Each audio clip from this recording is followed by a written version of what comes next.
the grand finals, game number 1 between Gaming Gladiators and Team Vitality. By looking at Edith here, it's been a while since we saw it, especially against the CC, but moving on. Nicolette's so close. She has the level 4 available. She's going to go and do the damage to Vivian. Gets the first blood. Looking for Vivol as well. One hit! And Ashley will pick up the kill. That's 2 for GG. It felt like Nicolette just knew they would get the kill anyway. Oh, Panda. Oh, okay. Okay. That was so close. Panda's the one doing it. Oh, Fumieko, that doesn't connect. Oh. Wait up! Oh! Nicolette goes back after using Shadow Kill. We're going to force the fight anyway. Vivian quite low. She has to get out. That's going to be a flicker burned. Again, the SOD won't land. The turtle is secured though. And Cindy now joining the fight. Going to force them back, trying to reinforce the team. Arya looking to jump in under the turret too. She gets tossed in the air with the onward. And she will fall, but it's still going to be a trade. And Ashley quite low herself. And Cindy gets a double. Looking for the triple. Forces the flicker out, but she'll get it over the wall anyway. Cindy comes in clutch for Team Vitality. They're gonna have to respect that Edith. But meanwhile, 1v1, Nicolette going for Shell. Might be able to get a solo kill for her, but Flicker burn. And meanwhile, in the mid lane, they're gonna force Panda back. She's in trouble. Spear Destruction will land, but she's not gonna follow through. She finally does join the team. Ashley, though, will go in with Wild Chart on Shell. Shell's in trouble. They're gonna be trading the gold laners. 1-for-1 so far. Still very close. This fight for this Lord is gonna be not anyone's sure win, but they're going to initiate the fight anyway. Nicolette on the backside, she will find Cindy! So she shuts down Cindy. Still GG all alive. Vivian has to flicker out. Under the turret she goes. Vivol to follow, and GG. This is a clear sign to start up the Lord. Can Team Vitality do anything to stop them? I don't think so, but the push down bot from Shell. She'll go for the base turret. Vivian trying to be a distraction. Shell, somebody has to deal with Shell, the minion, she's with them. Meanwhile, the base is gonna be worked on. She's working on the base and Arya's there. They have to clear out the minion, but she'll take it in her own hands and they take game 1 for Team Vitality. No one would have expected that game to end in that moment.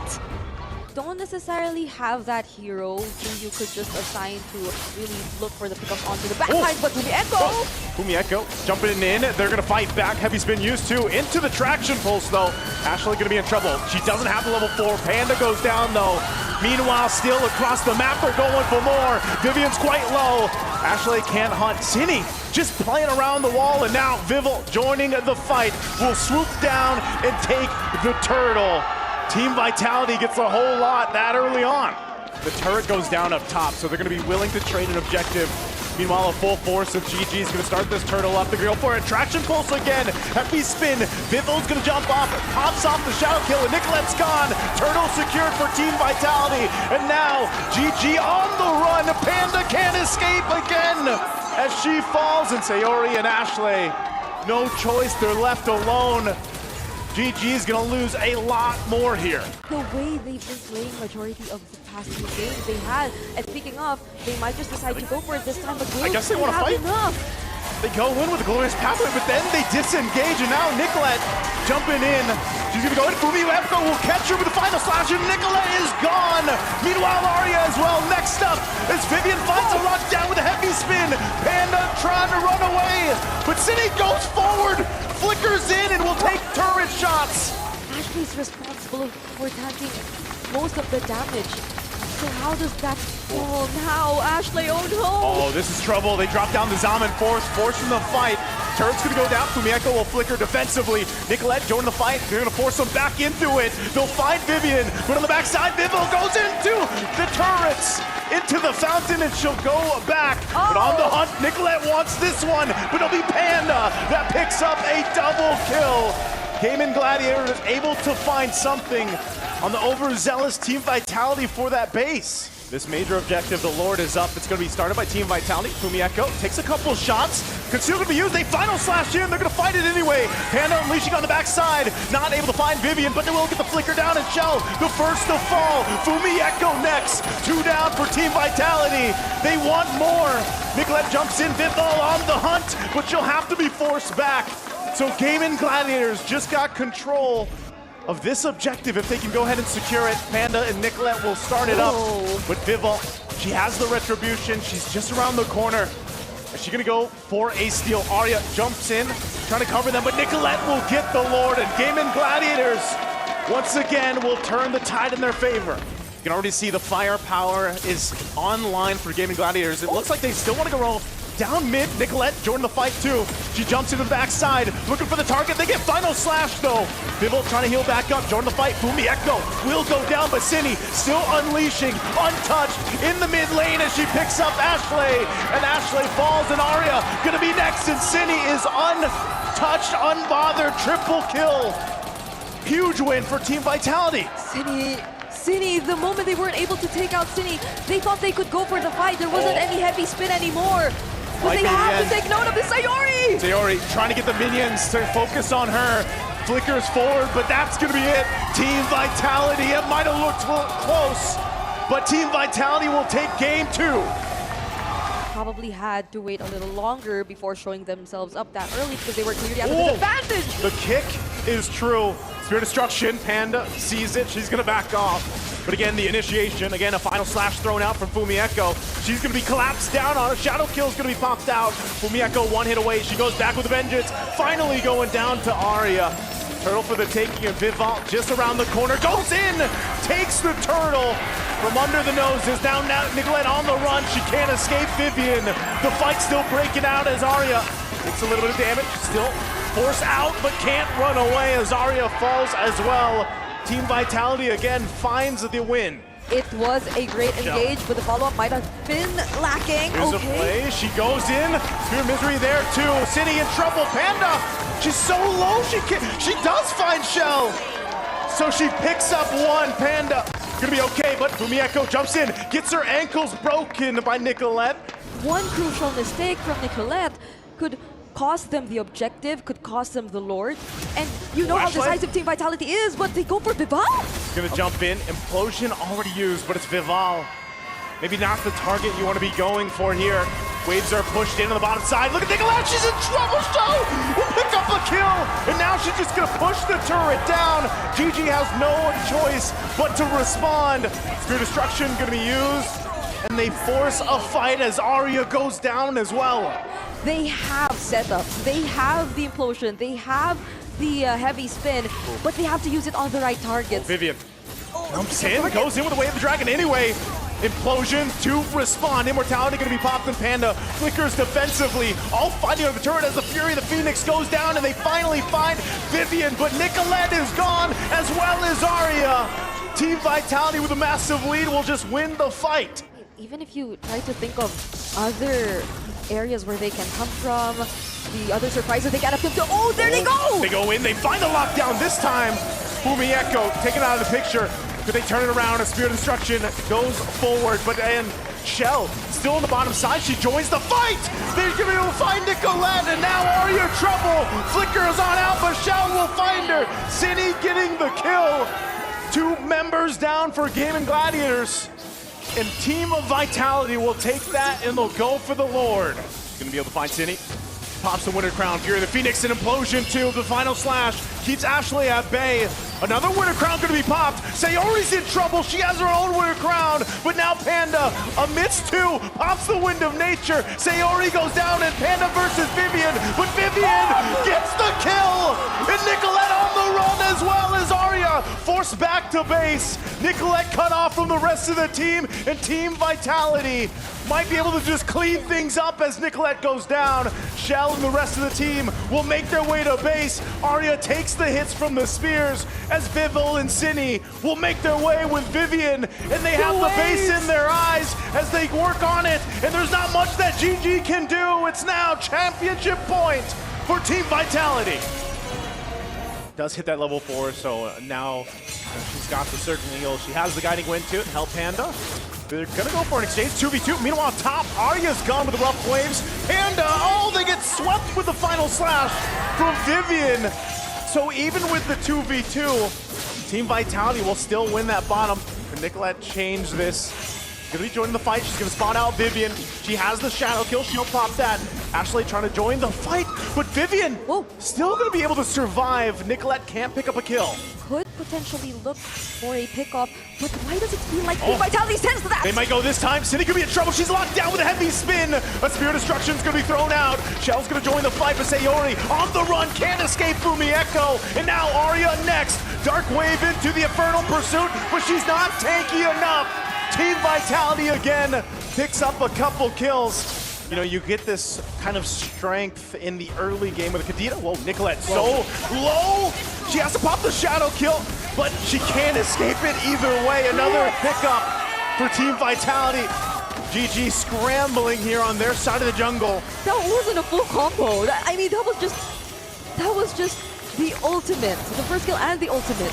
They've already cleared both tier 1s and tier 2s in the side lanes, and now might be their opportunity to clear even the mid lane. Oh, Arya so in trouble under the tier 2. City again unleashing, picks up a kill, and just not enough damage from the shadow kill from Nicolette. It's the same story every time. And it's so tough for Gaming Gladiators to find a win in these fights. This is gonna be tricky for Gaming. Again, courtesy of Fumi Echo, she's been pressuring that lane for a majority of this game for the past how many minutes since Team Vitality. It's not that they don't need her, it's more that they can just carry out whatever they wanted to do even without her. But then again, there's the curtain call. Could this be dangerous? Zinni doesn't find the Warp Waves that time, but they get another Purify out. Lord is making its way up top. GG, are they ready to defend here? 6,000 gold behind. This is gonna be crucial. Panda's positioning. She still has the Purify. Ashley already a half to help, and she's gone. A show picks up the kill, and Panda falls.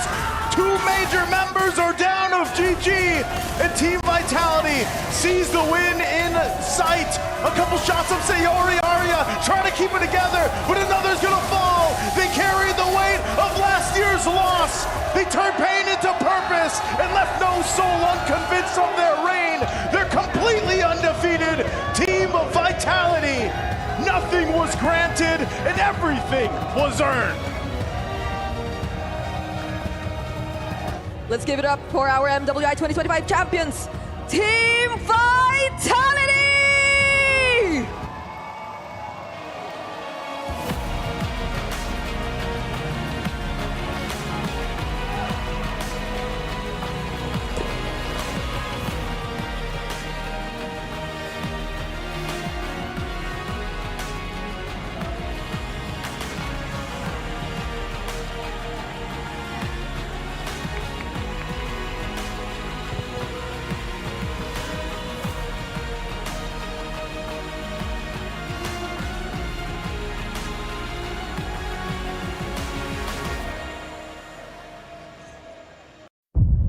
C'est la vie.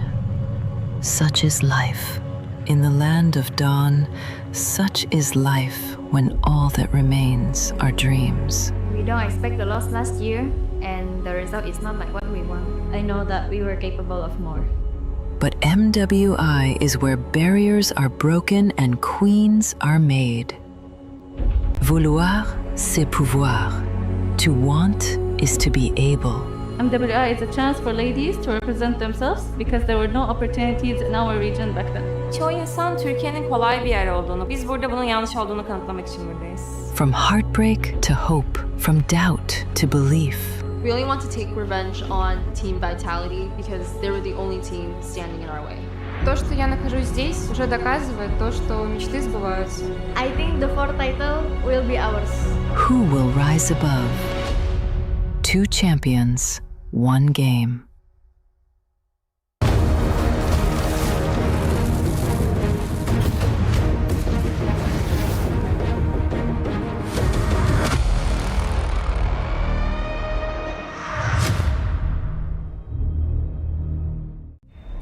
$75 مليون، 25 لعبة، أكثر من 200 نادي، وبطل واحد بس.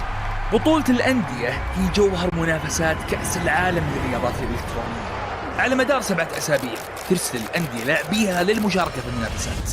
كل ترتيب وكل فوز وكل صعود إلى منصة التتويج يمنح النادي نقاط. في نهاية الأسابيع ال7 تجمع النقاط ويتوج النادي الذي يتصدر الترتيب ب$7 ملايين إلى جانب لقب أفضل نادي للرياضات الإلكترونية في العالم. الأمر ما يتعلق بأن تكون الأفضل في لعبة واحدة، بل بأن تكون الأفضل في جميع الألعاب. العمق، التنوع، الثبات تحت الضغط. كاس واحد، بطولة واحدة، مين بيحسم اللقب؟ شاهد التاريخ يكتب في باريس خلال كأس العالم للرياضات الإلكترونية 2026.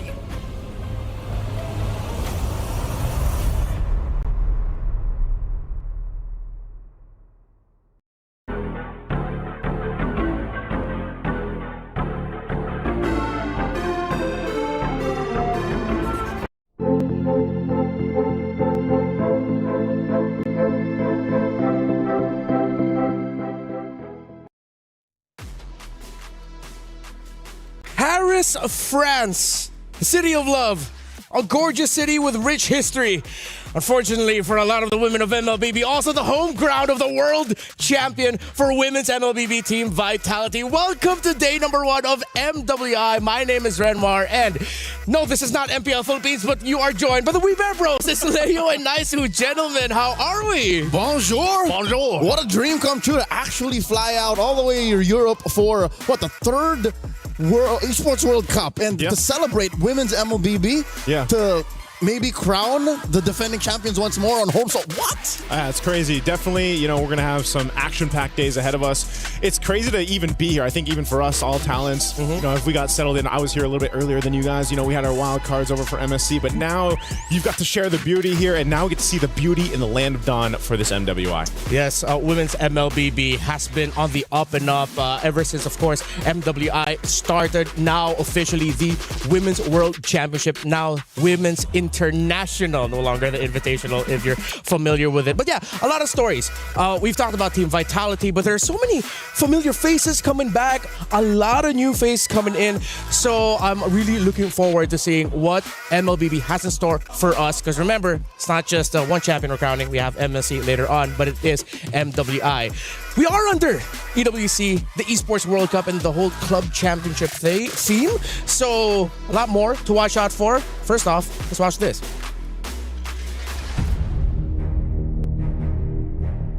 They turn pain into purpose and left no soul unconvinced of their reign. They're completely undefeated. Team of Vitality. Nothing was granted and everything was earned. I just want to prove that no one can do it better than us. I think that it was meant to be ours all along. Winning MWI 2025 meant a lot to us because this is our first ever EWC champion title. Meanwhile, the base is going to be worked on. She's working on the base and Aria's there. They have to clear out the minion, but she'll take it in her own hands and they take it. We didn't plan for a perfect run last year, but it just happened, so we kept going. The triple forces the flicker out, but she'll get it over the wall anyway. I feel like I have conquered the world in Mobile Legends Women. After that, we went to Paris.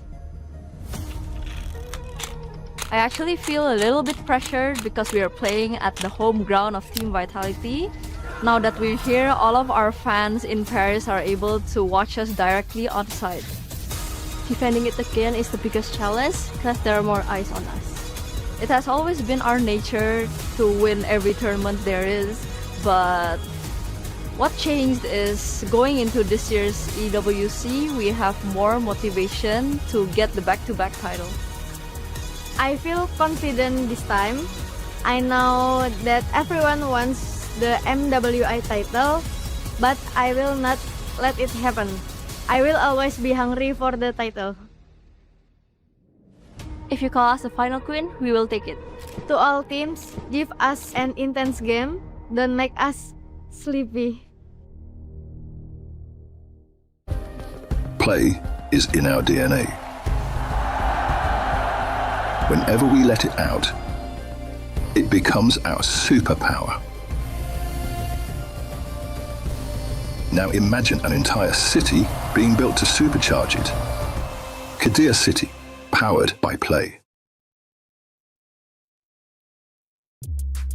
It's crazy to say that Indonesia's most dominant MLBB team is at home court here in Paris. Nice to last year you got to cast the grand finals. Yeah. Lay it down. How terrifying is Team Vitality? Man, they're terrifying. Again, you know, these are the queens of MLBB. They've won so many championships. They've accomplished so many things. And you heard it from Vivian and the rest of the squad there herself. You know, please give us a good game. Give us good matchups so they're not sleepy, right? They want this competition. And I would say over the years, they've definitely caught up. Other teams have started to catch up to Team Vitality. And just to put it into perspective, for the better part of the past decade, more than half a decade, even under different banners, this squad, Team Vitality, has been dominating and winning every single tournament they've touched. Yep.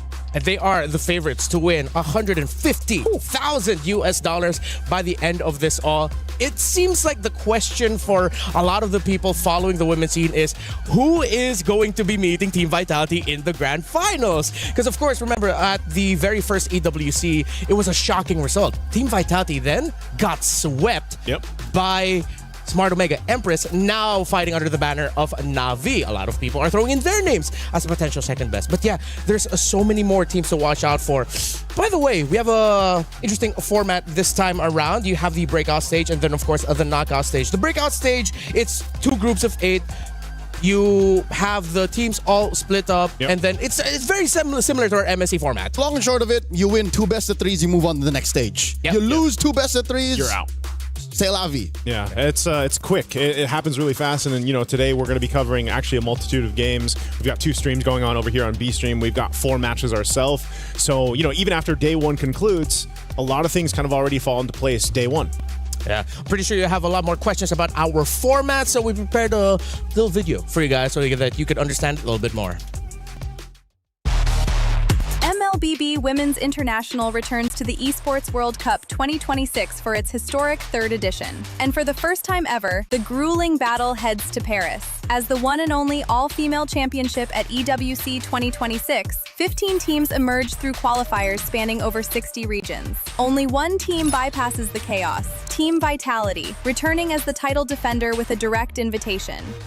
16 elite teams will fight for a staggering $500,000 prize pool, one of the largest in women's esports history. MWI features 2 brutal stages, the group stage and the knockout stage. In the group stage, 2 groups of 8 are each locked in a double elimination showdown. To survive, teams must secure 2 series wins to claw their way into the knockout stage. One loss drops you straight into the lower bracket, where every match is crucial for survival. Lose again, and your tournament life is over. 8 teams will be eliminated. Only the top 4 from each group will advance to the knockout stage. In the knockout stage, the stakes escalate with every single step. Teams start in a best-of-3 quarterfinal before advancing to an unforgiving best-of-5 semifinal. Teams who fall short of the grand finals will be granted the opportunity for a podium finish in the 3rd-place match. Finally, the top 2 teams battling for the title in the best-of-7 grand finals. In this single elimination format, every match is do or die. On the world stage where dreams are shattered and history is made, a monumental $500,000 prize pool and crucial club championship points are on the line. But only one team will rise above. In the first of 2 MLBB championships at EWC, who will be crowned the queens of MLBB? 2 champions, 1 game. This is MWI at EWC 2026.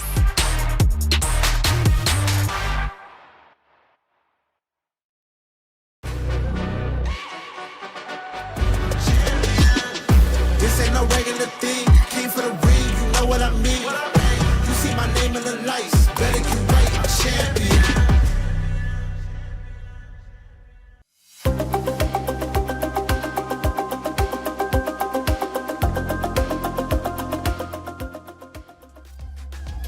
Three of the last 4 MWI titles have been won by the members that make up Team Vitality. Let's spend a little bit more time talking about them so that people understand why are we focusing so much on this team. Let's start with the roam. Vivian, arguably the best roamer in the women's scene in the entire MLBB landscape. And she's won apparently countless of titles in Indonesia if you consider like the grassroots tournaments. Woman keeps winning. Yep. She is a stick of dynamite in a world of just ordnance. You know what I mean? Because the MLBB has just been on the rise for the past, what, half a decade. you do that consistently enough, and you lead a squad through the difficult world of women's MLBB. That's what Vivian did. Yeah, she's named. We got a name for her last. The mother of tanks. Mother of tanks, and there's a reason exactly for that. And she's phenomenal to watch, and she's going to definitely be a player to watch throughout this whole tournament, of course, and the rest of Team Vitality. Now, this is the group split, right? We've got Group A and B. All these 16 teams that have made it. 15 fought through their, the trenches, and that's the thing I think we have to point out too. A lot of our viewers out there for MWI didn't get a chance to catch up with everyone, on their road here to EWC in Paris, and they've all had crazy journeys leading up to this point. Yeah. It's hard to follow a world full of up-and-coming talents, and I think that's something that we didn't mention in the lead up to this discussion. It's 15 teams plus an invite, right? Yep. There's a lot of changes in the past year since Vitality's win in Riyadh. Yeah, there's going to be a lot of familiar names if you've been following the women's scene of MLBB all throughout the day. Some fighting now under different banners. But let's look at today's schedule. First, the top 2 matches you see, those are the ones featuring in Group A. You get Team Ray Young and Aurora Gaming and Virtus Pro versus Twisted Minds. That's where we're going to be seeing a little bit of an org switch up. We'll explain a little bit more about that later. Of course, Navi and Galaxy Phoenix, then Falcon Daisies against Team Falcons Mena. Different kinds of Falcons, by the way, something to note of. Is there a match that you're looking for specifically here first? Mine's definitely going to be match number 3. I want to see if Navi PH specifically can kind of make it work the way we saw them when you mentioned, was it 3 years ago, MWI? I know it's, we have 3 of those members now on Navi PH. It's a little bit of a mix-up, but that's been the case of a lot of the teams for MWI. They are, like you mentioned, Redmar, there's going to be some familiar faces. Some org swaps happened here, but there's so much experience for these ladies. I think that's the big thing, especially the ones that have been on the international stage and what they can bring to some of the newer up-and-coming members of these teams. As for me, I'm all about the flight of the Falcon. Falcons? Yeah. Okay. It's the Burmese versus the Egyptian squad.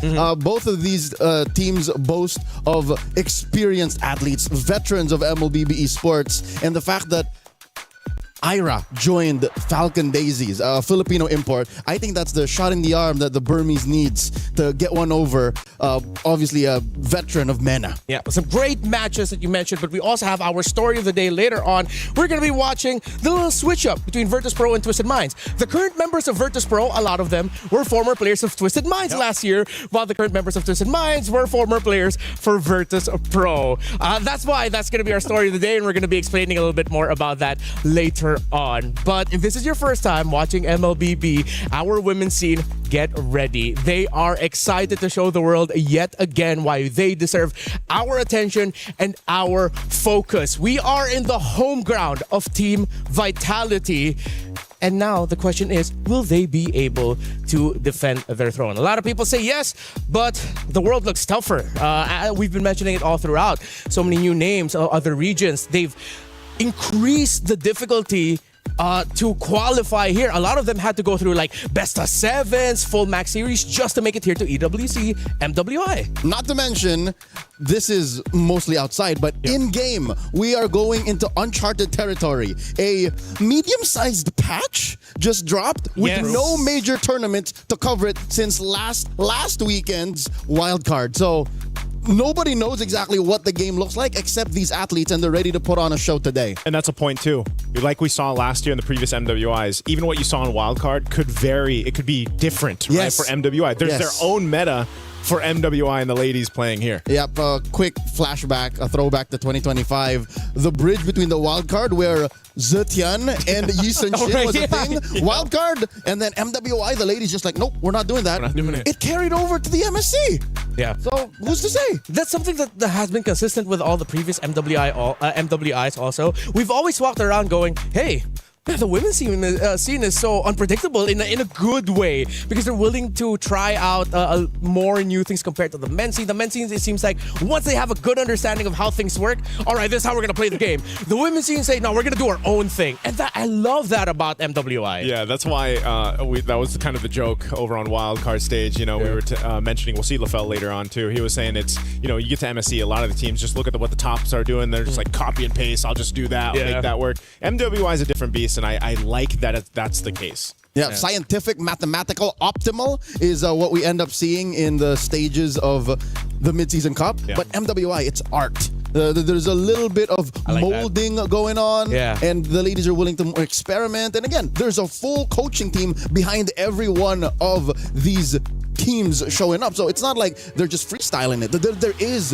a rhyme and reason. Yeah, it's something that you could put up in the Louvre and appreciate. While the men's scene is a little bit more, I don't know, get studied at the University of Paris, maybe? Yeah, that's what we're going to go for now. But not to undermine any of the two ways to play the game. It's just that expect that the women's scene is a little bit more shocking for us in a great way. 2 champions, 1 game. Yeah. Champions, 1 game. Champions, 1 game. We might see some good picks here. Yeah. Speaking of picks, I think we can touch just a little bit on the patch environment that we've been talking about. Scarlet Embers. Scarlet Embers. In Wild Card, it was tankier. Now it seems like Assassins might be coming back. They tweaked the overtuned tank junglers. Is what happened. It's Fredrin. Baxia. Yeah. It was more of, on paper, in case you didn't want to like dig deep into the details, it was more of a calibration. Yeah. It's not a full-on switch up. So I expect that maybe if it comes down to it, if some of these ladies aren't ready to, jump back into the Lings, the Lancelots, the Hayabusas, then they're more likely to try out something that's tanky but not exactly full-on big 3, like I'd say a Bamond. He's looking forward to the Balmond. Yeah. I'm looking forward to the Balmond as well. I think the biggest shakeup needed to not just be with what was happening in the jungle, but also like the mid lane picks. This is something that we were asking for, the shakeup. I'm still happy that at least Gord is he's meta now, basically. Yeah. But still, I think there's a very narrow option case for the mid lane right now, and that's why I always do look forward. I even said this in the wild card, now also for MWI, it's where it's like these teams have very distinct personalities and play styles when it comes to what they bring to the table. Some teams, like Team Vitality, they'll find something that really works, and until someone stops it, they don't really need to change it, And then you have other teams that are a little more, free on the draft and what they want to bring to the table. And sometimes that kind of chaos to it is what could potentially give them an upper hand. Now, big difference, obviously, from wildcards, we had a bunch of best of 1s. Yeah. Now, you have the best of 3s that we're going to go through. Yeah, right out of the gate. Yeah, right out of the gate. Yeah, we're going to be seeing a lot of best of 3s. There's not a lot of room, but I think there is still a good amount because you do at least have a second life here in the group stage where if you lose one, at least just don't lose the other one. Then you're fine. You can afford to lose one match, just not both, or as Leo said, you are out. So with the changes to Baxia, Fredrin, Akai, they are now slower with clearing the jungle, and with jungle creeps now giving more gold. That's why it seems like behind the scenes, a lot of people are saying Assassins are back. If you can get your gold faster, you get your items faster. It just works well for damage. Assassins are back. So what are we thinking? Like, is it still the same? Here's the thing. It's not as simple as just because the jungle changed, that's what will drive everything. Because note, when you play a soft but damage dealer jungler, you have to find tankiness elsewhere. Yeah. Well, gentlemen, I am enjoying our discussion, but it's time for us to go on over to the main stage, see what's going on.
Legacies aren't inherited, they're built.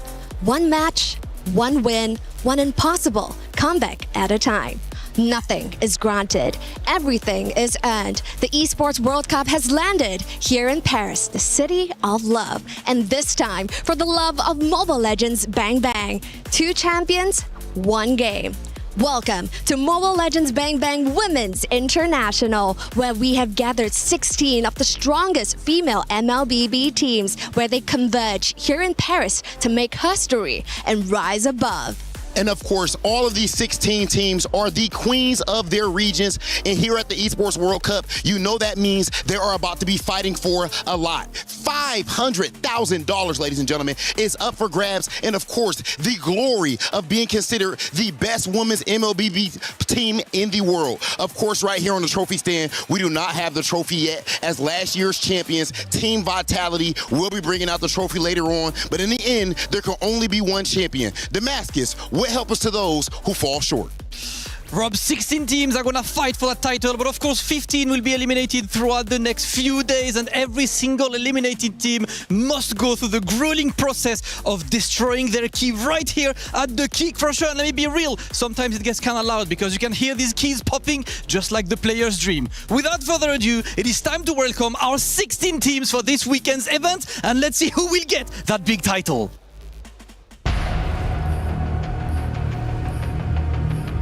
Qualifying out of Indonesia, Team Falcons. Qualifying out of Western Europe, made up of 5 countries, GK Esports. Qualifying out of North America, GG Esports. And joining all the way from Mongolia, Aurora Gaming.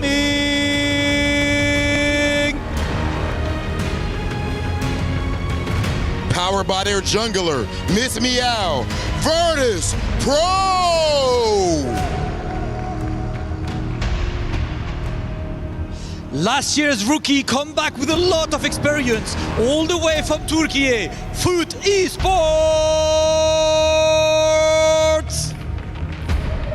The newly assembled qualifying out of Myanmar, Team Ray Young. And the new representative all the way from China, Seda.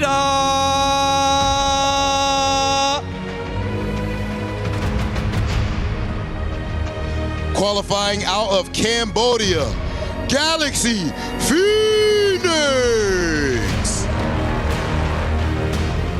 The 2024 champs are coming up with an updated roster in Shares of Redemption, representing the Philippines, Navi.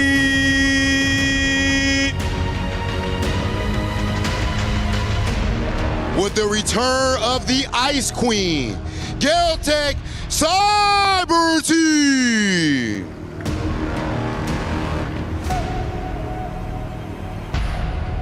Brazil's alliance looking to put South America on the map, MIBR Los.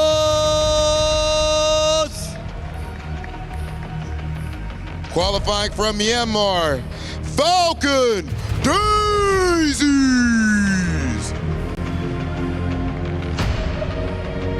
And with a more experienced roster looking to put Mekong on the map, Twisted Minds.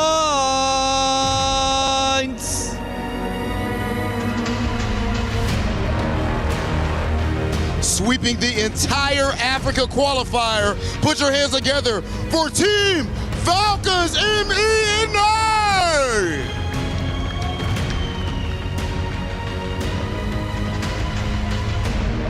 And now it is time to welcome the champions, the title holders. Make some noise for Team Vitality!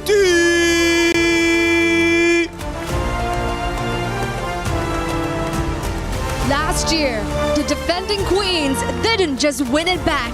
They went undefeated. A perfect run. The golden road. This year, the target is on their back, heavier than ever before. Every team came here to Paris for one reason and one reason only: to take the beehive down, and the crown from the queen bees. But here in Paris, this is the home ground of the organization. Pride is on the line. Today, the question isn't whether Team Vitality still belongs at the top, it's whether anyone in the room can actually do something about it. To break it down, let's find out from the studio. An introduction. The ladies have taken the stage. Things start to get serious. And the trophy has been now placed with in the center trophies by on Vitality. the stage. The women looking at them. That was a great intro. I love that intro. I got the goosies. I got the goosies. You got the goosies, Joseph? I got the goosies. You can't see them, but I got them. Yeah, I feel it in my veins. I think There you go, there we go. I think we should have like our own intro for us. And it's the We Bear Bros.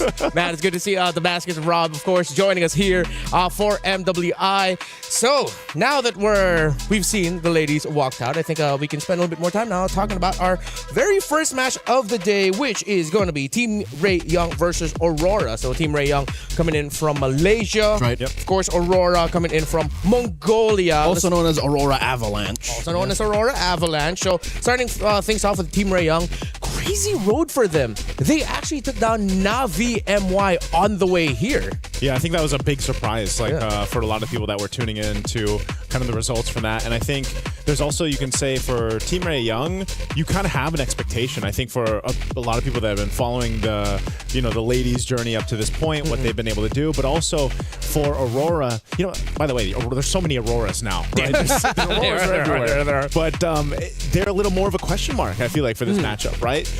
Maybe the expectations haven't been set exactly just yet, but I hope for our opening match, at least here on Stream B, we get the full series, man. We get the full show, best of 3. Yeah, Joseph, you're not a stranger to Mongolia's meteoric rise. Yeah. They almost made it through. Just the region's performance here in the EWC has been something to watch out for, but they're going up against now Malaysia's powerhouse out of the women's division. Here you'll see the roster for Team Ray Young. I got my eyes on Chiboy and Quinn. It's a reunion. Chiboy took her time to go around back to the world stage, but Quinn, just 6-7 months back, won a gold medal. Yeah, in Thailand. Gold medalist for the Southeast Asian Games for Team Malaysia that took down Team Philippines in a surprising end to best of 7 series. That was an emphatic win for the Malaysians. And yes, Keyboy and Quinn are back, returning to MWI since 2024. And when they were with Gaming Gladiators Homegirls, they were the duo to watch on that team. But now, Keyboy and Quinn, they have to lead mix of veterans and rookies in the women's scene in Malaysia that now they really have to take a leadership role of leading Team Ray Young. Yeah, I think that's the case, though, right? That's gonna be one of the stories or main points for a lot of the women's teams out here. As we also take a look at the team roster for Aurora Gaming, is this mix of veterancy, the mix of experience that some of these ladies have had on the various tournaments or when representing their countries, and some players who also are from different countries and now they're playing on teams from other regions, right? That's the case too. And so you have to find this kind of mix between veterancy, but also the newcomers, kind of ambition to make things happen in these games. Even Roll, there's a switch up. Anu just recently moved on from her original role, and they're taking the time to work it through because even their climb towards the qualification was deep. If I'm not mistaken, they went through a slobber knocker. Yes. Aurora Avalanche went all the way, and it came down to one final game for them to book their ticket to Paris. And here's the thing. If you've watched Mongolian MLBB, you know that they are purveyors of the download game. Yeah. So here they can afford a download game. They can afford a download series. But I don't think that's something you want to give over to Team Ray Young. Yeah, with Team Ray Young, of course, we discussed Chiboy and Quinn like being the leaders there. If they are going to continue the DNA of Mongolians downloading, I agree with you. It's going to be risky. Punished. They're going to have to get out of the gate, ride out, be aggressive, show that you can set the tempo against a team that has experience on this stage. But you mentioned the transition from EXP to jungle for Anu. I think this is going to be where they're going to need to start showing off some dominance here. If they get bullied in the jungle, this is going to be a quick 2-0. That seems to be the case with a lot of the even before we had the patch, but now more so the patch, and what we saw in the wildcards is some teams, if they are putting that pressure on the junglers early on, it could be a problem, right? If you fall too far behind in the jungle early on, the rest of your team kind of has to help you get to that point. And that's why, again, those tank junglers were so good to a point where it's like, okay, I'm at least sturdy enough, so if I deal with some pressure, it's fine. Plus that change that happened with the Retribution, where, it does a little more damage, kind of helps with getting things pressured on your early buffs, and that's why we saw even the rotation change a bit, into the jungle. So that's one thing I guess my lens is going to be looking at here for this year's MWI, because it is very different. And I know there's some people out there that might just be tuning in, right? From MWI to MWI. Maybe they didn't catch all the qualifiers up to this point, and the game has changed, and these ladies will be showing us exactly how they want to play that game. Yeah, earlier we were touching on the patch and the hotfix. Now you're going to be seeing a more visual representation of it, of course, with the nerf to tank jungle, as we did janglers. Those janglers. The janglers. A little bit of my Filipino came out there. Excuse me. I think I agree with Leo where it's not just rush right away onto tank jungle era over. I think this just means there's more room for creativity. Yep. It's less about it literally being nerfed or taken out of the system. It's more, the role is just more fragile now. Yeah. If you want to play tank junglers, you have to understand what every single motion will lead to. It's a butterfly effect. Yeah. If you play assassin, you have the potential to run away and snowball. That's the thing. In the past month of high-level competitive MLBB, we've missed the concept of a snowball. It's always been inevitability. Yeah. Surely we will farm out what you're doing and then get our gold laner to just run amok. Here, we don't know what we're going to see just yet. Yeah, I would like to see a Ling, man. I know we actually had this discussion previously, even back in the wild card. Some of us wanted to see some of these assassin junglers pop up. Ling would be, I think, one of the junglers to come through. Maybe even a Lancelot again. I know he had his time. Nolan was there. And hell, you even saw that. Buffs on the list was for Mincetar. When was the last time we saw a Mincetar? And he has gone in the gold lane. There's been history of that. Will we potentially see Mincetar or any other of these heroes that can find their footing in the meta now? Yeah, this is one of those scenarios where you feel like our great and gracious developer Muton seems to be leaning us, pushing us or nudging us a little bit towards a certain way, because you buff Mincetar in a realm where you nerf the tank jungler so that it gives more room for the assassins with a lot of dashes to come back. I feel like someone's going to be crazy enough to try and bring Mincetar, man. And yes, as creative and as direct as their changes show, I feel like we're being pulled in two different directions. Like, okay, go, Mincetar, try it. But also, Mincetar's shields. Guess who else got recently adjusted? Who? Esmeralda. So he's like, where do you want me to go? Yeah. That's kind of how it feels. Yeah, I think that's the dance we're going to see in the draft. That's how it's going to feel like. That's why I play Balmond. Can we get that one more time? I just spin. I can't spin. I'm physically incapable. You're not able to spin, yeah. But even then, like, Sweeping there's Cyclone. Sweeping Cyclone. Spin to win, man. Hopefully we actually end up seeing that again. I think there's a case for... It's what won Falcon's main at the group stage. That's true. That's true. Almond of all man. That takes me back, and it feels like it was just yesterday. Gotta give Boyd a hug. Last week and a half, yeah. Well, it was like a week and a half or 2 weeks. A week and a half, 2 weeks ago. I lose track of time out here. Yeah, time difference. The sun stays up till like 10 p.m. By the way. That's true. So it is quite jarring. But speaking of time, in just a bit, we're going to be seeing the two teams going up against one another. Team Rayyoung and Aurora going up onto the stage. I think we can discuss the patch just a little bit more, because I want to get your feel for, like, give me a hero that a lot of people aren't expecting, but you feel like strongly in your soul, in your DNA, maybe. I don't know, that might come out. One hero. You want to try this? One hero, okay. We name it. Okay. Wait. At the same time? At the same time. One hero. Are you ready? Okay, wait. You have a hero in your head? All right, I do. Do you? Yes. All right. Un, deux, trois, Lucas. How do we say Everything was different. What did you say? Heroes? Barats. But we already kind of saw him in, he also got brought up in the wild card. He did pop up in the wild card, though. Twice? Yes. There you go. And he's not part of the big three. So he might be that one last tank jungler that goes like, we win. It's weak because it's two dudes. That's true. Okay, who did you say? Lucas. That's what I was about to say. As a jungler. Yeah. I was about to say Lucas. I miss Lucas. Right. Yeah, exactly, right? There's just something about Lucas. It's like, now with the adjustments to the tankier junglers, and we miss the concept of snowball, right? Who's more snowball-y than Lucas? Well, there's a few, but... He's a fighter, too. Yeah, he's a fighter. He can be as chunky or as damage-oriented. Yeah, and in his ult, he is difficult to kill if he gets a lot of spell vamp. Yeah. It's a nightmare. If he snowballs, kind of GG. So that's why I'm leaning Lucas. I went with Hanzo because I want more. I like more cool, edgy assassins. He's about as edgy as it gets, I think. Do you consider Hanzo a goth baddie? Whoa, hey. Is he? Technically, when he's in his form? Not for you personally, but just like in general. In general?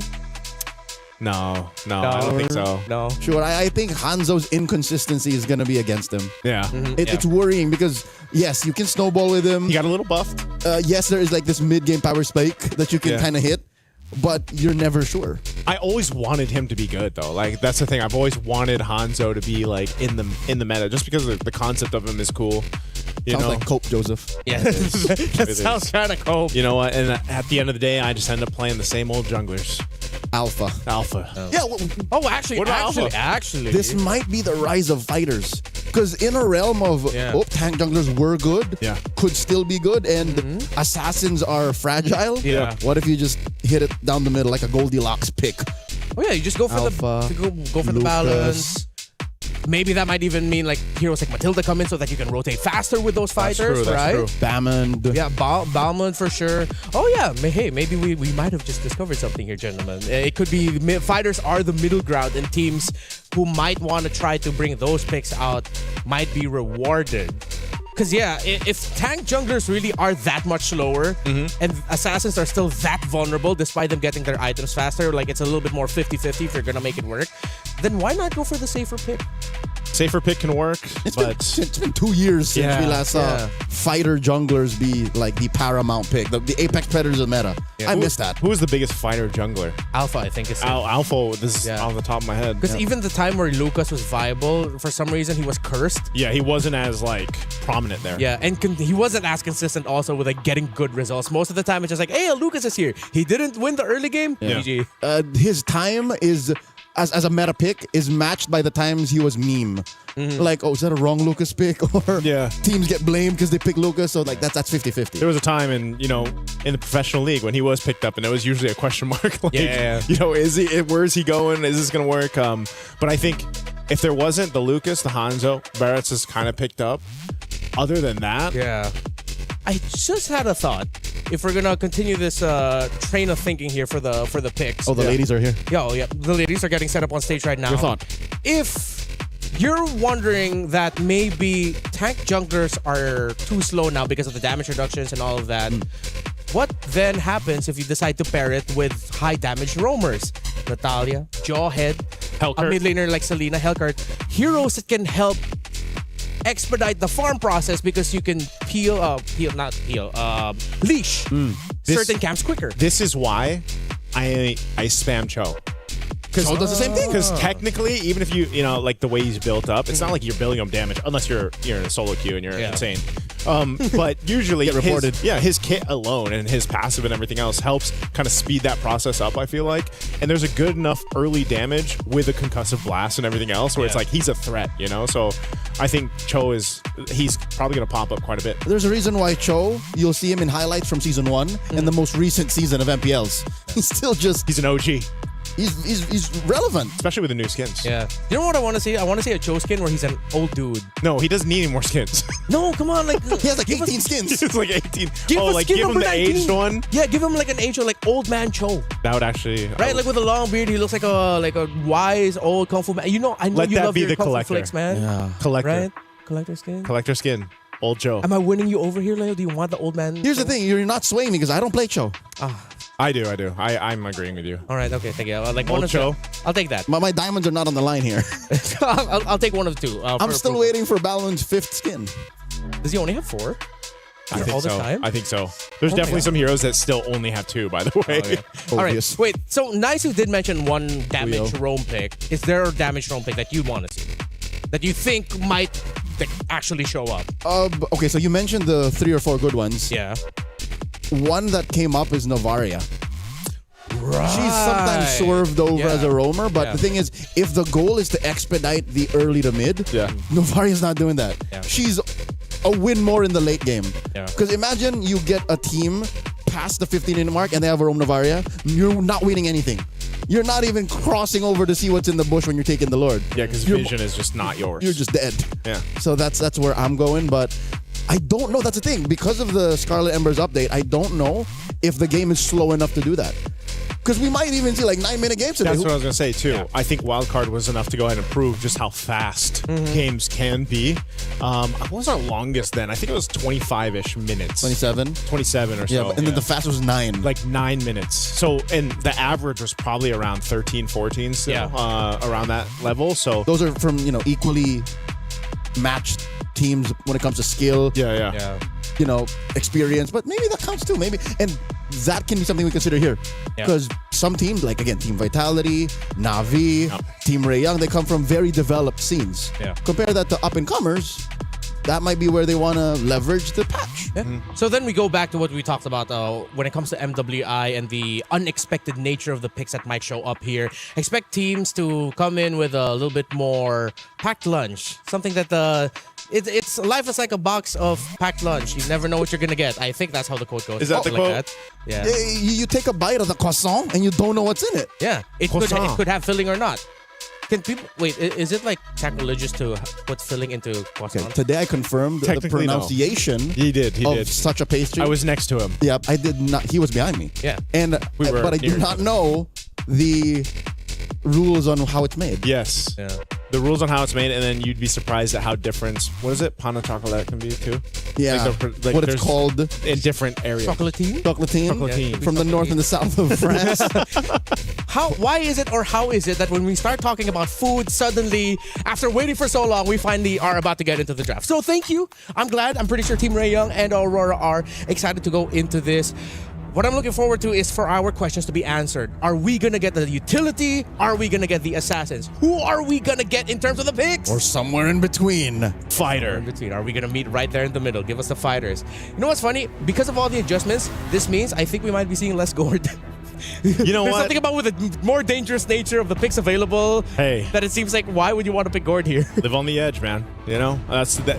If I know I've said this a couple times on our broadcasts over at home.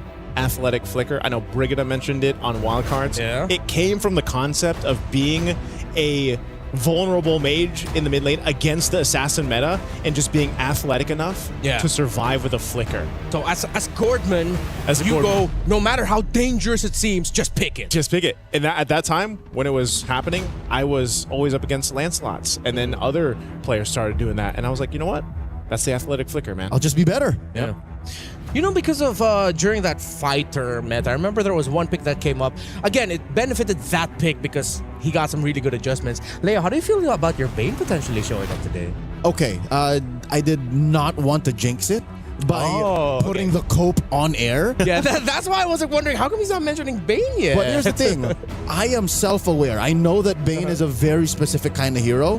And the fact that we don't even know where on the spectrum of assassins and the tank junglers we are is the reason why I'm not holding my breath. The reason why I'm not putting it out in the universe, manifesting the appearance of my one true love in the land of Don Bane.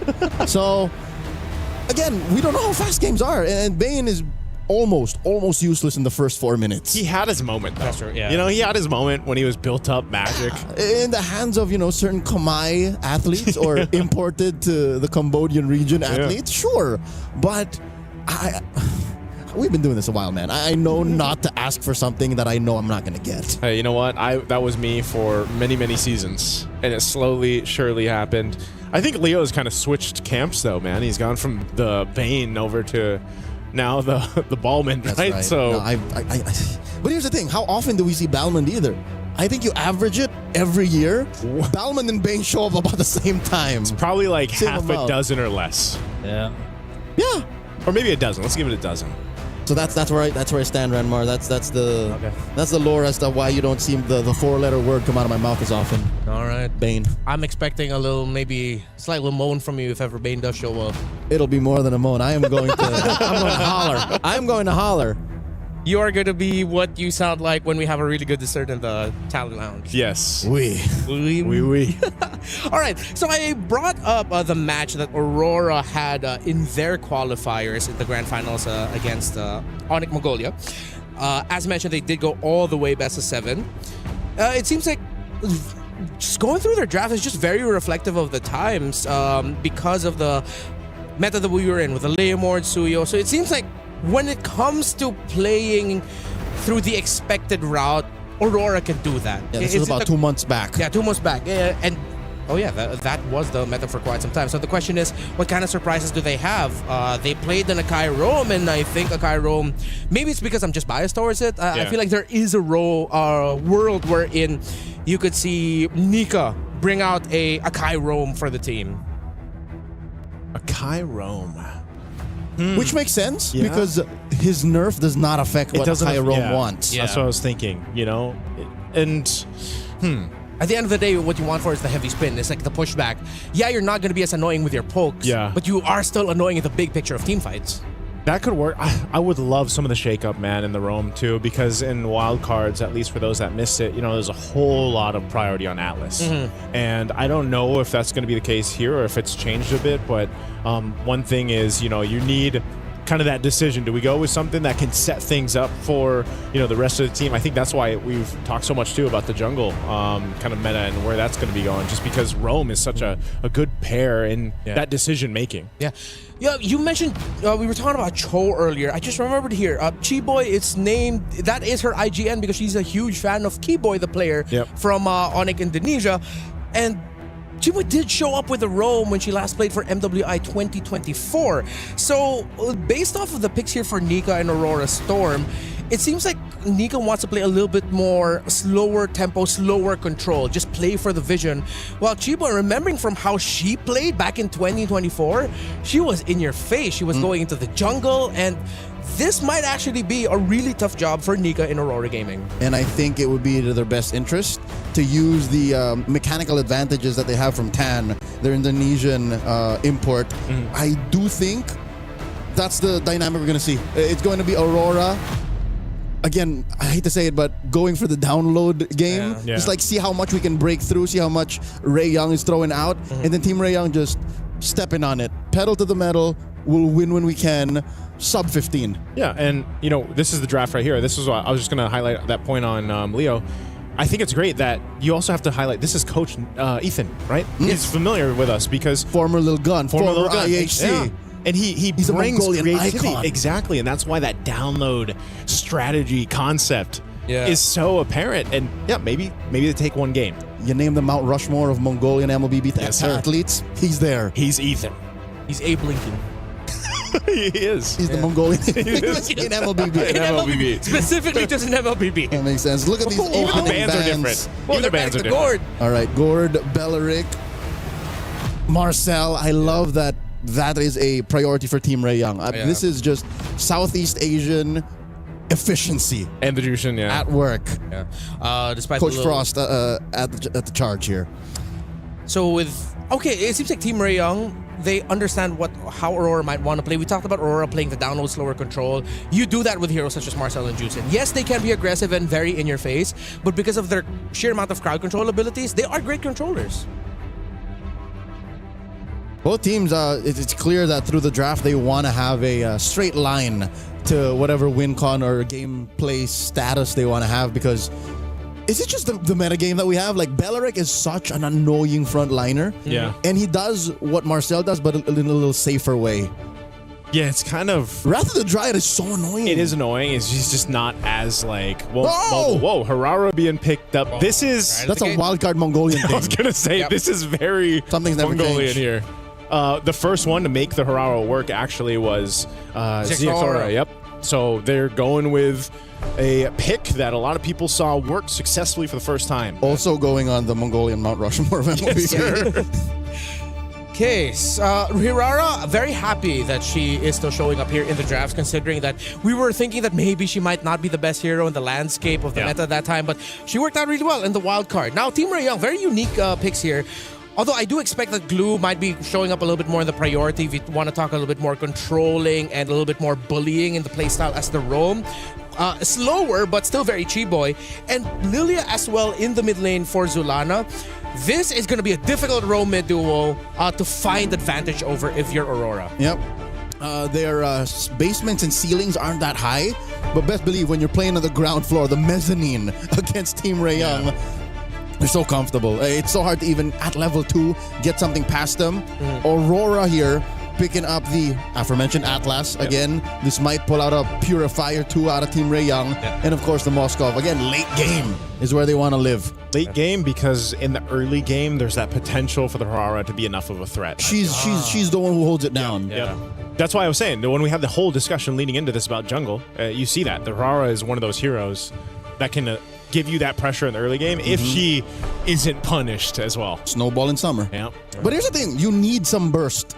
Yeah. So mid pick is going to be so important here for Aurora. Yeah. If ever you cannot find a mid laner that might not slot in safely enough or well enough for your burst, then they're going to have to pull off the second idea, which is get your burst through the EXP lane and play damage through there. But now with an Alice, the Team Ray Young, their first 3 picks, really screams veterancy and their confidence that they can outsmart Aurora. It's first 2 or 3 move opener checkmate. Yeah. Many a team that played in the qualifier for EWC here, it's called the MCT EAXACL. A lot of teams fell there because of a 3rd pick, 5th pick swing Alice. It's just hard to kind of answer this hero when she finds a good position to be in. The bans for Team Ray Young, the Freya and the Uranus. Oh, there's the Hanzo Joseph taken out by Aurora and the Obsidia. Very interesting that Hanzo was actually banned out. Even to an extent, the Obsidia. It's like one of those things where it's just, I guess they don't want to have to deal with too much pressure on the Harara also, right? Because you need to go ahead and secure that early jungle rotation. You need to be able to secure your buffs. You've got the, I would say maybe, I don't know if it's actually statistically the best burst early on because of the way her kit works, but it's surely one of the greatest things that you can have in the early game, not to mention the iframes that come with her kit, which is kind of finicky to deal with, and so they'll take their own iframes. Team Ray Young will go with a Lancelot. Honestly, very safe pick with the presence of the Atlas. You needed something that could disappear out of the map just real quick. Last 2 picks here for Aurora. You're still needing that pick on Zulana. Again, I need to see some good burst to call that Atlas and Hirara a worthy investment, especially in the first 3 picks. And then, of course, a good tanky EXP laner. I think you need a tank here since, again, in the jungle now, you have a fragile assassin. It's not a lot of dashes, too. I think Hovius would not have a home here. Wow, that Alice pick are throwing off Aurora that they go settle for the Lunox. It's burst, but it's... Okay, so they sort of spread the burst potential. One more single target, the other more AoE. Yes, of the 2, I'm pretty sure Zulana knows what she's getting into. Coach Ethan gave her the heads up, or in this case, the thumbs up. But of the 2, I think the Sora was the better choice. So the Sora makes the Lunox kind of worth it. Yep. And Hanabi. Hanabi last pick, yes. What? Yeah. Welcome to MWI, baby. Mob Psycho. Yeah, well, we saw a little bit of that. Off against the Hanabi. Against the Atlas, all that with the Sora there. You're going to get dove on a lot. You're not going to get controlled, but you're going to have to hope that your shields and your basic lifesteal is enough to keep you alive. Quinn, this is Gilo. Yeah. This is crazy. But here's the thing. I see it. Yeah, right. Because everything else in the lineup allows for Quinn to just be this semi-mobile artillery. Just... Yeah. I don't hate it. I'm not thinking this is like a easy start. No, hell no. I'm all right with this Hanabi pickup. It's just that it is a little bit dangerous. So, gentlemen, you guys take over. Welcome. Thank you so much, Renmar. Ladies and gentlemen, welcome. We're officially opening up MWI here at EWC 2026. It's our very first matchup over here on Stream B, of course. Yes, just so you guys know, there is a Stream A. There's tons of games to watch, and this is going to be the first of the 4 here for Stream B. It's me, Naisu, and Leo to bring in the action. We already talked about the drafts. Let's take a look at the emblems here, too. While Nika is getting zoned down quite a bit on that Atlas. Same thing up here, up top, man. This is going to be a tough one, I feel like, for Sora. Whoa, Flicker used, too. Luet. A little bit of nerves here from the XP laner of Aurora. So, again, that mid lane matchup. Chiboy now crossing over, checking in on that small cap, which is all the more important right now. Tan is going to take advantage. This is something that Nika alone can't fix. Whoa. In comes Chiboy. Miku throws out some glooms. Close call. Just because of that. Because of that. Team Ray Young are up by about 200 gold. Yeah, that's one of the things, though, you have to watch out for. You know, it's some of those burning those early flickers. You're dealing with a lot of damage, too, just from Miku on the Lilia, right? There's a lot of damage packed into those glooms that work well. Anu is going to go ahead and try to get out of here. Should be able to escape again on this Harara. So they're fine. Right now, no one going down just yet, but there's a lot of pressure coming out towards Aurora Gaming's jungle. Yep, 10 seconds to the first turtle of the game. And Aurora have done well to stabilize, at least get some farm elsewhere after mid got bullied out of those small camps. I expect the gold lane to wait until that major power spike. Nika here dealing a lot of damage. Chiboy put down to a quarter. Turtle already spawned. Whole lot of poke back and forth. Turtles up. First objective of the game. Team Ray Young will be in position. Nora just on the wings. Go ahead and spawn out Luette. But they're going to fight for this positioning. They're going to go for this. And coming in, a lot of damage on the Miku. Miku, black shoes. Phantom execution. Nika's in trouble. Already the brilliance out of T-Boy is taken down. Luette gets a double. Nora falls as well. And just like that, the trade goes over to the Mongolian squad. They're going straight for the turtle. They should be able to secure this just fine. What a setup. What patience from Luette there. She really waited for that moment. Mind you, she didn't even need the flicker for that, right? She burned it earlier on, but now, hell, she's got 2 kills leading into this XP lane. So this is what I was talking about in the draft prior. Team Ray Young, their first 3 picks, the basement and the ceiling ain't so high. So they can't win big ticket trades. And Aurora played with that. Aurora said, okay, you want to risk it? Yeah. Let's go. And they did, and they won. I think that's why it was so big to see how much Team Ray Young was trying to see what they could get away with in the early. You know, poke here, poke there, pull off a little bit. If they burn some battle spells, that might be great, but they weren't able to convert. So then they were put into that fight, and you know, now you actually have to worry, because now that these level 4s and these ultimates are available on both sides, it's going to be even more difficult to approach the next turtle, because you have to worry about Nika setting you up with those fatal links. You know, and over here you've got that one purify for Miku. Yes, she's got black shoes too, but you're going to have to rely on a lot of finesse through these team fights against Aurora Gaming. Unfortunately, the map has flipped. Turtle spawns in the lower quarter now, closer to where maybe, just maybe, the relative quiet of the past 4 minutes has benefited Quinn enough. Because that's what they needed. They needed a little bit more of a reliable damage output that Team Ray Young could not find because, I don't know, Chiboy couldn't find the right mount, Miku wasn't putting down the right glooms, and Tan was spaced out. So looking at it now, it seems like it's Miku who we're looking at for Team Ray Young to get more damage. She's up by about 100 gold. That's the only real reliable source of it this early on for them. Man, to be honest, I haven't seen a Hanabi in quite some time. It's been a minute, other than my own little solo queue adventures, right? How long does a Hanabi actually take to get online these days? Second and a half item. Second and a half. So she just got Corrosive Scythe. So what, she needs... Does she go DHS? Yeah. Optimally, if they can find it at the 3rd turtle. Oh my lord, Chiboy forced the flicker back, and there it is, despair! In comes the resident Tan, takes out Nika, and Luette will follow through. Double kill for the Lancelot, and now the turtle goes over to the Malaysian squad. And that's why you pick Glue right there, or Patrick Star in this case, because man, Chiboy surviving that is insane. And then off of everything, they'll get the turtle as well. A good equalizer there in this game up to that 5th minute mark, because they're also going to take down a tier 1 turret bottom side. So yeah, man, you mentioned it. That turtle over on that side, as we look at the replay here, this is, again, a great setup. Even that Throne of Ruin from Nora. And then Quinn was just able to go ahead and fire off. A great double kill secured there too for Tam. And the icing on the cake here, cherry on top, Team Ray Young denied the trade up top. Yeah. That could have been a push for Mob Psycho, but up goes Nora saying, nope, this is not free, not right now. That's what puts Team Ray Young up by 1,000 gold, and they might even get another push. Chiboy going 2v1. Nika and Zulana trying their best.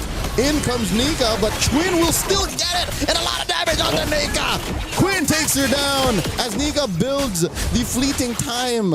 To be fair, we really haven't seen that many good Fatal Links just yet. I guess it's just too difficult to actually get that setup you're looking for, you know, because even dealing with that kind of just, it seems like Team Ray Young is just marching on up to where they want to go and deciding to pick off a kill or two. They're going to go in and do tons of damage to this tier 2 turret. Wow. Hold on. Luette looking for Quinn. Goes into the lightning form. Shifting skies. Quinn now to an 1/8 of her health. Quinn is taken down. No need for the spear. And now Zulana comes in from the east. Keyboy in trouble. Gets the mount. She can only delay the inevitable. She's making them work for it. Why won't you die? Finally, Keyboy falls. That's exactly how Moskov sounds when he throws the spear. Now, putting pressure up here towards that top tier 1. They're going to go for more, but man, this is a fight for the map space, fight for objectives. All this for the Turtle to come up here. Last one of the game. They've got position favor. Chiboy will be back up. We can expect her to do essentially the same thing, but they might be a little bit too late to this. Golden Staff pickup for Quinn. They're fighting for it. Nika's going to push off Miku. And there it is. Turtle goes over to Aurora. It links by Nika. Nora very low. Oh. Nora here survives with a sliver of HP. The burn takes her down. And it's all Aurora going into the mid game as they try to find Nika. There's the mount by Chiboy. The flicker back by Aurora's roamer. And the black shoes. Miku survives. Team Ray Young, it's clear that they're just trying to get something in return. Yeah. And I'm afraid that if they continue to do that, they forget that the rest of the map exists. Mob Psycho flickers back. Chiboy looking to get the mount on her. Does not have the grab on cooldown. And that's tough. Team Ray Young, they barely close the gap. They keep it at neutral, but if you look at the map, it ain't looking good for the Mongolians, for the Malaysians. Yeah, this is the hard part, man. Is they're trying to maintain that split push, you know, that's happening here every single time we see with the Moskov. But then also you've got Anu doing the same thing. Whoa, Fatal Links on a Chiboy. I think that's a worthy pickoff, especially since we know that there's a fleeting time on Nika. Yeah, so she'll have that ultimate up again here in no time. What I was saying is, again, Team Ray Young has to kind of maintain these side lanes being pushed in. And then who do you do that with? Who do you go and deal with? Mob Psycho on this Moskov, you know, can just join these fights with the Spear of Destruction. Same thing, Anu is doing that. You can see the items coming into place here too. Some of those second items already locked in across the board. Working on the third for Quinn. I think Quinn... DHS. Yep, DHS nearly there. It's going to be a big threat to Aurora Gaming once that does come online. You got that trinity of items locked in. Even the tankiness here. I'd say Quinn is on the way. She again, I said 2.5 items. Yeah. That's when you can kind of go, all right, I'm ready to go. And even if she did suffer a death at the hands of Luette, who, by the way, is just a monster. If Luette decides and says, I'm going to get you, she is going to get you. Yeah. Team Ray Young, they just have to find a way to protect Quinn, and then they're all the better. Lord spawns, lower quarter. Nika looking to find out if she can pull one off, maybe a Forest Aegis, maybe a Purify. Lord here at less than half health. Anu's been working on it for the past 10-15 seconds. And this is a better position for Team Ray Young. Aurora might have to telegraph the engagement. In comes the Throne of Ruin! And the Fatal Links, the Azure Nika falls! Chiboy traded out for her. Down goes Luette. Miku gets a double. Zulana goes down as well! Triple for the Lilia. Now Anu can go in a stealing Lord for Aurora. That was clutch from Anu. She got tan low enough so that she had to get out of the Lord pit, and then Anu knew, I have an iframe to work with the kit here. I'll go in, get the Lord secured. What a clutch play from Aurora Gaming. Hirara's iframes are criminal. Yeah. They are nothing like the iframes we've known from the half-a-decade-old hero that is Lancelot. His iframes are like on DSL. This is fiber speed. This is 5G satellite internet iframes coming in from Hirara. I had to hold my breath. Wait, how's she doing this? I was like, wait, is she actually going to go back in? And then ends up making it work. All right, look at the damage coming in from Quinn. Fatal Links once more. Black shoes from Miku. Luette in trouble. Does Shifting Skies into the cloud forms. A little chunkier for this. And they will get the back off. Lord marching down bottom for Aurora. Okay, so luckily for Aurora Game, no one goes down there. They still have that Lord. It should charge into the turret. Does take out the tier 2 on the bottom side. So that's probably all they're going to be able to get off of that. I'm not sure if they'll continue to push down at the mid, tier 2, or top. Right now, Mob Psycho. All right, Tan, can't they do exactly? Whoa. Oh, my Lord, look at the damage. out of Anu. That was a single sequence, Joseph. Oh, you don't follow that. Yeah, you don't need to. Mob Psycho, that's Psycho. Don't do it. You don't have to follow through with She's that. fine. She's fine. Like I was saying, though, off of that lore, they're going to get that one turret unless Anu continues to put pressure up there. But I'm sure that will be dealt with. You can see Nora rotating up there. So right now, Aurora Gaming in good position. Nothing's out of hand, though, for Team Ray Young as they look to go for Mob Psycho again, mid lane. And Quinn does find Louette. That's one natural predator that they're taking care of. Mob Psycho gets found out by 10. Zulana with the brilliance, not going to save her from Quinn's shurikens. And now, at least Nika and Anu will keep themselves scarce, but all right, the only thing that one could ask for as a fan of Team Ray Young is if this happened closer to Lord. Lord is still a minute out. Still a minute out. I think that showed us, Leo, that, again, the veterancy, the experience of Team Ray Young right there, knowing that, again, with their composition and what was available to them, they could convert kills. Oh! Look at the free hits coming out of Quinn! Nika gets taken down underneath tier 2.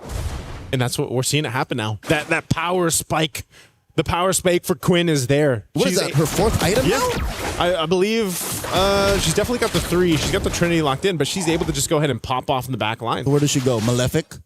Ooh, gun. Malefic gun. Malefic Aurora for 10.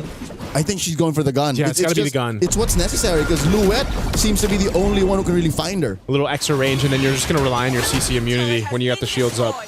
So Lord will now come up here in a couple seconds. Team Ray Young in position as they wait for it. Or do I dare say maybe even a Wind of Nature?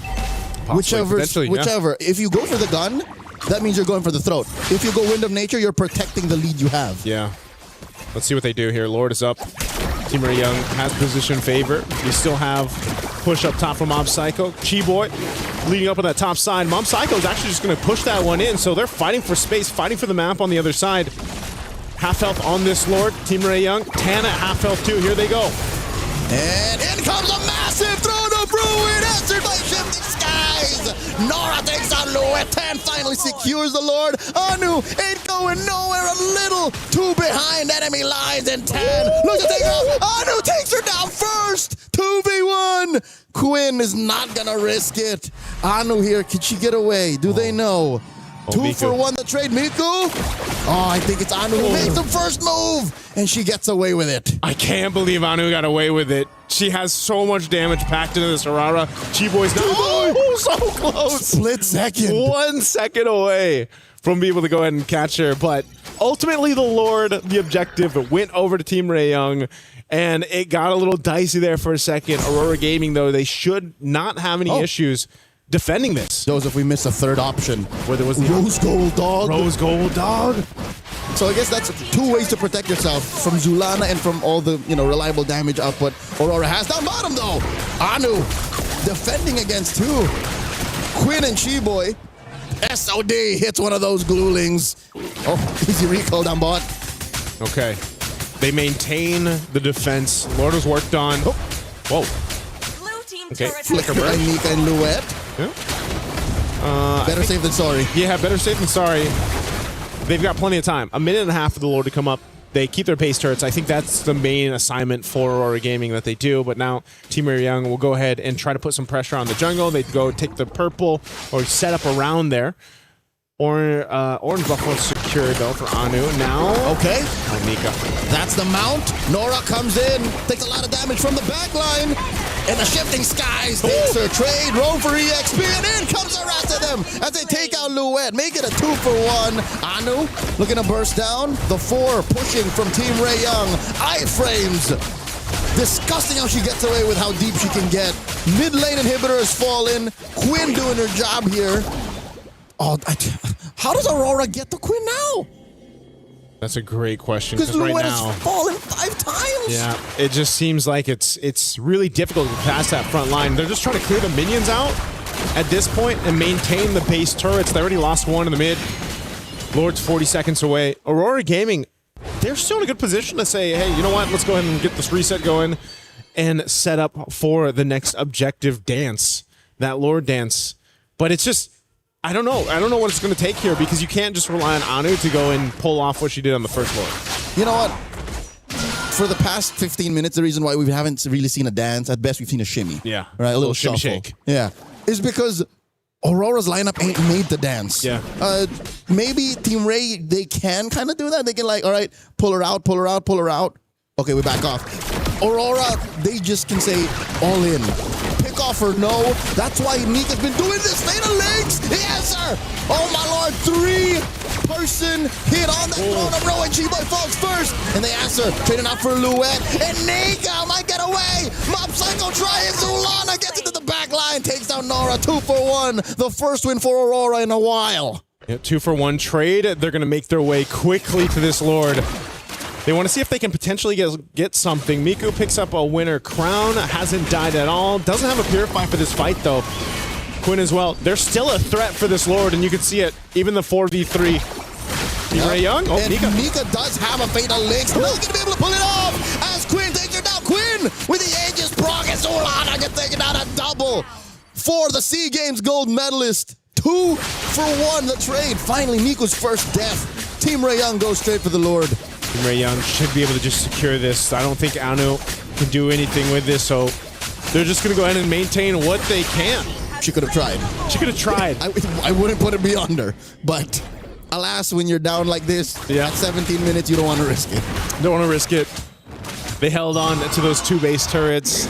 They have been fighting, and like you said, Leo, it's been, you know, one of those instances where it's like, we have a Fatal Links, and that's about it. That's kind of what the fight process has been for Aurora Gaming. You know, it's been really tough for Nika. She's died 8 times, but she's been able to get, I don't feel like she's been able to just get one of those massive setups yet that we've seen with the Atlases throughout competitive play. Maybe in the defense, the base defense, that'll be the best case scenario for her to pull off. Yeah.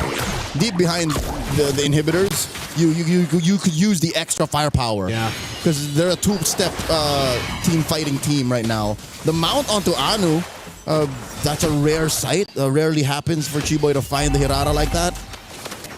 Anu using that kit to really clear quick. I think they got to say goodbye to this bottom lane. Tan holding Nika down. Lord gets taken out with 1 more minion. Team Ray Young surprisingly aren't forcing it. Oh. That inhibitor stands. Yeah, stands for now. 1 HP, literally one hit away. Really good clear speed happening right now, too, for Aurora Gaming. So this isn't going to be a game-winning Lord push that we saw. Lord was already taken care of. Oh, Shifting Skies out of Luet. SOD point-blank range, and Mob Psycho serves up a kill. Quinn finds Luet, and Chiboy falls. Mob Psycho still throwing out those spears. And Nika looking for it. Zulana punishes Tan for staying a little too long behind enemy lines. Aurora and Team Ray Young, man, they are taking each other to the limit. This game 1 already approaching the 20-minute mark. This is, I guess, just the nature of this composition from Aurora Gaming. I mean, Luet with a setup of lifetime. She set this up in a choke point in the jungle. And Mob Psycho, she was unleashing here too, but she had to be careful because Quinn was right there, and that was an immortality from Chiboy. She didn't want to get caught any further. So right now, Aurora Gaming has shifted things a little bit in their favor. They're still trying to fight here in the mid lane, though. Nora here with a fake out. Flickers forward. Could have used the gleam. And, yep, no, she just gleamed in. That was a good threat, forcing Aurora to back off. So where does this go for Aurora Gaming, man? I think as much as we've seen them defend, they've lost the base turrets. They're gone. They've been dealt with. Yeah, eventually everything just fell. Are they in a position to actually fight for the Lord here? That's the thing. They, like you mentioned, it's been the shimmy. It hasn't been a dance. It hasn't been a full contest for the Lord. Joseph, just to answer your question, yes. You see how much firepower they have? Yeah. Especially if they find Team Ray Young lacking and just in the wrong positions. You have to respect Aurora. You look at this draft. Look at top. It's risky, but wait, Mob Psycho fighting it. Now Tan playing with the iframes as well. SOD Chiboy blocks it. Tan! Risky business as Chiboy gets the mount protecting her jungler. What is this? What is this play? Oh, Mob Psycho. This is the riskiest type of split 4-in-1 I've ever seen. And the Lord goes over to Aurora. Anu again with the retribution to skewer. But look at the Quinn! Quinn with the solo push and a couple of minions. Can Nika stop her? Team Ray Young take game 1. We thought the whole map was split and it was going a different way, but hey, Quinn and the rest of Team Ray Young had a plan, and my goodness, that plan ended up working. That was devious. That was veteran veteran Wiles that got Quinn across there. Man, what a decision there, too. I was just thinking, that's crazy. Momsaka was doing such a good job at keeping them contained up top. Tan was really low and so late. She rotated not in enough time, but they made the decision, and they were just like, you know what? Hey, send Quinn. Hey, the pick was Gila. It was crazy already. And the fact that they won that way is just a perfect bookend. Yeah, man, that was a great game one in this best of 3. 20, what did we end at? 20 almost plus, 20. 21, maybe almost 20. A little past. Yeah, that was just great game one. Team Ray Young showing, again, this experience, this veterancy that they do have through the course of MLBB, and it showed here in this one. That is a great way to start MWI 2026 here on Best Stream B. I did not think it would end like that. Usually we associate split pushes with Moskov. I mean, a split push was happening, but in the end, just that little bit of detail where Aurora overcommitted and did not take care of some of the simplest things that we always point out, the mid lane minion wave when you have no more turrets. Yeah, you know what? It's not that I didn't expect how it ended. You know what I didn't expect? How it went. How close Team Aurora actually, Aurora Gaming actually kept Team Ray Young. Yeah. Kept them honest, kept fighting.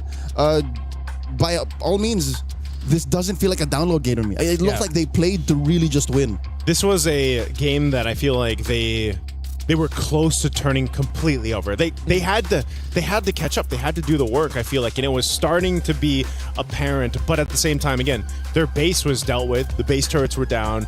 They couldn't keep that maintained. They weren't really able to, I feel like, compete in an objective fight, objective dance, and maybe that's the nature of their composition or just the way they executed it. And so, Team Ray Young was just able to go ahead and take that and continue to punish that kind of weak point, at least in game one. Yeah, two biggest learnings here. It seems like Anu is a student of the ZX Aura dojo of Hirara.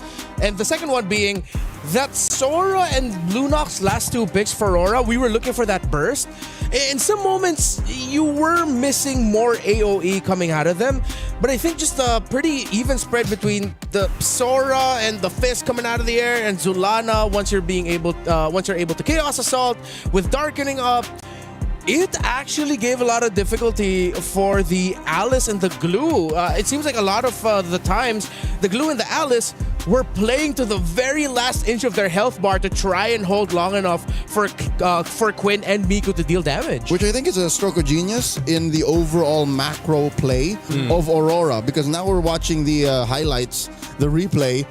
When you're in it, you don't really get to notice, but now in hindsight, I can appreciate how Miku, when she hits the Fatal Links, it's away from where Anu is. So Anu can take care of whatever's left where they started the initiation.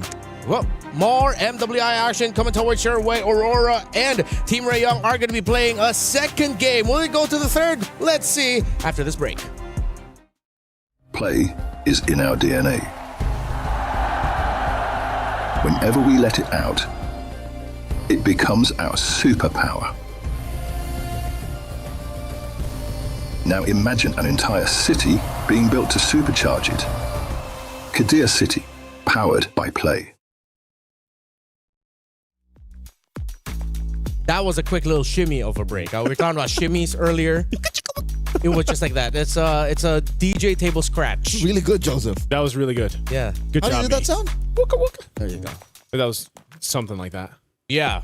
Yeah, let's just say that was you. So, again, going back to the discussion where you were talking about how Aurora seemed to also capitalize on the things that maybe are slightly overlooked. This is where I remember now why I hate going up against Lunox. Her animation for the Chaos Assault, it's so hard to spot with everything getting thrown out. You don't realize that you're getting hit by a Lunox until you get the notification that Lunox took you down. Yeah, the burst is crazy. And also, if you have a little bit of color blindness like me and my friend LaFell over there, sometimes you miss it too. Do you guys have the same color blindness? Yes, we do. Or? We have the very same. Is it on a spectrum? You wouldn't know. I'm sorry. Yeah, we have, but I just know we have the very same. We play on the same settings in MLBB. Oh. Yep. Yeah, there is. There is color blindness. So you can settings. tell your life bar from everyone else's. Oh. Yes. All right. Use your accessibility options in game, by the way, for those who are wondering, like, Yeah, it is very helpful. What was also very helpful here for Aurora is usually when we talk about teams that keep going for fights, there are times where we go, why do you keep doing that? Here for Aurora, not a single time in my head did I go, why are you going for that? It seemed like there was a lot of the fights they were taking, it delivered something. Not always a good thing, but it delivered something that helped slow down Team Ray Young. I had one moment. That's it. Oh, well, no. In hindsight, for me, I would be molding and questioning why they wouldn't fight. Yeah. I would be like, no, keep doing it. Yeah. I had the one moment. It was when Anu went for the Lord. And then you're like, oh, I see why she went for the Lord and she stole the Lord from There you Pen. go. So you had the question, but eventually...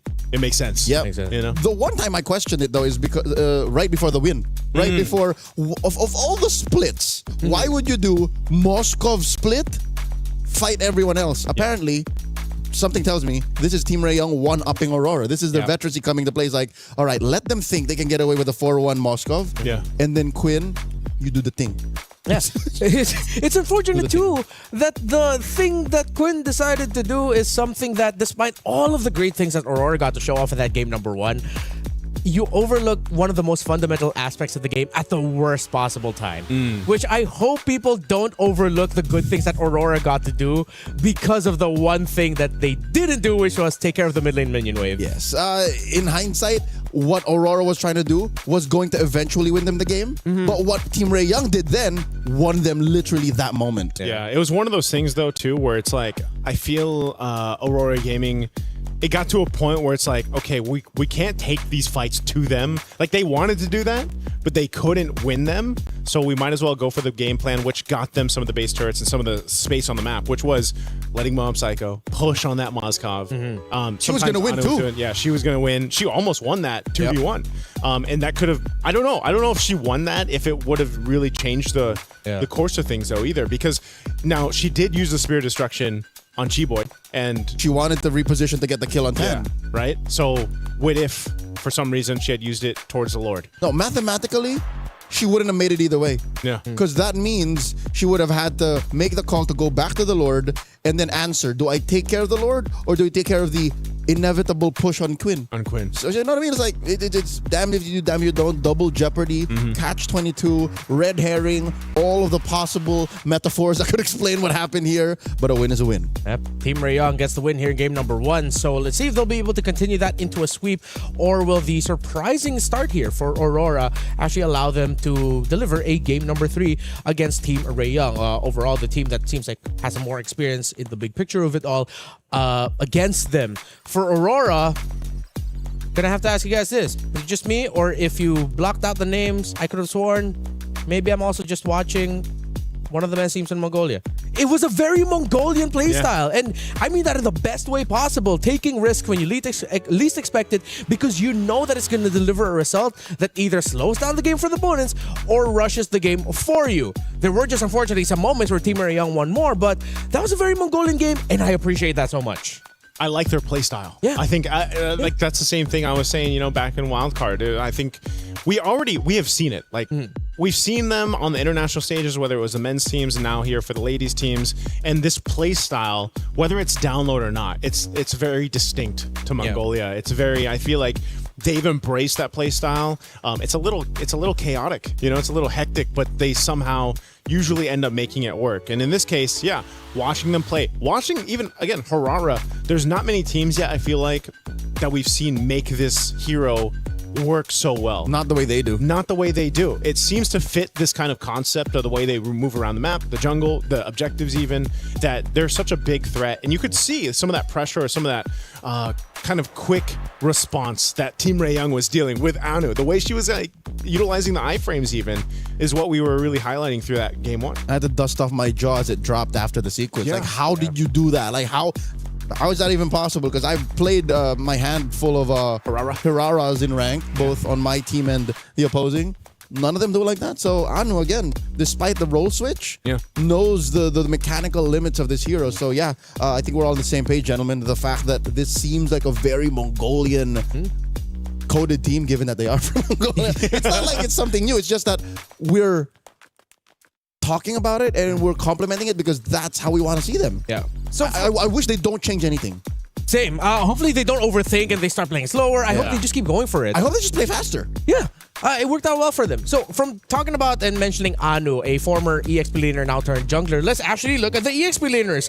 Luet and Nora, I think, delivered most of the excitement from this game with how they were just so gung-ho and fearless with setting up with the Sora and the Alice respectively. Okay. Despite Aurora losing, I think Luet put on a better show than Nora. Yeah. Because Nora was a, sort of ruined machine. But Luet did, everything. All right, we're going to be discussing the EXP players just a little bit more and, of course, the other players as well. We're just going to go on a really quick, short break. We were there. For every click, every clutch, every respawn. We were there for the years of grind. And we're here. Now. The proud founding partner of EWC. Powering the biggest event in gaming. Shoulder to shoulder with the world's best. Making history. Greatness deserves a stage. Lenovo Legion. Reach your impossible.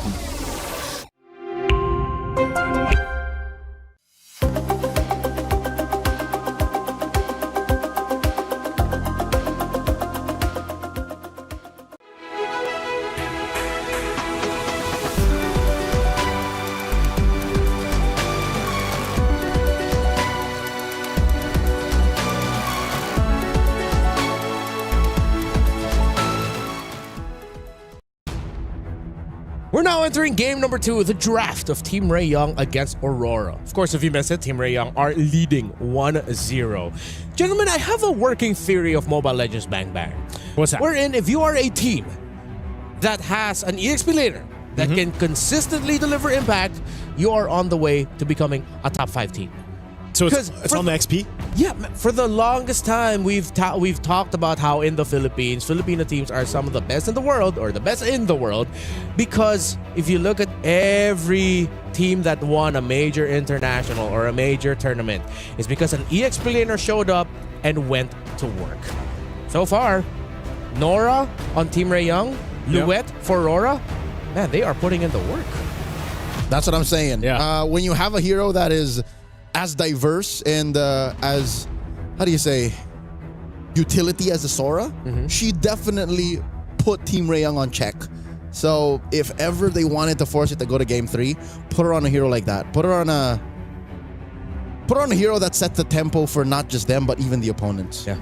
Impact. Yeah, I was impressed because if I remember right, Luet, she died early on, right? Yeah. And then she made like a crazy setup. She flickered in the first minute. Yeah, so like, that was the thing. It's like, whoa, is it a little rocky? You know, in the early seconds. Yeah. But then, boom. Yeah. No, she makes this great setup, gets a double kill. She shows up when it matters. Yeah, she continued to do that on the Sora in game 1. It's just, again, I have to agree with you. I think XP lanes are so pivotal right now. XP has been in a really good position for a while, man. Nope. Here's the thing. They were, but they were kind of down in the past 6 to 9 months. And then suddenly when Paquito came back, when Yu Zhong came back, when Arlo came back, that's when. Yeah. But I mean, XP laners still have always been this kind of concept of, okay, we have to either be there to alleviate the pressure on our jungler, or maybe set things up, sometimes sacrifice ourselves for the greater good, you know? And yeah, Paquito was kind of nuts. I think that's why he got slightly nerfed, right? For like After 2 the patches buff. back to back. Two patches. But that's one of the main things is just, I think XP lane specifically, if you're an XP laner, is a really fun place to be in, you know, right now with the current meta. There was a time wherein, because of the Sora-Valentina relationship, EXP lane was just boring. And then it got fixed eventually, and now here we are. Sora's back. I don't know if Valentina is going to, once again, you know, haunt the draft amongst bans and first picks, but I like that we're going into MWI with an open meta game. With questions more than answers. Because imagine if we just came in and said, "Yup, this is the draft." The action between Team Ray Young and Aurora is still underway, but of course, it's 2 champions, 1 game. My Champions Pick event is now live from now until July 27. You can submit your predictions for the MSC and the MWI champions for a chance to win 50,000 in-game diamonds and MSC 2021-25 tournament skins. Don't forget to leave your picks under @MLBB Esports post for even more chances to win. Lock in your champions now and cheer for your favorite team. It's a lot of diamonds, right? There's a lot of great skins to spend diamonds on. Wow, look at that. The past half a decade of MSC celebrated once again in the form of your favorite skins. I remember I was having a discussion with our friends from Moontown back in the back. It's like, for some reason, there was a hero that we were forgetting for an MSC skin. It was Nathan. There was a year where he was an MSC skin. Yeah. He was 20... What does that say? 2025? 2024? 4 or 5. Because it was Claude, Farsa. Farsa was 22. No. Sorry, not sorry. Oh, yeah. No. From order, it's Atlas. Atlas 23. Farsa. Yes. Atlas is 23. Oh, Atlas 23. Then whoa. Yeah, 21's Claude. Yeah. 21's Claude. All right. Now we remember. So this is one hero that was banned out earlier by Aurora on the blue side. Now they decide to open it. Guinevere is one of the few utility junglers that were unaffected. Generally so. So that's why I think they committed the ban, because she's one of the safe ones. Similar to why you mentioned Barrett's earlier. Yes. So I hope that they don't swerve this and put it into the hands of Nika. I'm not saying she can't do it, but most jungle Guineveres, I'd say like 9 out of 10 are not a good idea. It's a no-go. In recent memory, only Team Falcons PH were the only ones to be able to pull off the whole... No, not Team Falcons PH. Smart Omega. Out of MPL Philippines was the last one to go, let's try this. Yeah. Wait, sorry, Gwyn Roam or Gwyn Jungle? The switch up. Oh, the switch up. Yeah. When you for sure thought it was going into the jungle. And then it went wrong. It's rarely a good idea. But dang! Not only that, but there's a Minotaur, and then the Gourd comes through. All right, okay. This is what I like now. This is what we're expecting for MWI. New orders, new heroes. Minotaur has been a pick that we were looking for, even during the wildcard for MSC this year. So now, showing up very early on, day one, great. And we don't know where the Badang is going. There's a couple of flavors of Badang. Yeah. More than half of them are roamers, but then, there's a small group who just throw it into the EXP lane and make it work. Yeah, that's not me. Yeah, I'm looking at you, Diablo out of Ignite Gaming from Singapore. So here's one hero that, straddles the line between fighter and assassin. There's Suyo. Yeah, Suyo kind of fell off a little bit in the meta. I feel like this is maybe a start of where he comes through again. Certain teams, certain players still can really utilize the Suyo in the jungle. But I'm wondering what are they going to use to beef up this lineup though from Team Ray Young? Quinn. Quinn is like red 5 queen right now. So it's just whatever they need, throw it on her. Last pick. Impressive. Who chose this? Did Coach Ethan choose to go blue again? Or first choice, blue side. Home side is Team Ray Young. So Team Ray Young said, let's go red. Yeah. Wow. So they have the choice to just stay it here. This has got to be the MO for Quinn then.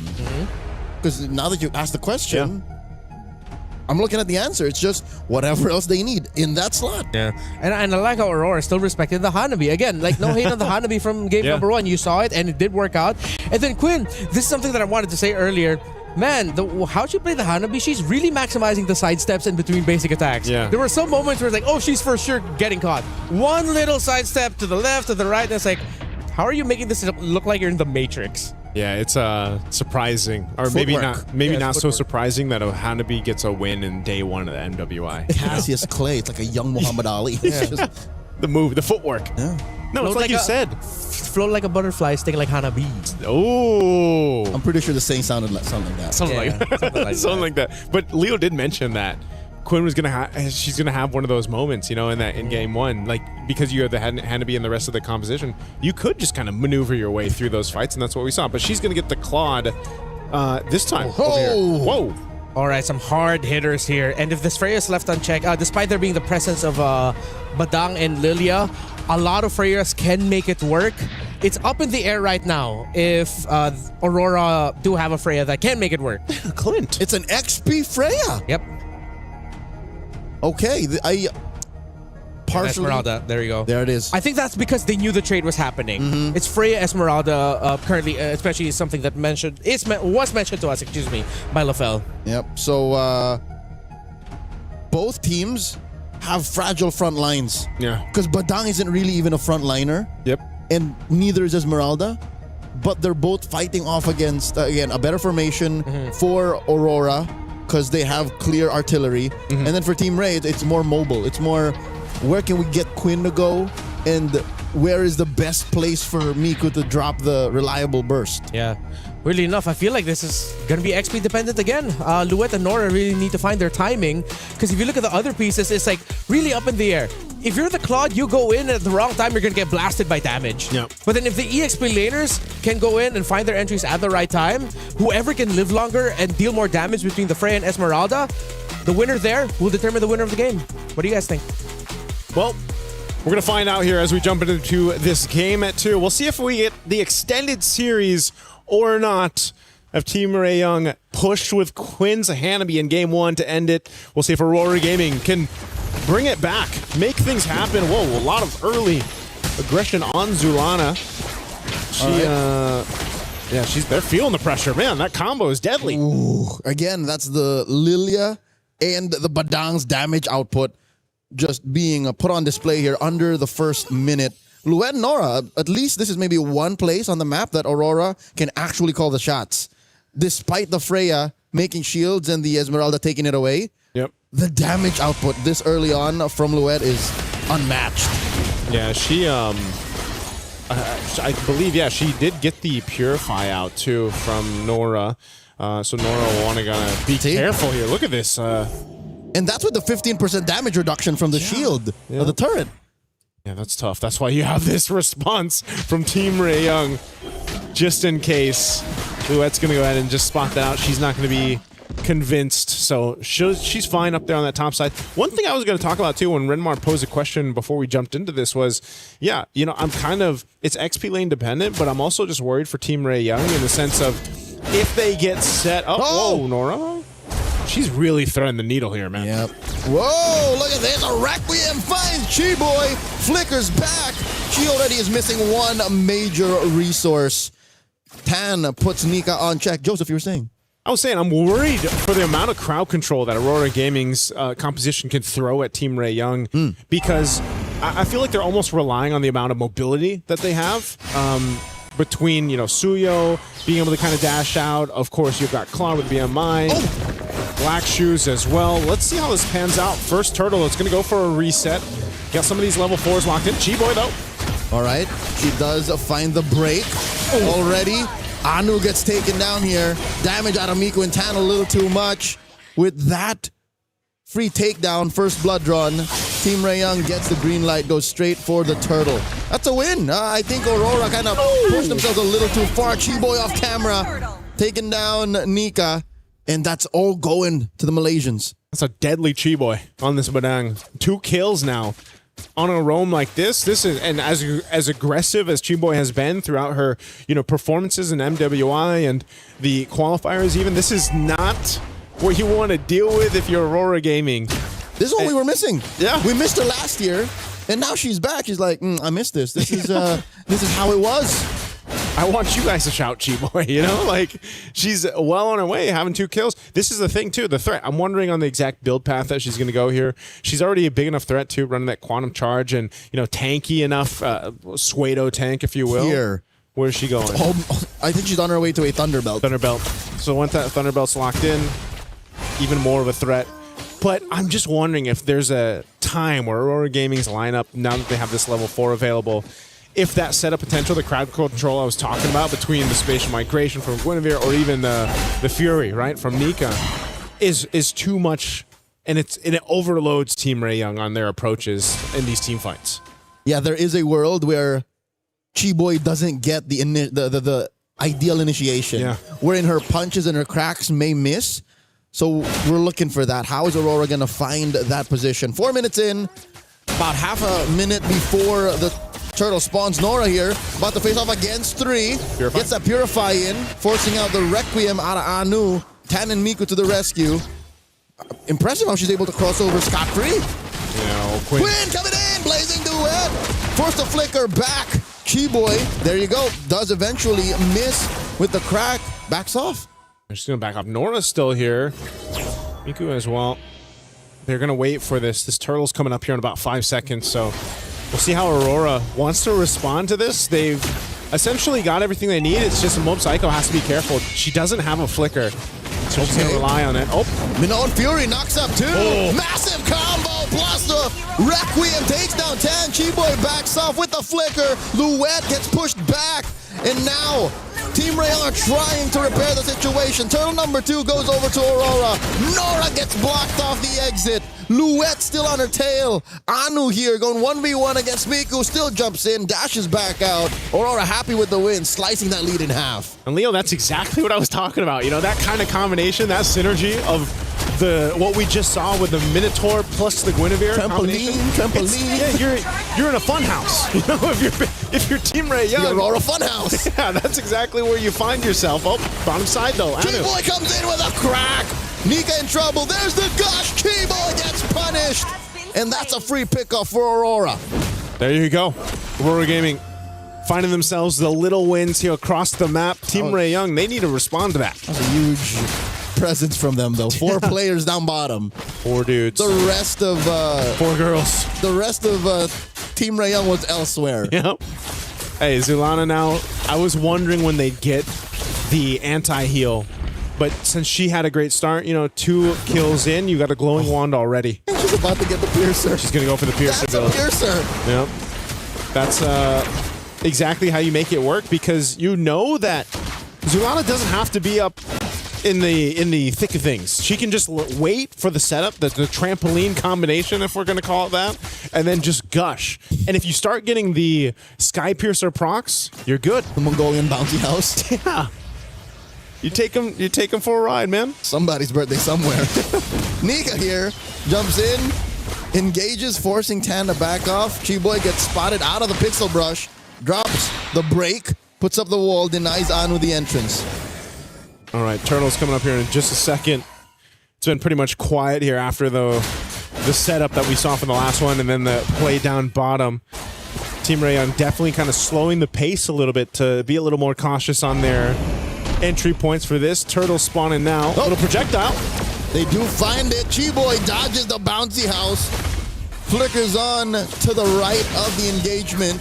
Does not have that, but instead will buy her team some time and space. Advantageous for Team Rayon. Nika one-on-one with Miku. They score the turtle. Final one of the game. Turret almost gets taken down by Mob Psycho as Nora dances around 2, pushing him back. Man, Nora is just a menace with the amount of shields that she can get here, and you know, they pretty much bullied Aurora Gaming off of that turtle contest, and they really couldn't do much about it. So they have to rely right now on scaling for Aurora Gaming, and it almost seems like the perfect setup is what they need. Oh my lord, Chi-Boy finds Louette, forces a vengeance, and a defensive use of the Valkyrie Descent while pushing that top lane inhibitor. That's what I felt like. It's just, it feels like they're just bullying Mob Psycho though. Mob Psycho. Nora walks in on her. Miku here looking to drop some damage. And there's no one Fury. No one home. Ooh. That's a 3v2. And Miku barely gets away. Big stun coming through, but just not enough damage to get the kill there on Miku. She did have to pop the Purify Black Shoes, so a lot expended. There's the Sky Piercer now for Zulana. So she's online. She's ready to go. A hit away on this tier 2 on the bottom side. And this is something, again, crowd control favors Aurora Gaming with this. Chi-Boy's got to be a bit more careful on her initiations, and I think that's why, too, you're just waiting for Quinn to hit that power spike. A little more discerning. Yeah. I think Nika would be more than happy. Oh my lord, they catch her! Some tenderized beef served up by Team Rayon. Again, 30 seconds off. She will be there in time. This is space and time for Team Rayon to actually repair the map. That was discerning, right? They're going to hold on, try to hold on to this tier 1 turret. They do just that. Tan making her way up here, too. Mom Psycho, this has been her memo from game 1 now to game 2. Go ahead and just continue to be a menace on the opposite side of the map of everyone else. Now, eventually, this Clint will be online. She's going to be pumping out damage. She's going to be able to go ahead and hit from a range, but that's the thing. You know, Louette's the one. She's got to go in with this Valkyrie Descent, the Vengeance too, off of the combination. Now we'll see it in play for this Lord here. I think you're saying what Aurora's already thinking. She has to show up at 0-0-1. She hasn't really been able to threaten Team Rayon with what usually Freyas have been doing for the past 6 months. Yeah. Nora here, pushing her back. That's a good amount of shield she wants to steal. All 5 members of Aurora near the pit. Purple getting secured first by Tan. Team Rayon has everything in the kit that they need. Nora's given the information, and once again, they're going to push off Aurora Gaming from this Lord. Oh, Minoan Fury already. Anu looking for it. Finds the Requiem in 10. Second guesses her entry. Luet takes down Miku. In comes the rest of them. Quinn with a blazing duet gets knocked up, backed off. I'm pretty sure there was a couple more seconds left in that BD. And just like that, the dance has turned into Operation Push. Aurora back. Zulana gets taken down. 1-for-1. The eventual trade by Team Ray Young. And look at all the battle spells and ultimates and everything else that was used by Team Ray Young, but hell, was it worth it? They get a kill on Zulana. They push back Aurora Gaming. They won't be able to full commit to the Lord, but still, that's what they've been doing throughout the game. They've been pushing and pulling in these team fights against Aurora Gaming. A Lord delayed is better than a Lord stolen. So that is what Team Ray Young is telling themselves right now with about 1,000 gold up and the rest of the map looking relatively red. I'm pretty sure they want to push mid in more. I'm pretty sure they want to take care of that big fat wave up top. That's why they sent Quinn there. That's why neither team are fully committing to the Lord just yet. This is not as free as one might think.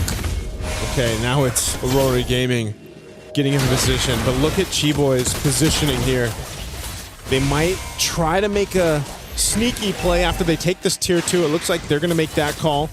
Aurora Gaming has to respond to this. They don't want to get cut off in a bad position too. So another Minoan Fury! And Miku, despite the black shoes, she was waiting for the Purify to come off of cooldown. Quinn, AOT stacks off of that mid-wave. Chiboy with a conceal. Who's she going to find? Finds Luen Nika. Pixel brushing control. Lord with the knockup. Finds that crack. And will look for the break, but she gets knocked up and taken down first. Nika scores. Quinn finds Zulana behind tier 1. Lord still standing. A 16th of its health. Tan has a red tree.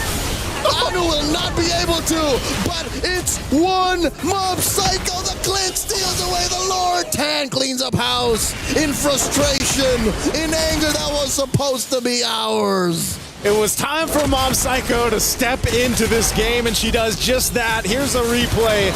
Great setup, and this Blazing Duet was held on a little bit longer. Quinn will capitalize the kill on Zulana, and then this was just a face-off, a dance for this one. But Mob Psycho ends up securing the Lord. Highway robbery at point-blank range. Who'd have thought it would be the sheriff who will commit the drive-by? Hey, they made it happen. They've brought some momentum in their favor. They've just got to deal with this. The Lord is actually going to be worked on really quickly. Oh, no. Uh-oh. Nora jumping in. Another Mongolian bouncy out served up. Plus with Gush. But Keyboy will be able to back off. In comes down. Another massive blazing duet by Quinn. Able to BD on out of there before it's too late. Nora dancing around them. And they're jumping by 10. This is risky business. 4 members of Aurora will not allow for this. Team Ray Young, take care of the Lord. Okay, I think Team Ray Young's going to be happy with that. They took care of the Lord pretty much as soon as it spawned. They held on. They're going to clear out these waves. There is a big push up top, though, on that tier 2 turret. But Tan will be there just in time to keep this up. It does get brought down to a quarter of its health, but still, one thing they want to be careful of is Zulana, once again, on that Sky Piercer. Lightning Trunchet locked in now, too, with the Gourd.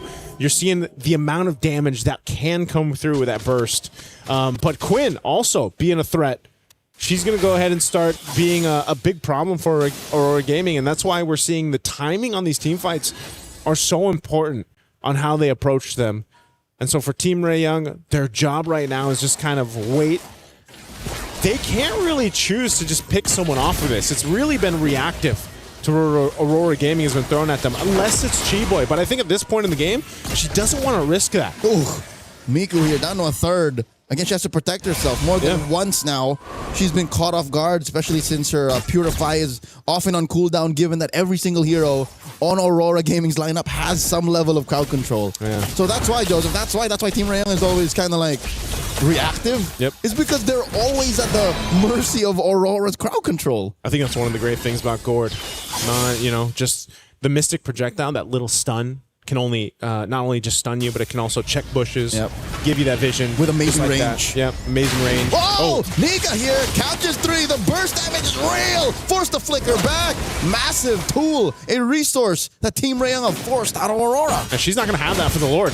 This Lord is coming up here in about 8 seconds. No flicker available. That's such a, you know, it might seem like a small thing, but it's a big part of making this Minotaur Minion Fury be a surprise. Yep, whatever bounty house is coming out of Aurora now is an honest bounty house. You see it walking up to you. Imagine how scary that is, but also how easy it is to dodge. Yeah, it's already inflated. It's just coming towards you. Rolling down the street. Like, I know there's a party on the way. Half health on this Lord. Let me step to the side. Oh, Luet might be looking to step to the side of this one. There it is. Catches just 1 plus the Requiem. And Zulana does bring out the Gush. Miku here dealing the damage on the Luet. Luet votes, but Miku will go down as well. 2 for 1. Aurora happy with the trade. Now Nika getting a lot of lead on her face, and 10 can't finish the job. Finally a 2 for 2. Nora dashing on out of here. Still a long earned kill. Team Rayong just up 3K. Still not in a good shape to take the Lord. The burst from Mob Psycho. You're in my game now. 10 gets taken down to a 5th of her health, and in comes the blazing duet. But the sheriff says, no, not on my watch. Oh my goodness. Mob Psycho takes down Quinn, and Aurora goes straight for the Lord. What are we watching right now? Aurora Gaming, the push and pull Sheriff's Town in a Mystic Gush. And 10! We'll get the Lord! 10! Guilty! What? Guilty! 1 count of Lord theft. Not on my watch, Arthur. 10! What just happened? What in Town Nation? Tan Nation just happened. How did she just walk to the Lord and get it? Joseph, where's this coming from? Where's that coming from? All right. Aurora, unfortunately, is in a position to defend. The map still belongs to them, and it's up to Team Rayong to punish them. Look at the damage the Mystic Field deals, Joseph. Yeah. Don't mind the gush, man. The field. That's projection. That's projection. We're thinking. Oh, my Lord! Chiboy fights a crack fight. Mob Psycho serves up a kill to Miku. And now Nora dancing around Luet, Nika, and Zulana pushing him back. Miku. Black shoes. Black shoes. Close call. Chiboy holding on to that immortality. Quinn cleaning up house. Tier 2 goes down. Bottom lane. Chubby Wave pushing in. Team Rayong are in the base. Oh, they don't want to overpush us, though. There's the Mystic Gush on Miku. And another blazing duet. Puts Zulana 6 feet under. And now Chiboy gonna have her immortality pop. Not unless she has something to say about it. Tier 3 falls first. Man, Team Rayong, they fought for these base turrets off a Lord that was pretty much cleared out from Zulana. They're gonna go for the mid turret as well. Oh, that's it. They're already in the base and they're calling it theirs. Fist crack and break on Nika, forcing a defensive flicker. They gotta retreat. Team Rayong, they're approaching the inevitable. They found Aurora lacking. They put him into a corner. Yeah, they got all their base turrets again. Just like we saw in Game 1, now Aurora Gaming, they've got to kind of shift the focus. They've had a whole lot of control around objectives. Well, Team Rayong, you know, might have taken them some time, but they barreled through that. And once again, we're approaching the 20-minute mark into this game. By the time we get to this Lord dance, it's going to be up to that point. So now, for Aurora Gaming, they've got to make their own adjustments. Oh, whoa, they're going for Luet to actually expend an ultimate for this, and now Aurora Gaming wants to fight. And there's the Requiem plus the Gush, and in comes the backline blazing duet from Quinn. Zulana falls. Big knock up a 10, looking to clean up house.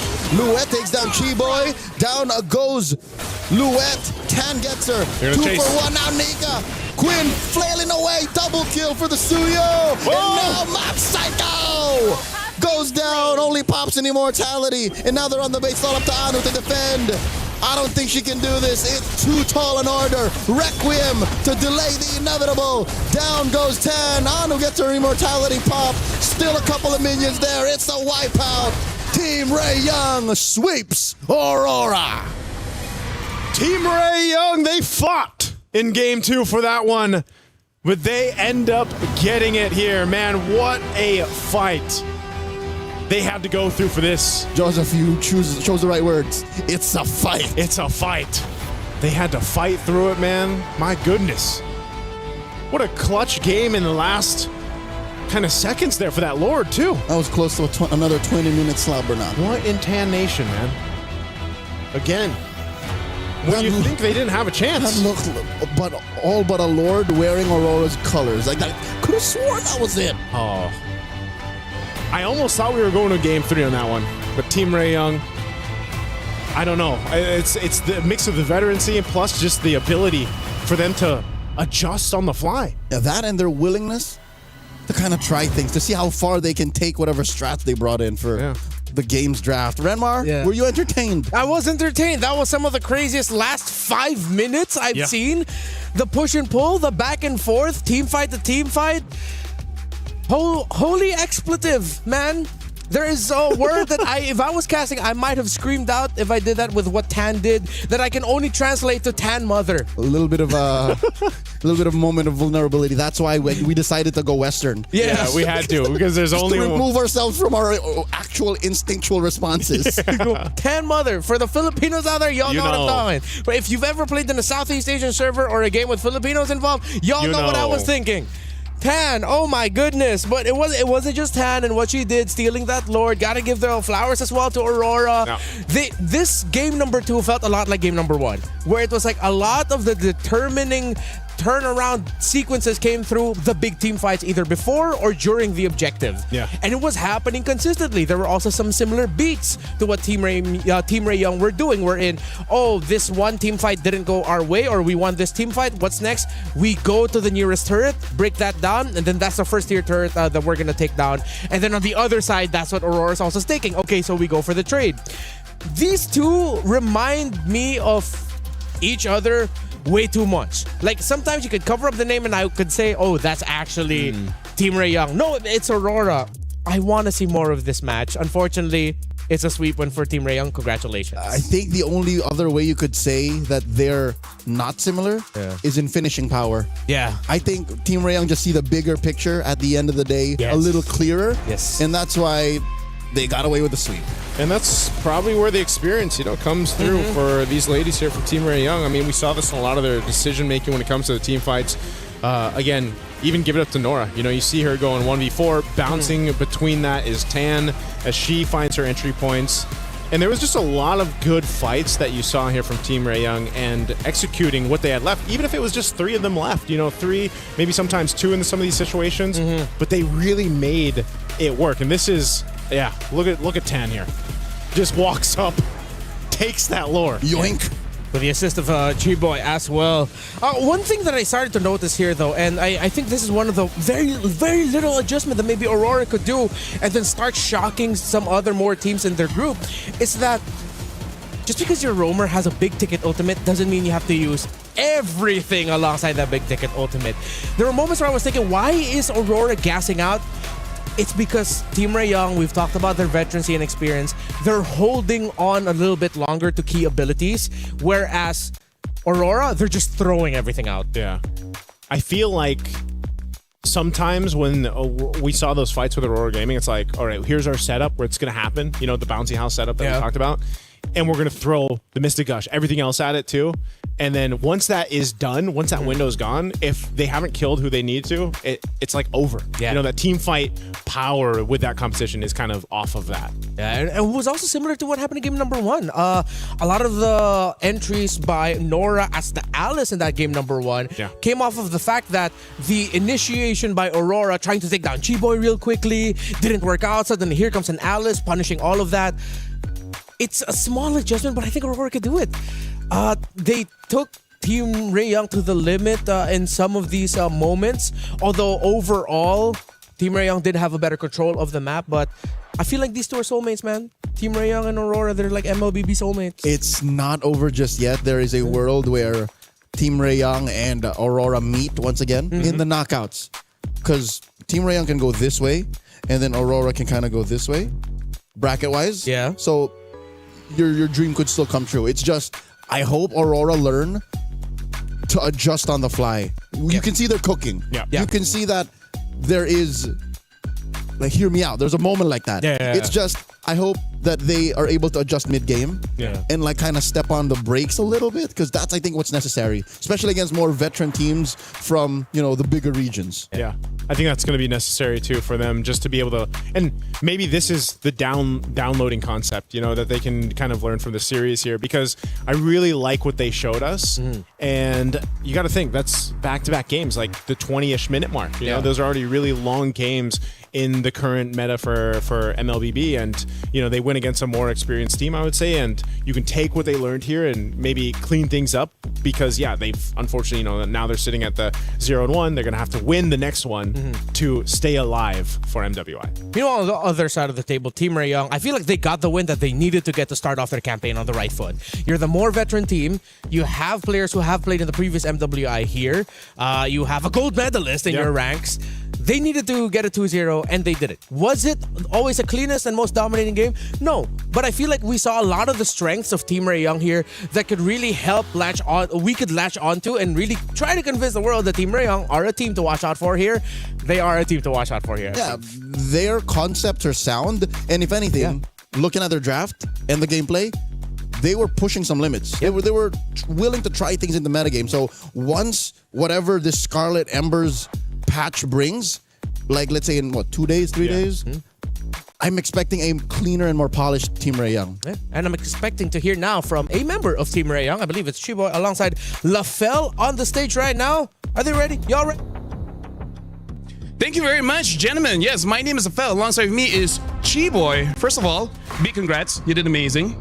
You know, amazing glue as well as the badang. So first of all, I gotta ask, how do you feel? Because honestly, game 1 and game 2, it wasn't super easy. It took you guys like what, 21 minutes, 18 minutes? How was it going up against Aurora?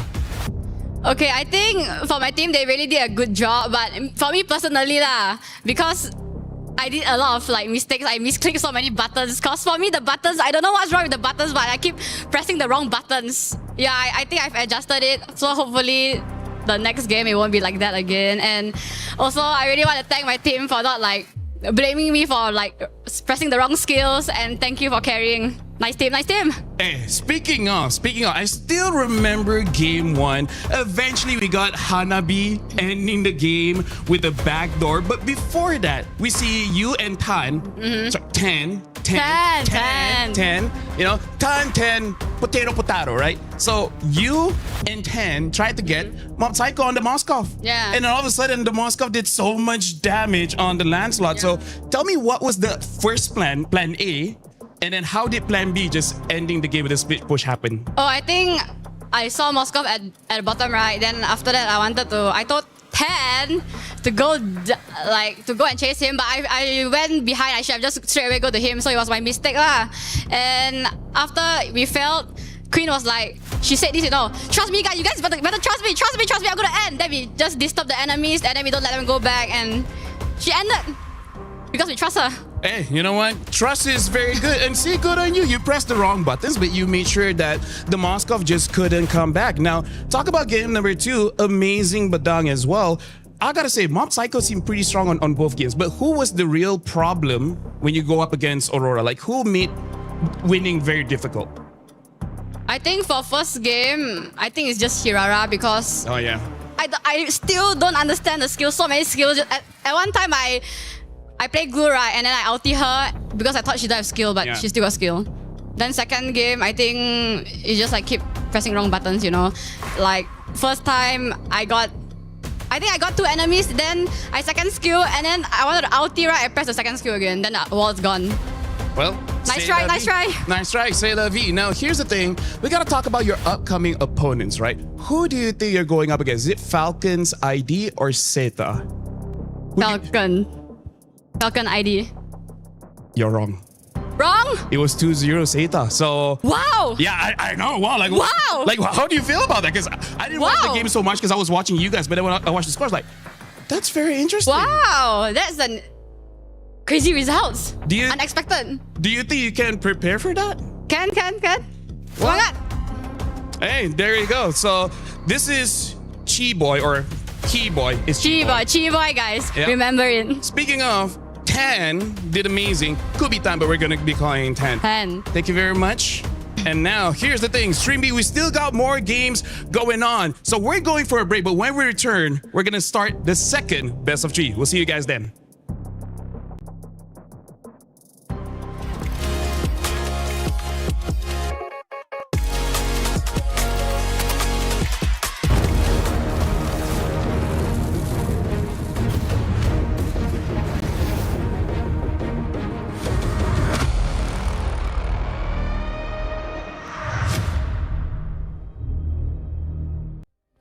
Play is in our DNA. Whenever we let it out, it becomes our superpower. Now imagine an entire city being built to supercharge it. Kadir City, powered by play. We were there. For every click, every clutch, every respawn. We were there for the years of grind, and we're here. Now, the proud founding partner of EWC, powering the biggest event in gaming, shoulder to shoulder with the world's best, making history. Greatness deserves a stage. Lenovo Legion, reach your impossible.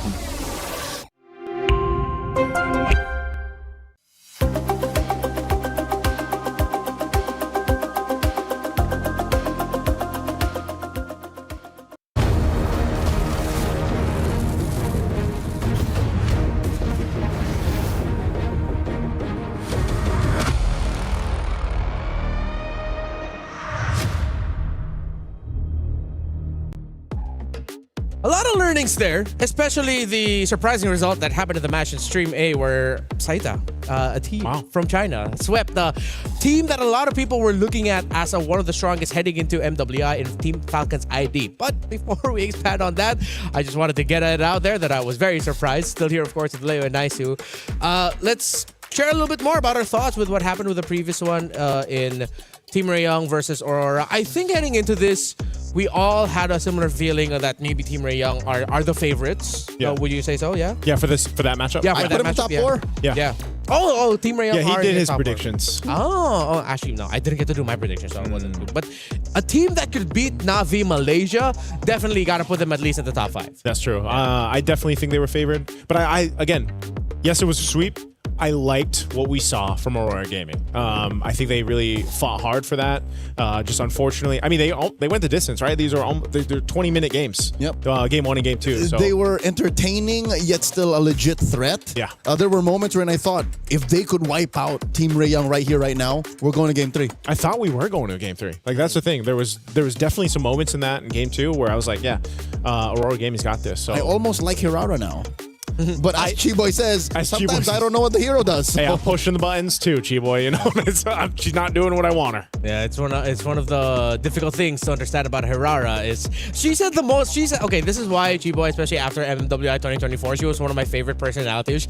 She just says a lot of the most relatable things to everyone. Things you're thinking, but then she says first. Yeah, it's like with Hirara, it's like I thought she had skill, but then it turns out she doesn't have this. She does have her skill, and yeah, and she did like the face like a lot of us would do. It's like, oh, I thought I got her. Oh, no, I guess not.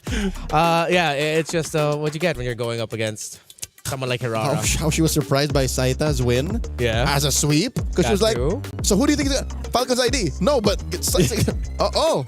I think that's relatable too, man. You know, because I think a lot of people... I need to watch that. Yeah, now. We have to go back and see this now. Yeah. Again, Team Falcon's ID, based on all the discussions that we've had with the players and the teams, a lot of them were saying that they were the strongest scrims-wise.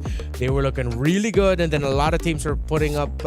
there were even some teams saying that, they might actually be the one to give Vitality a run for their money and would predict that they'd win over Vitality in the Grand Finals. But then starting off your campaign with a sweep loss to Zeta is...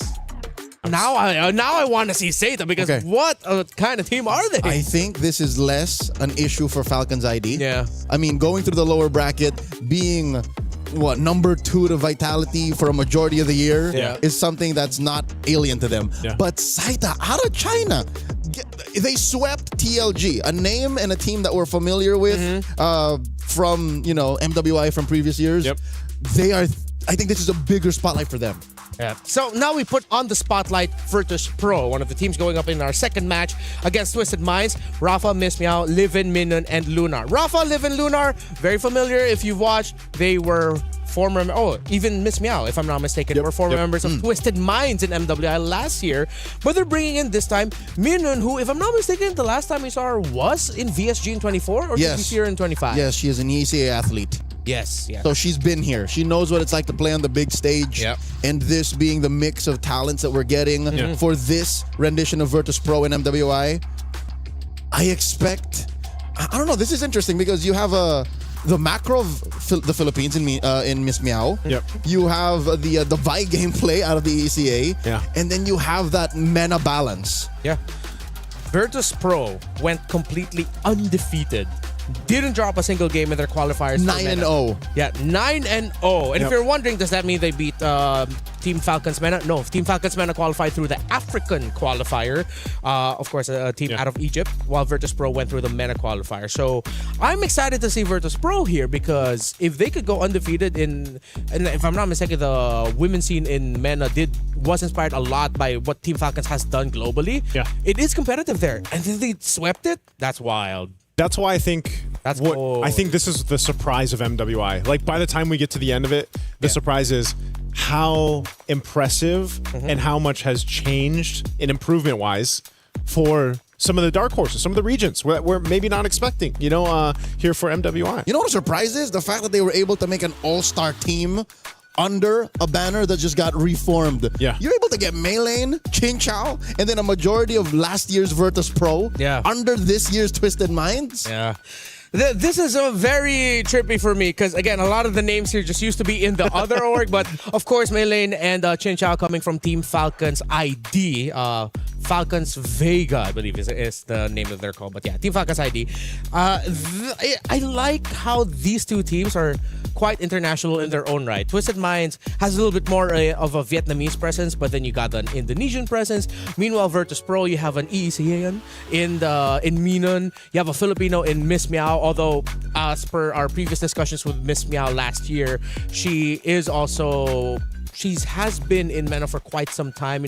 That Filipino story of growing up. Yeah, she's lived there the longest time. So she can blend in very well with Saudi Arabian players that are also with them. So it's interesting. It really shows how global MLBB has gotten just with these two teams alone. Yeah. We don't even have Giga Esports on yet, just yet. Yeah, GK is the most international of the teams that we have. Yeah. 5 different nationalities on this single team. Yeah, that's what makes these international events, I feel like, so special. Like you get a chance to go ahead and see players from all over the regions. That's why we mentioned too earlier on. You got those mix-ups happening. I think even for me, when we were coming into MWI and preparing for it, I was like, man, yeah, there's so many familiar names, and then you have these shuffles happening, right? Some team members going to this team, and then of course, cross orgs, teammates. Happening. Yeah, but it's a great opportunity for these female athletes to go ahead and go through this, and again, competing on the biggest stage for, if not the biggest, or if not one of the biggest, the biggest prize pool for on the annual calendar for women's MLBB. This is the place to be. It's the competition. Stream B. Stream B is the place to be. But now here we are, Stream B, wondering about what happened on Stream A, man. Yeah, I'm gonna have to pull this up at some point.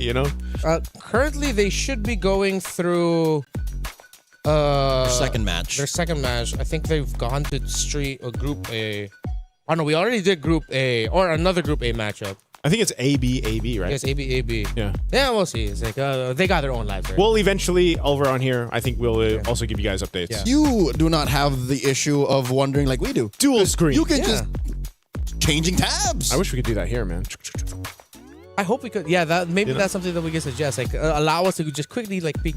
Actually, I realize I should have that power too. I do have this. So. You do have yes. My bad. It should have been me. You have the technology. Yeah. Eventually, we'll all have that technology. I'm not gonna do that now. I'll set that up later. But all right, let's look at some specific matchups. For Virtus Pro and Lunar, I believe it was last year's MWI that there were some moments I remember Lunar. Her name did pop up. Was she the one that got some highlights on a rare Bruno pick last year, or was that in 24? I think it was. I think I recall 25. 25, right? I remember Lunar Bruno. That's just something there's an association there in my brain. Yeah, Lunar, Livin, and Rafa. Yeah, they have the experience. Like they've each had like those moments. Yeah. In previous MWIs, I feel like for them, and I think that's why those three alone, and then of course the mix that we talked about. Like you have so much potential for different highlights for the team, but also I hope that doesn't be the case where it's like the synergy is missing. You know what I mean? Like maybe it's lacking. Maybe they haven't had enough time to prep, because I think at this point too, what we've already seen is like you can get really surprised here with the competition in MWI, not just from the drafts alone. Like think about the two drafts we went through.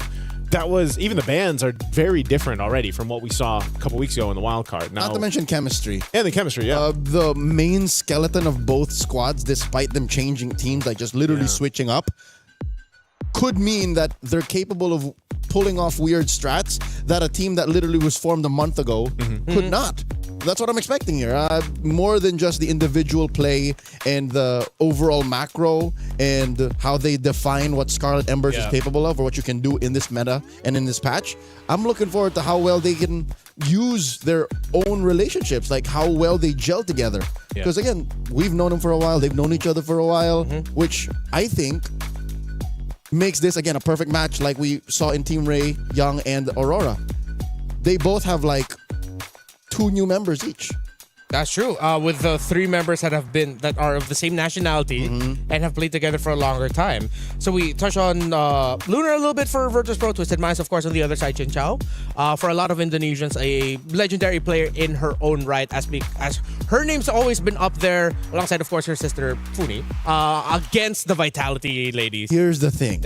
Even when she's not part of the competition, Chinchaw is on ground. Yeah. That's how big and how important Chinchaw is in the world of MLBB esports. Yeah, we had her as a panel guest. I was gonna say, point last year in MWI. Yeah, I remember. Yeah, I remember she was sharing some of the insights there from last year, and so it's great to see her now here competing. I do remember one thing. I believe it was Chincha who did mention she wanted to see a Nana last year. Yeah. Was it you that asked the question on the I asked the question, and then Eterna was there also, and then she said Nana. I remember us in the cast room being like, "Whoa, Nana!" Yeah. Do you know what? Behind the scenes, what her reaction was when she said Nana? Funi looked towards her sister, gave her that little sibling shoulder, little elbow bump, and just said, "Why? What are you saying?" Yeah. Hey, Meanwhile, Chincha was like, "I don't know. You know what? I wanted to say something. I give Nana." When they ask you that question, all is free. Yeah, that's true. It's like what you asked us earlier. What do we want to see? It's not like, I mean, it's just a personal wish list. Yeah, sure. You know what? Okay, let's do that. So let's see if Nana will show up. if it does pop up, you already know, right? Yeah. But I think draft-wise too, it's maybe even after today, man, we won't be able to tell 100% where the like MWI meta is going. You know. Speaking of MWI, of course, don't forget we still have our event going on, the My Champions Pick event. July 27 is when it's gonna go out. So you only have like, you have a lot of time, but it does start July 25. I was gonna say you got about 2 weeks. Yeah, you got 2 weeks. Prepare all your predictions. Get a chance to win 50K in diamonds and the MSC 21 to 25 skins. And don't forget to leave your picks under at MLBB Esports post for even more chances to win. So look for that post related to the My Champions Pick event. Log in your champions now and cheer for your favorite teams. Man, I'm having a look here too. I think I have almost all of them except what a flex. Yeah, the Claude one. You go through the airports without going through the long immigration lines. You have all the skins. Where's it going, Joseph? I'm not a world collector like you guys, okay? Sorry, he's a world collector. Regardless, where's Says the guy that's a world collector. Yeah. Where's it going? I'm just saying, Why did you look at me and suddenly think, oh, Renmar can't be a world collector, it's just Leo. I am a world collector. Oh, so you're both world collectors and you're talking about me having all the skins. No, you're talking about you having you brought that up. That wasn't us. You're the ones who just went, I think I have all of these. So you know what that means? If I were to win those 10,000 diamonds, because again, that's 10,000 for 5 winners. Yeah. I would not have to use it on the MSC skin. And the point is, you have even more diamonds than you already have? Maybe I can catch up to the world collector like you guys. Okay, that's a pretty good take, yeah. That's where it's going. I don't think I got a counter to that. I don't think I counter to that. I'll see you in the immigration lines. Oh, wait. Oh, wait. We don't have to. You don't have to, at least. In just a bit, we're going to be starting up Twisted Minds here against Virtus Pro. I wonder if they had if these two teams had words with each other like right beforehand. Yeah. Acknowledging the fact that it is pretty funny that organization-wise, Virtus Pro was mainly backing a Vietnamese-led team last year, and then mainly a Saudi Arabian team last year for Twisted, and then now they just do that little switcheroo. Yeah, that's funny to me. I wonder how that all like comes into play. You know, what was that conversation? Yeah, what was like? that? Yeah, like what was the meeting on that one like? Did they do the Spider-Man meme of just like pointing at one another, or the Matrix trading meme? Yeah, like which pill you want? Speaking of, I as we look at the roster here for Twisted Minds, I suddenly remember Melee and her performance in MWI 2024 under Team Falcon's Vega ID. She is very comfortable with the Assassins. She is at home with heroes such as the Hayabusa, the Lance. She loves the Assassin. Even more maybe than Vival. Yes. More, one might say she's more bloodthirsty than Vival. Yeah. Vival, even in the time of Lings and Lancelots, was always just scalpel precise. She was always just, no, I'm going to do what's necessary. I'll invade when I need to, but I'm not going to run for the kill. Melee, though, different beast. Yeah. This might be like a styles clash between the two junglers in Miss Meow, and because I remember from Miss Meow's performance last year was that it seemed like her pacing is a little bit more of the slower side, not to detriment her, but more calculated, I believe is the best way to say that. She likes to take her time, get the information, and then pounce. While Melee will make that opportunity happen and will make certain sequences happen, even though most of her team doesn't see it yet. She's the one who's gonna go for the jump. Yeah, I mean this in the sweetest ways, but she hasn't taken that brawl server tendency out of her just yet, which makes for great games. And again, if you can get away with it and you can snowball out of control, it's by all means. Yeah, I think that's going to be one of the things to look at is, again, if you've been following some of these individual players or, because they've been on different teams, different organizations, you want to see that kind of that growth, right, that they've had over the years, over the seasons. I mean, someone too that I think of over here for Twisted Minds is Sa. Like, Sa has been playing for how many years? Oh yes, Lilies. She was on multiple teams leading up to this. And it's Virtus Pro last year. Virtus Pro last year, and Sa loves MLBB so much. She does, and she is one of those more aggressive kind of style mid laners. Yep. And last year when they fell, she couldn't hold it. That was a tough one, right? So, how much has changed in a year's time, right? Oh yeah, now I remember Sa also, because I think it was in 24. Was it last year wherein she had to eliminate like one of her closest friends in. What's the name of jungler from Cambodia in CFU? They fought it on. Was it last MWI or 2024? I think it was last year. That was like one of our biggest stories. That was one of the story headlines. Yeah. One of the few female athletes out of Cambodia that actually has played in MPLKH. Yeah, and has a win, if I'm not mistaken. I think she has a win under there. Oh, I'm gonna have to remind myself again of her name of that. So was it Fa? Because Sa and Fa? No. There was another one.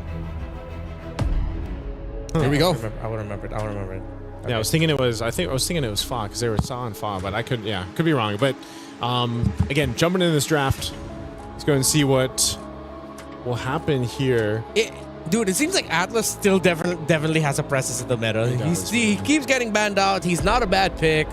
So as much as we want to veer away from the Atlases of the world, he's here to stay. You know what? You're not going to see his MSC skin right now.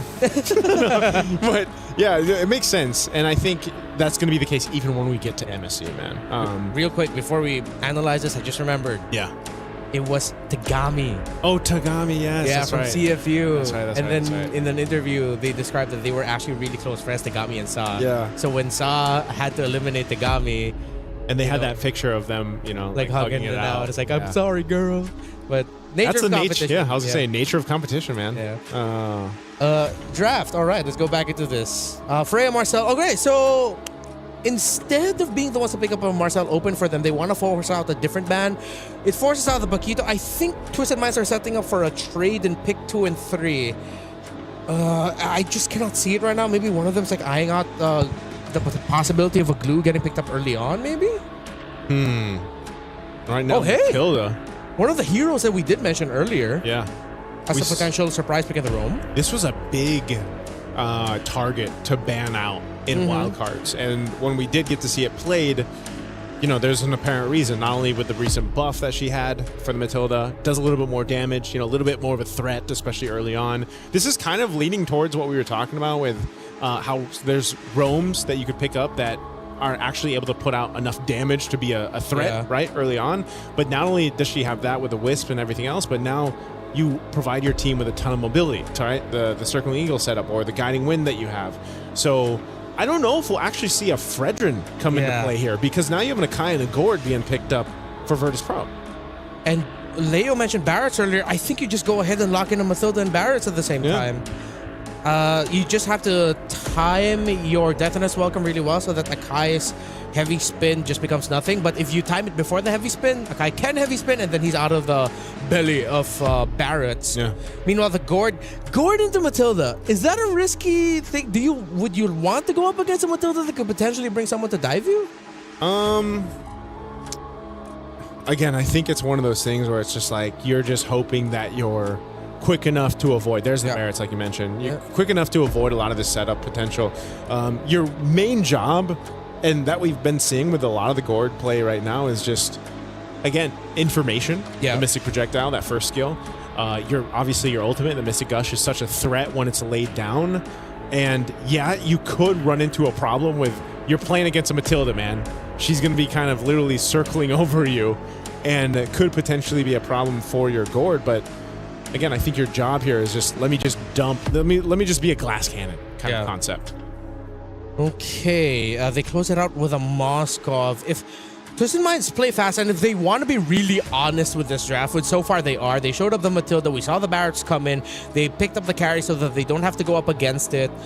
I think they just lean in on the predictability of it, pick up an EXP laner that rotates hella fast, clears minion wave fast, so that you're constantly adding pressure to the map. Just play through raw speed, allow the Barretts to be the slower one, and maybe pick up a mid laner that could deliver the same thing. Fast rotations, fast clear, and then just constantly be playing hit and run.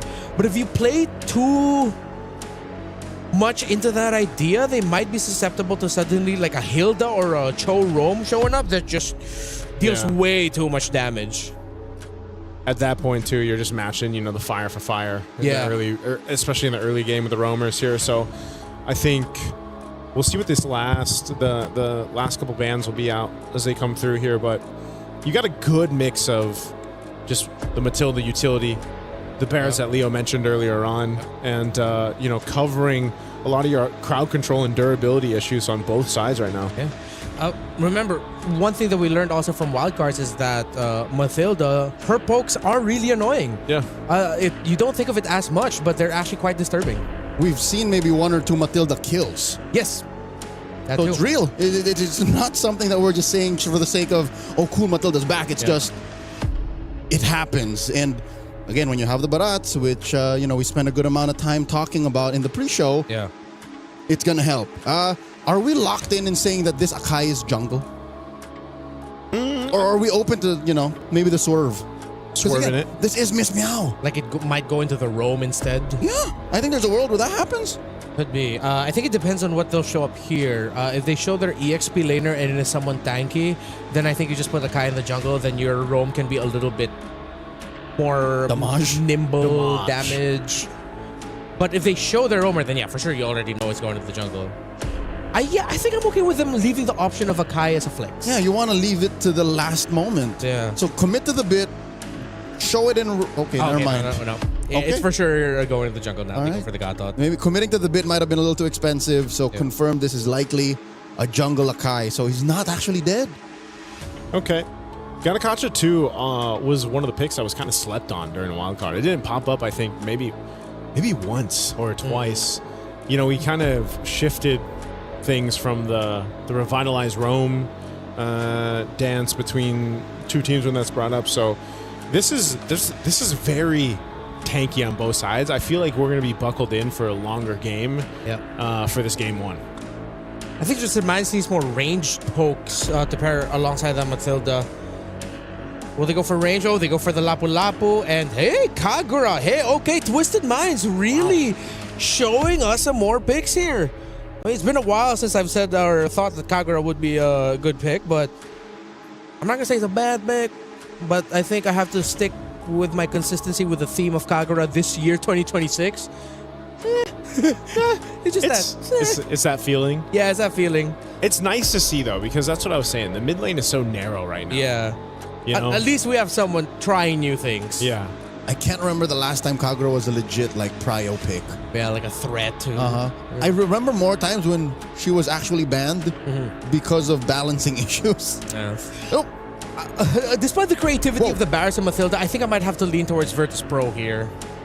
With it being a little bit more with what we understand to work. Guinevere EXP lane for Rafa. Is that how heavy Kagura is right now? Maybe. That's what it looks like. Yeah. Because they needed a bit more setup also. They needed another hero to... Because Kagura has that built-in Purify, so... Interesting choices. Interesting choices by these two. Sound off wherever you're watching. Who do you think between the two more interesting drafts would be able to win this? Is it Virtus Pro or Twisted Minds? I'm going to hand you off now to Nice and Leo. Here we go, and welcome to the second match here for Stream B. Once again, there's 2 streams going on simultaneously right now, so you guys are joining us here for this one. It's game 1 of this best of 3. We'll find out who moves forward.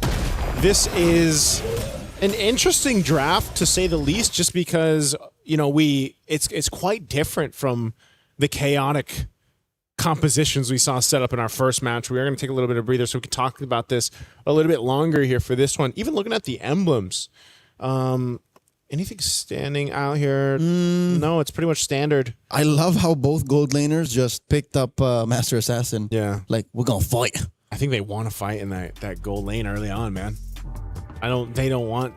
And they don't expect rotations from anyone else. Yeah. So, I'm glad that both came... You know how it's like a game of rock, paper, scissors? Yeah. It's like, we both basically pick scissors.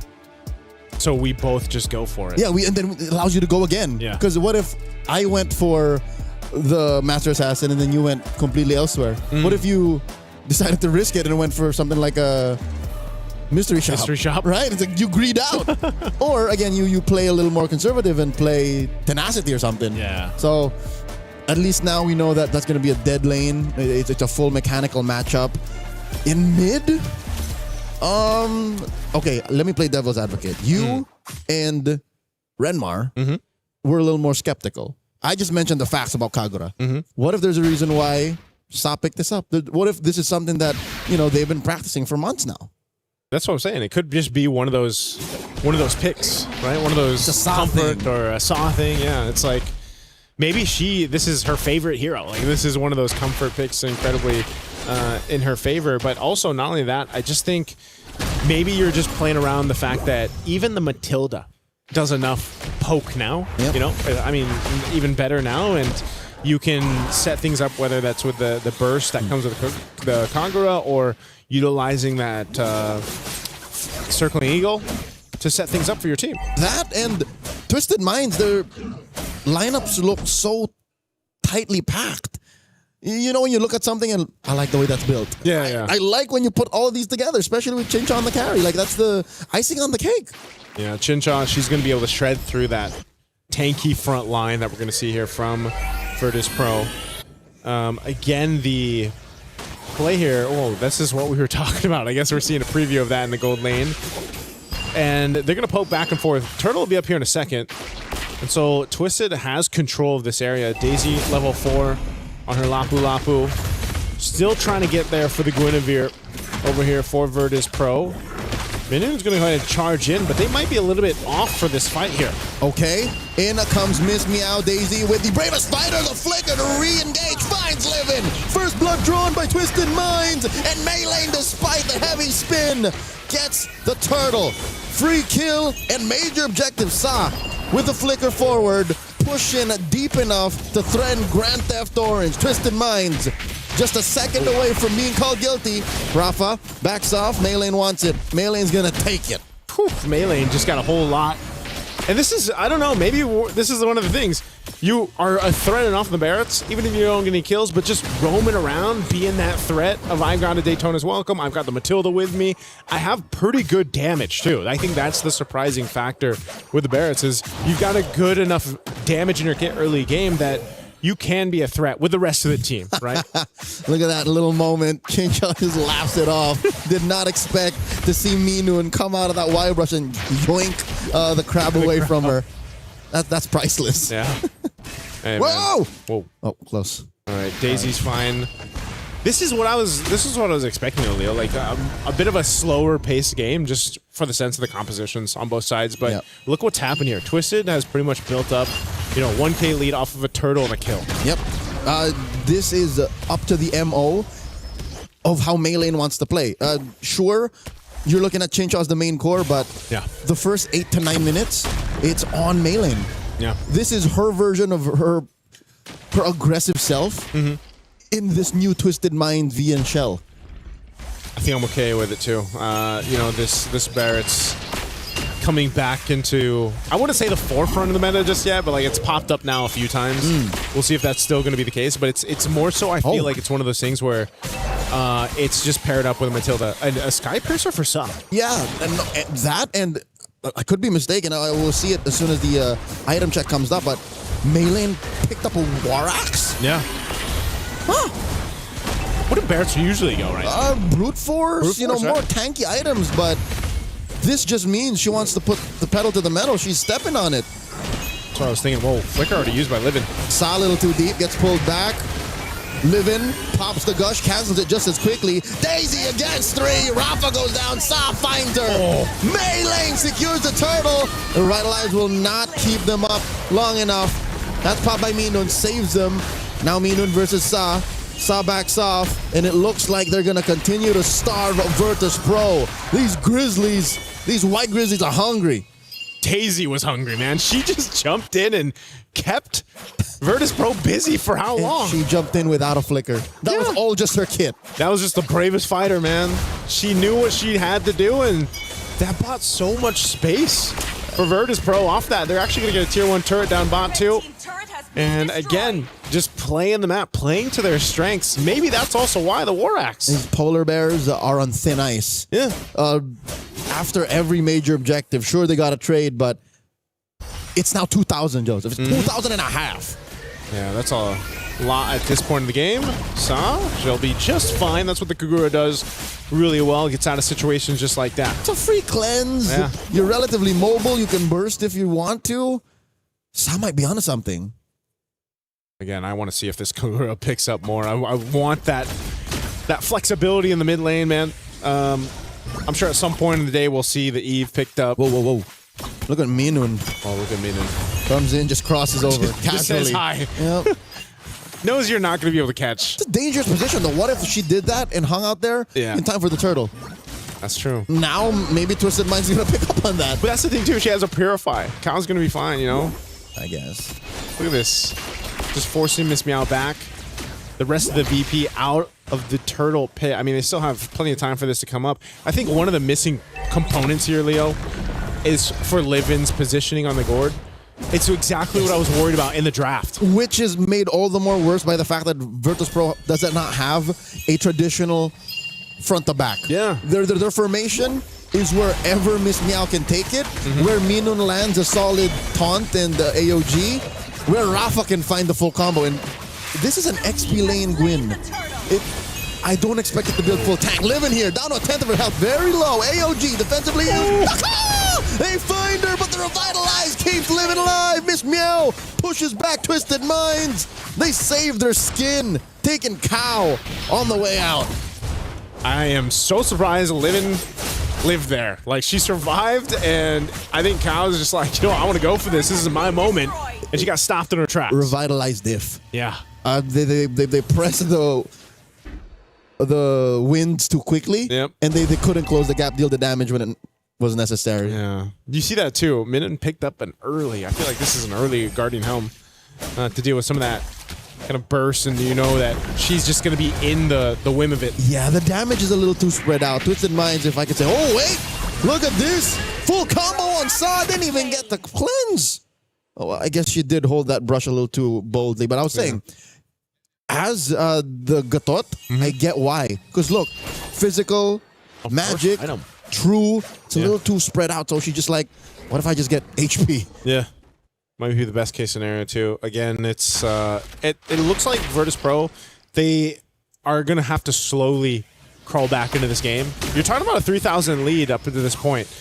It might not be anything too big in the grand scheme of things, but right now, at least leading into that first Lord, it is gonna make a difference here for Twisted Minds. Gush thrown out. Livin just isn't there yet to be able to go ahead and actually pump out this damage on the Barretts, for example. But maybe if she's able to go ahead and catch someone else out, that's again one of the hard things to do, is because you have a Matilda across from you, the mobility aspect of Twisted's lineup is just that much better, right? Whereas Virtus.pro, on the other hand, they're either going to try to surprise someone with a Guinevere, maybe eventually Lunar can land that spear that's going to change the course of a team fight, but that's going to happen later than now, you know, for this first Lord. And I think later to now is the major problem for Virtus.pro, is because if we don't find the formation that we need to be able to get the most out of that Gush later, what do we do now? Yeah. Same question for that Moskov. Same question for Rafa's Guinevere. Because Twisted Minds, they're living in the now. They're going for the Lord here. Less than half health. Daisy and Chincha putting up quite a wall. Cow in the back line. Interesting how this Matilda is being positioned. Rafa comes in. AOG moves them all out. Quick, heavy spin. Throwing it out. Miss Meow. Didn't even need the retribution. In comes the rest of them. Lunar presses it. Finds some. Minun very low. Melee dropping that missile expert. Gets knocked up by the Requiem. Miss Meow finds her. Now Daisy onto Lunar. 2 for none. Free Lord. Virtus.pro. Where'd that come from? Just Minds got twisted up there for that Lord. They were really, really low HP for Melee on to try to go ahead and secure the Lord, and then it came down to some retributions that didn't end up happening the way they needed, so Virtus.pro end up with a big shift here. Look at this replay, right? They go great, kind of zone out, but Miss Meow ends up getting this Lord, and then they're out of the firepower. Saw's gone too after she used the ultimate, and then things just fell apart. They weren't really in the fighting position they needed to, and then Chinchao, of course, she just had to disengage from that because everybody had already started to die around her. Okay, we may have just seen worst case scenario for Twisted Minds. Yeah. When you have the one-on-one situations down lock, but the rest of your team, especially the corners, aren't in a position, that's it. Great pull out by Cow, saving Chincha. And this is scarier. Think that Chincha doesn't have a Purify. Yeah. What's Twisted Minds play? Like, how do they regain the map? How do they, you know, find the potential snowball that they were already working with in the first 5 minutes? I think this is where you have to start to go ahead and lean towards Chincha, man. You know, once she's got the items, the itemization that she needs, where she's got the Trinity. Oh, they're going to break into a fight. Here we go, Livin, putting it all on Melee. Lunar very low, massive Requiem once again. Minun gets found out by Chincha. And Melee just walks it off like it's nothing with about 2 HP. Cow and Chincha want to finish off Miss Meow. Miss Meow going through walls here. Dashing on through underneath tier 2. She's fine. Oh, yeah, heals back up. Good enough. But this is exactly what I was saying, man. I think, you know, if you're Twisted, you have to lean towards Chincha. She has Trinity. I'm not sure if she's going to go into next Malefic Gun. Yeah, I think. 4th item. Yeah, I think the gun. Yep. Brute Force was picked up too for Melee, so defensiveness is there. She already got Oracle. What I was expecting. So it's War Axe, Brute Force Oracle. I would have done it. Brute Force Oracle War Axe, yeah. But again, it's a new metagame. Barats is a upcoming hero that we might see more often now. I'm impressed though by, again, how Virtus.pro got away with that Lord. I want to see them take advantage. I want to see them, you know, push the tempo here. I'm wondering too for now at this point in the game, once we get a little bit further, how valuable the Kogura pick will be, because we've already seen it in a couple team fights where it's like Umbrella's thrown out, Yin Yang Overturn is used, and then once that burst is gone, if no one dies, like Livin has survived for the majority of them, then what are you able to do, right? Now, yes, you can use the ultimate once again. Once you collect the umbrella and everything else, you do some decent amount of damage, you know, with the first skill throwing it around, but it's just not the same, for example, as what other traditional mid laners can bring to the table. And I think that's why the Kagura, for example, hasn't been picked up many times, successfully even. I hear what you're trying to say, Joseph. I'm thinking, if I'm putting 2 and 2 together, you want Sa on Live and Watch. Yeah, I think that might be the best thing to do. Gonna make sure there's Daytona's welcome. Circling Eagle answered back, and there you go, Livin cancels the gosh, and heavy spin by Miss Meow, but look at all the damage dropped by Twisted. Daisy finds Livin, Sa finds sweet revenge on Miss Meow. 2 free kills over to Twisted Minds as they work on the Lord. You see what happened there? Oh, hold on. Lunar actually chasing. Oh, point blank SOD. Will Lunar get punished? Minun might actually be the one that gets taken down. Lunar presses the SOD right before it gets expired. Oh, Chinshaw takes down Minun. Gets a double. Rafa falls as well. This is no bueno for Virtus Pro. Lunar, the only survivor. Yeah. Expect this map to turn blue. Oh, they're going to push into this base turret. They can't quite end it. Livin's going to be up, so she could just go ahead and clear out this minion wave, but talk about a setup. Oh! Chinshaw will get out. This is great job, too. I know we probably won't get a peek at it now for the instant replay. I felt that. But Daisy did an amazing job. We asked, should Saw be on Livin duty? Well, it was Daisy in that last interchange. And she stuck right to Livin to make sure that that gush uptime was pretty much canceled.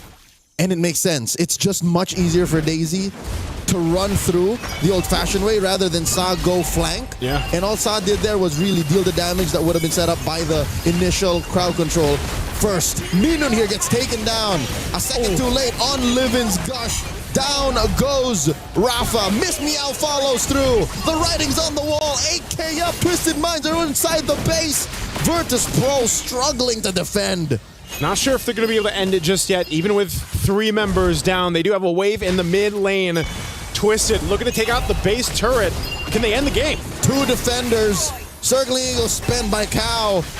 Wave still up. SOD Gush all thrown at the wall. Seeing what sticks, but Twisted Minds ends under 15 minutes. Game 1, match point. There you have it. Twisted Minds. Took them a little bit, I feel like, to come online in that one with the composition that they brought. But hey, they made this composition built off utility, built off speed, and built off an interesting, unique pick in the Kagura in the hands of Sa in the mid lane. And it all came together here. And this also allowed Chinshaw to just kind of have free reign on the carry. I'm managing my expectations. I'm about 70% there. Again, I cannot deny the fact that Sa got a dub with said Kagura. Yeah. But maybe given how tight mid is, you have to slip through the cracks. You have to have your own little flavor, and this is hers. Yeah, this was I don't know. Renmar, what do you think? Were you surprised, especially with the Kagura pick here? Well, yeah, the Kagura pick to me was just... We were talking about it. Gideon, Lafell, and I, we were just all looking at the Kagura pick. It's like, wow, you guys really leaned in towards honesty for this draft. Yeah. But hey, it seems like honesty is the best policy. The Matilda first pick, showing it up right away with the Barretts and the carry. Clearly, they made the choice and they rushed the carry because they know that if it was the Gordon carry together in the mid to the late game, then that Barretts would not have a good time being able to hold the front. I think what we saw here was Twisted Minds, like John Wick-esque focus and sheer will of just, we want to play this lineup and make it work. And they made it work. The Barretts and the Matilda together somehow just could not allow VP to play comfortable at any point in the game.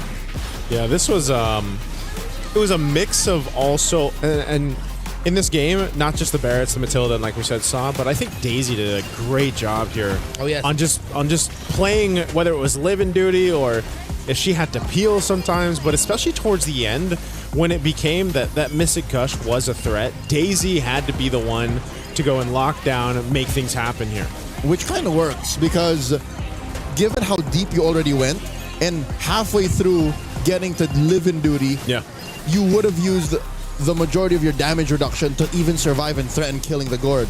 So it's just perfect. I'd say if we had an MVP here, I would personally give it to Daisy. To Daisy? Yeah. Yeah. On the Lapu-Lapu. Yeah.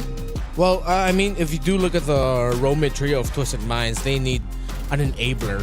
That was one of the things that we suggested. Well, to be fair, we suggested fast rotations. But that's in another way, you could look at that as an enabler pick. And Lapu-Lapu does that. I thought personally that we'd see a little bit more of a match that highlights individual skill. But Twisted Minds as a team were quite flawless here. It was less about the one-on-ones. Maybe that's why we put so much pressure and impact on the Kagura. That wasn't it. It was more of what can I do so that the other four can do their thing. Yeah. And then we all just converge and come together, which is the complete I want to say complete opposite, but it's the antithesis to what Virtus Pro did. Because Virtus Pro, when you look at it, it's like, yeah, Moskov can do that. Yeah. Yeah, the Akai can do that. Yeah, the, so-and-so. But that's not what they needed. It was so hard to pick him off one by one. It was not working. Yeah, and I feel like that yin yang overturn, that window that I was concerned about from Saw ended up being enough. Like there was enough damage throughput, enough. I don't know how many stacks she had on the Skypiercer, but I know she was enough of a threat to actually keep some of the important people at bay from Virtus If Pro. I were to just eyeball it, she didn't have many. One or two, maybe. Yeah, it was more the threat of, again, the Lapu-Lapu, more the threat of just the Barat sitting in front of you, and why is it not dying? And of course, Chin Chong.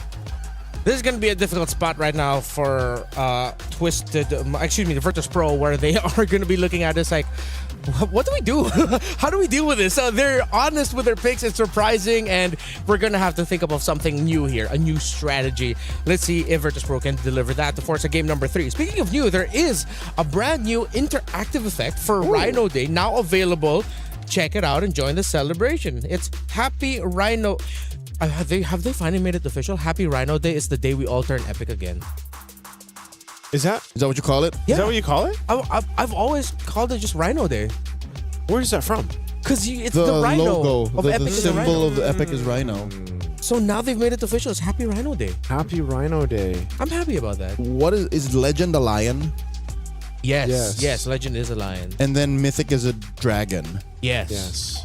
Mythical and Immortal is just Glory and Immortal are just variations of a dragon. Of said dragon. That just becomes more and more blue crazy. and then gold dragons. Yeah. I'm gonna have to go check those out. Yeah. I love interactive emotes. Yeah. Personally, my emote is our big old bee friend from the Philippines. It's just funny. Oh yeah. The little jingle going. Yeah. No, I'm still on the Get Ow. Okay. Me too. And Patrick. What I love about Get Ow is it's a regional exclusive. Yes, it's a regional exclusive. I'm wreaking havoc as a Balman in the EU server, and I'm killing everybody's like. And they're like, "What is this emote?" And the Patrick. For those of y'all who are unaware, it's a cultural phenomenon in the early 2000s. It's a Filipino girl group. Yes, I think every region has a region exclusive. Plenty for sure. Yeah, there's a lot. Plenty of like it's just region ours exclusive is pretty wild. Yeah, that's true. Yeah, if you've missed that episode of MPL Philippines, I feel sad for you. Go back. Watch. It's out there. It's out there. It was I believe it was like an Onyx Aurora match day. Yeah. And then in the middle of it, we just go for 12 minutes. We just celebrate. It's SVG. ladies and gentlemen, it's the international rivalry, and it's this what's taking over. Yeah. Get out. Oh man. I just realized how this table is so Filipino right now. Hey, I mean, I love you guys, but I think even like we need some Malaysian. Here's the here. thing. Hey, we'll have a Malaysian here in a bit. We didn't choose this. It just happened. It just happened. Can we just remind the world that we do have a Malaysian? Lafel, can you just show up right here and wave? Just to remind the people that this isn't like an all Filipino stream. Yes. It is still the Women's International. And we got There Lafel. it Yeah. is. He'll be joining us later, and he is doing interviews. The fourth Weebear bro. Yes. Yeah. He is that's true. He is the fourth Weebear bro. Ever since. This whole time. He's a part of the crew. Yes. He is. He's a whole party. What kind of bear would he be? You know what? We'll think about that question of what kind of bear Lafel is while we go on a really quick short break.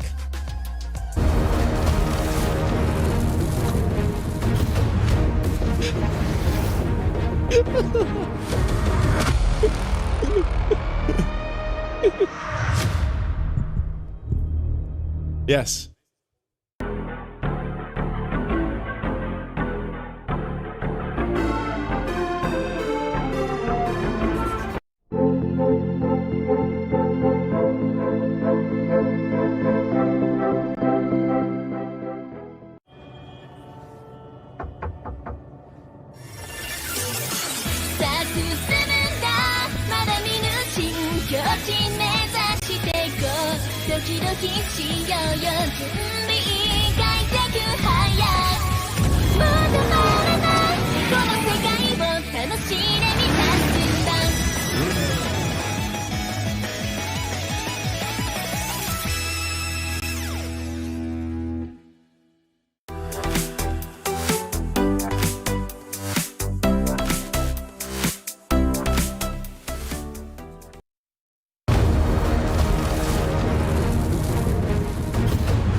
All right, we are back. Still waiting for the draft for game number 2 to start between Virtus Pro and Twisted Minds. Both teams are now back on stage, and you're still here. It's us, We Bread Bros, Leo, Naisu, Renmar is my name. LaFell is waiting in the wings. I really wanted to say LaFell, but I realized, wait, I'm introducing myself. He's later. Who am I again? You're Renmar. Speaking of identity here, it's unfortunate that because of the dominant nature of Twisted Minds in game number 1, we really didn't get to see enough of the identity of what being Virtus Pro right now really means. Yeah. There's a pick that I want to go back to, and we had reactions towards it. You think that Guinevere XP was too much? It was too much that it was like too little in the game, in the grand scheme of things. The fact that where it ended up in was neither here nor there for when we warned them about it. It's like, remember how when Guinevere comes out, you're like, oh, that better be jungle. Yeah. And then, whoop, got swerved over, showed up with an Akai. What is this? And then it ends up in the EXP. So, yeah, this might have been a situation of, you kind of overcooked. Yeah. The overcook, I think they were also left with the lesser of all the gold lane options. Moskov is great, and clearly Virtus Pro, it seems like at one point they shifted towards, let's just build a strong front for the Gord and the Moskov. But because you're up against a Matilda Barretts, it's hard to play that Gord into that. There were some moments, but clearly you're playing all in for the Moskov. Most of the Gorge's gushes were always like halfway through. Yeah. And that's what we talked about in the first few picks of the draft. We were like, this is like, because your first question, Renmar, was, did you want to pick the Gord into this? Like the Matilda? And then the Barretts came up. Yeah. And then even more so, I was like, oh, yeah, this is not going to be a fun time. And it wasn't even just that. They actually had a lot of tools from Twisted Mind to deal with canceling out that gush early on. So then if you actually cancel out that gush, then what do you mainly have? The Mystic Projectile to get some information and stuns off. Yeah, 5 out of 10 Gords experience Limp Gush, and it's not a good time. Yeah, that's not a good time. Get that checked. Especially in the draft. That's how you get that checked. Check that you have a solid front line. Check that if you're going to get doved in, you're ready with that athletic flicker. Yep. Got to keep the flow going. There's many ways to address it. It's not over just yet, so that's why I'm hoping that Virtus Pro get their wits about them and just double check, make sure that if you do want to Gord, you're ready for it, On the screen right now, you see Melee having a very animated conversation with her coach Nasduk of Twisted Minds. Of course, on the other side for Virtus Pro is coach Bulat, if I'm not mistaken. I hope I pronounced that right.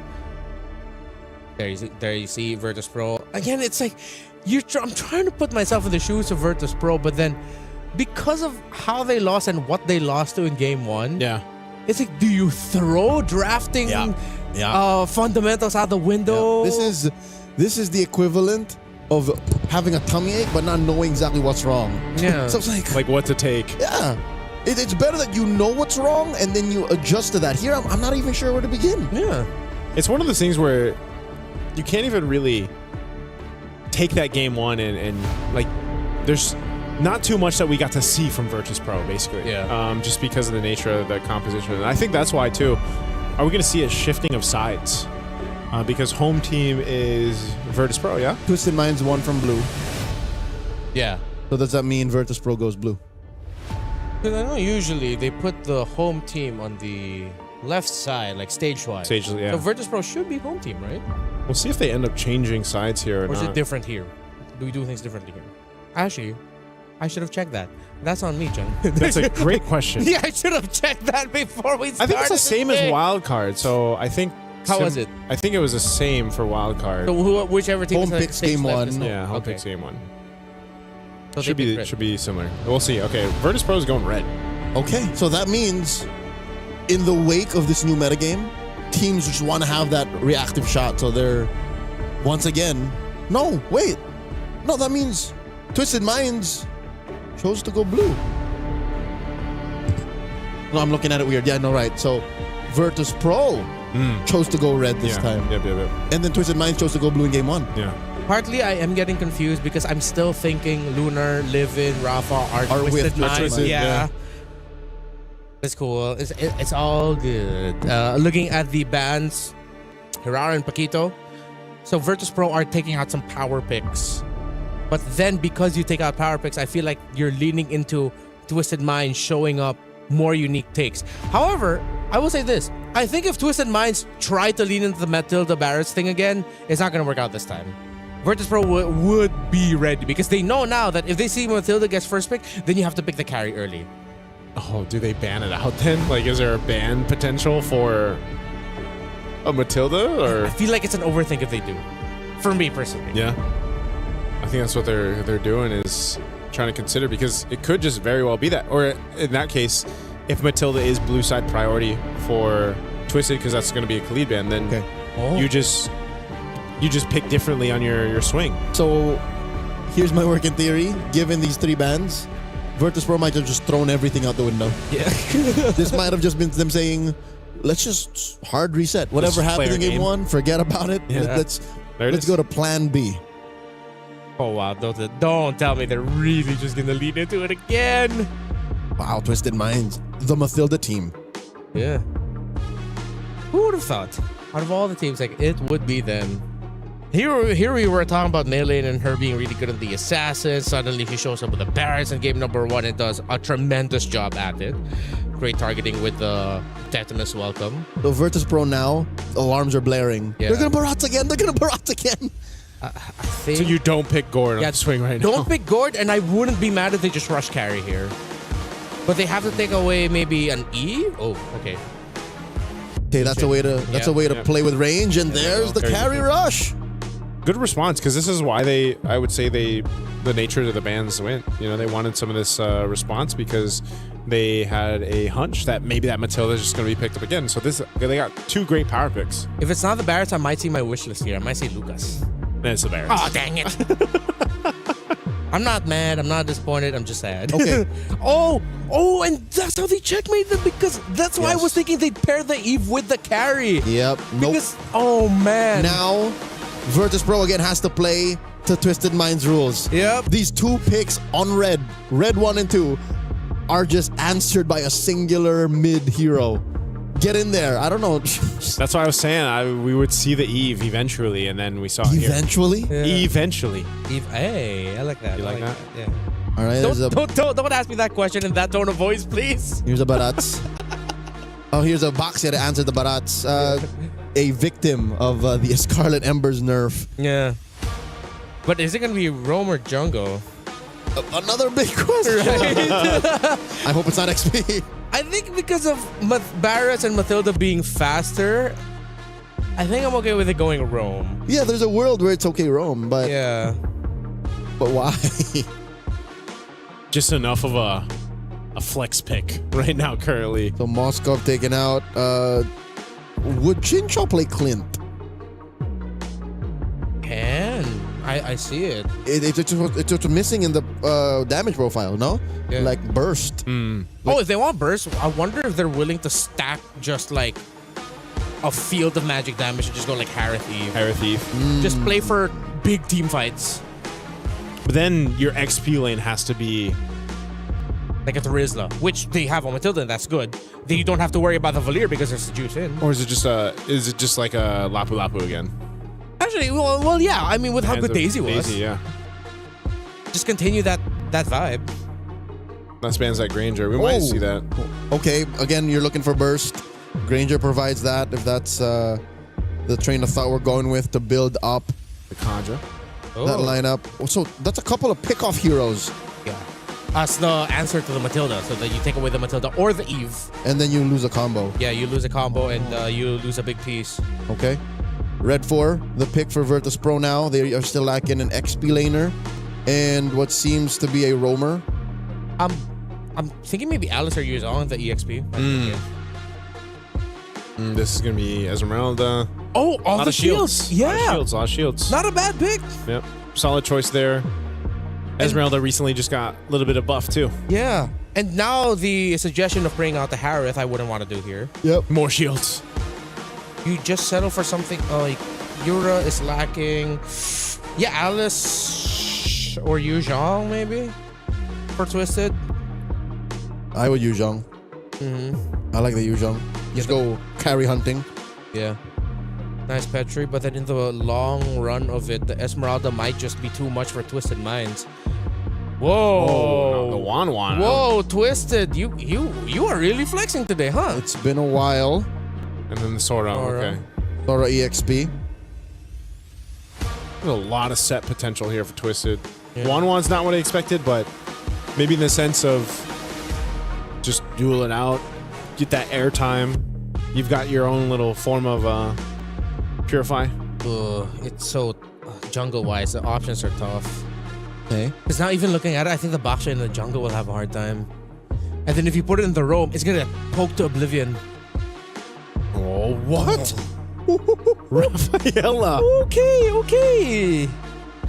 They decided to match the little speed and trying to buff up a Baksha. For Virtus, I think the Esmeralda is the X-Factor pick, but in the big picture, I just prefer Twisted. And we know how Twisted plays with a lineup like this. Yeah. So I can see the recency bias at work, which again just makes sense. They're at match point. For Virtus Pro though, it's so honest that the response to that Eve, the response to the 1-1, okay, let's deny the real world. We're gonna have to cross the threshold, but it's fine. Deny the crossbow of Tang. Let's just get on out of here. I don't think they have enough burst to stop the 1-1 before it flies up. Yeah. Unless they somehow catch her early, get the needles out, and then are still able to fall through. What is the damage profile? It's literally just a carry. Because the Esmeralda, you kind of have to walk into that. Yeah. I don't know. Let's see. Interesting draft here, but also another unique hero in the sense of Twisted being pulled into this game of 2. We'll see if we go the distance for game 3. Will Virtus Pro be able to take one against Twisted? It's a unique pick per side. Per side. The Rafaela, it's been a while. The 1-1, again, for a year or two in recent history, was #1 ban. Like, you just got to get rid of the 1-1. That's how bad it was. I like this too. You see Lunar. She's got tenacity this time, right? Yep. Little different choice on some of the emblems here instead of what we saw previously, yeah. Play it safe. You know you can't win every single duel. Yeah. Melee in here. Trying to double camp. I'm pretty sure that's not how it works still. You could try, but miss me out. Crossing the threshold here. Helping score that early Little Wanderer. So even with the changes that we've seen on the jungle and some of these tankier heroes, seems to still be the main way to go. You know, pick up the Bakshas, pick up the Barretts, pick up... Eventually we'll see the Fredrins, It's not like they're completely dead. It's just they were cut down a peg. Yeah. I don't know. Maybe they're going to be cut down a little bit more. Are you thinking they can still get nerfed? Yeah, I don't know. It's just, it's such a weird thing to be back into this basically tanky meta in the jungle. I mean, there's still room. There's still room for flexibility. We saw it already in the wild cards. But I'm just wondering if that'll end up being the course of, you know, the MSC and MWI as a whole, where it's like, yeah, we find ourselves in this once again. We gave the MSC skin to Baxia this year. So it's part of the plan. Yeah, it's Moonton's at work. We see the grand plan now. Turtle spawns in the upper quarter.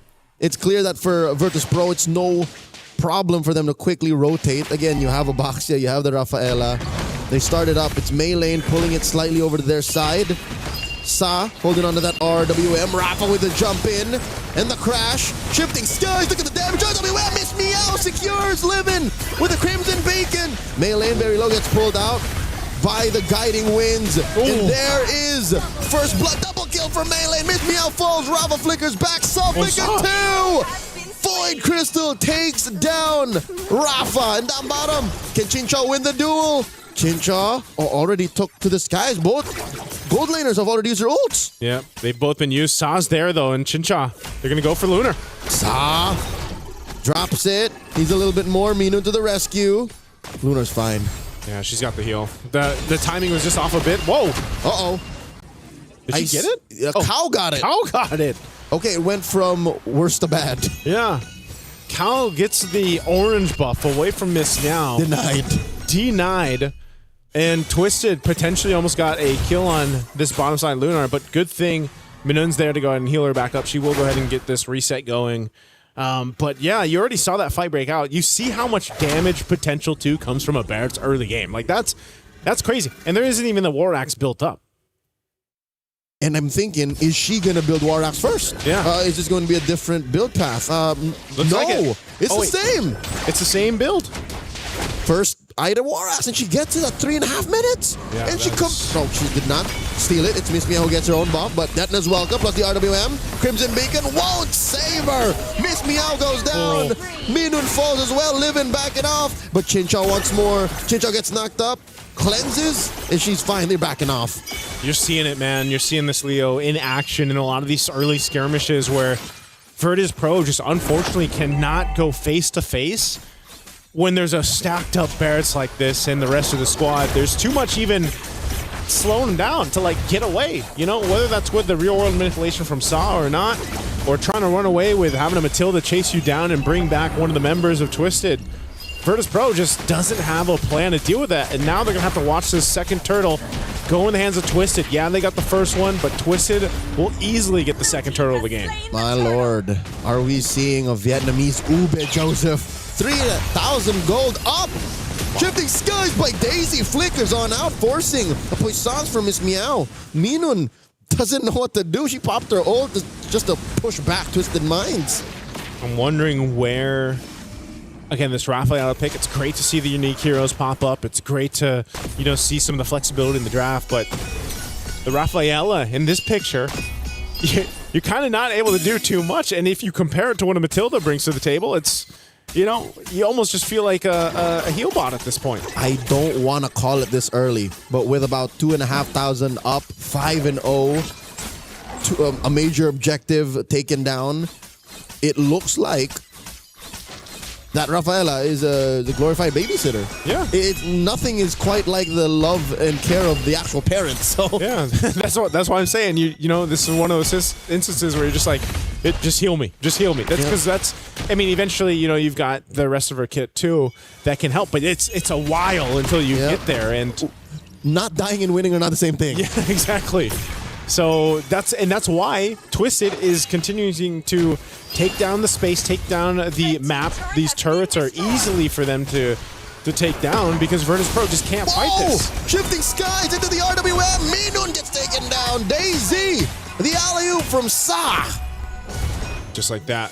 Under this turret. Oh, the charge up. Detna's welcome, finds one, it's living. Get in my belly. Throws it over, scores the kill. Take it to the skies, it's Chincha. No one down just yet. Does push Miss Meow back. Rafa gets it. Knocked up and taken down just like that. 2 for 1. Yep, those shields aren't going to save you with that. Twisted look to take the tier 1 off of that. They also have the third and last turtle of the game coming up here too. It's like they want to try to get the turret, but they don't. They're pushed off to it. Virtus Pro will hold on to it, but they're going to have to say goodbye to the last turtle. So Twisted now up nearly 4,000 gold. Should be about that mark after that turtle. There it is. They are in a big lead. So where Virtus Pro, to get back into this game, to stay in the series, they have to turn around a lot here. And I think a part of this is letting Lunar get to the itemization she needs. Rafa is a threat. Like, there's a part of her that is still a threat because, again, she can really utilize taking these shields over from Twisted. But if you don't have the firepower to kind of capitalize on that front line of yours, then you're exactly what we're seeing, where you just kind of have to watch your turrets be taken down and wait for that opening. And that's the problem. They have to work on their cardio. They got to get their striking down. Yeah. Their grapple game ain't there just yet. So which do they address first? I don't know, man. Do they take care of the map so that they can farm, or do they farm up so that they can eventually fight on the map? Shifting Skies, buying time here, looking for the engage. Miss Meow rolls out to the side. Big push up top. They left that chubby wave. See, it's things like this. Is like, as VP, what do? Do you focus on getting the farm on Lunar? Yeah. Or do you, like, not care about what Twisted Minds is doing?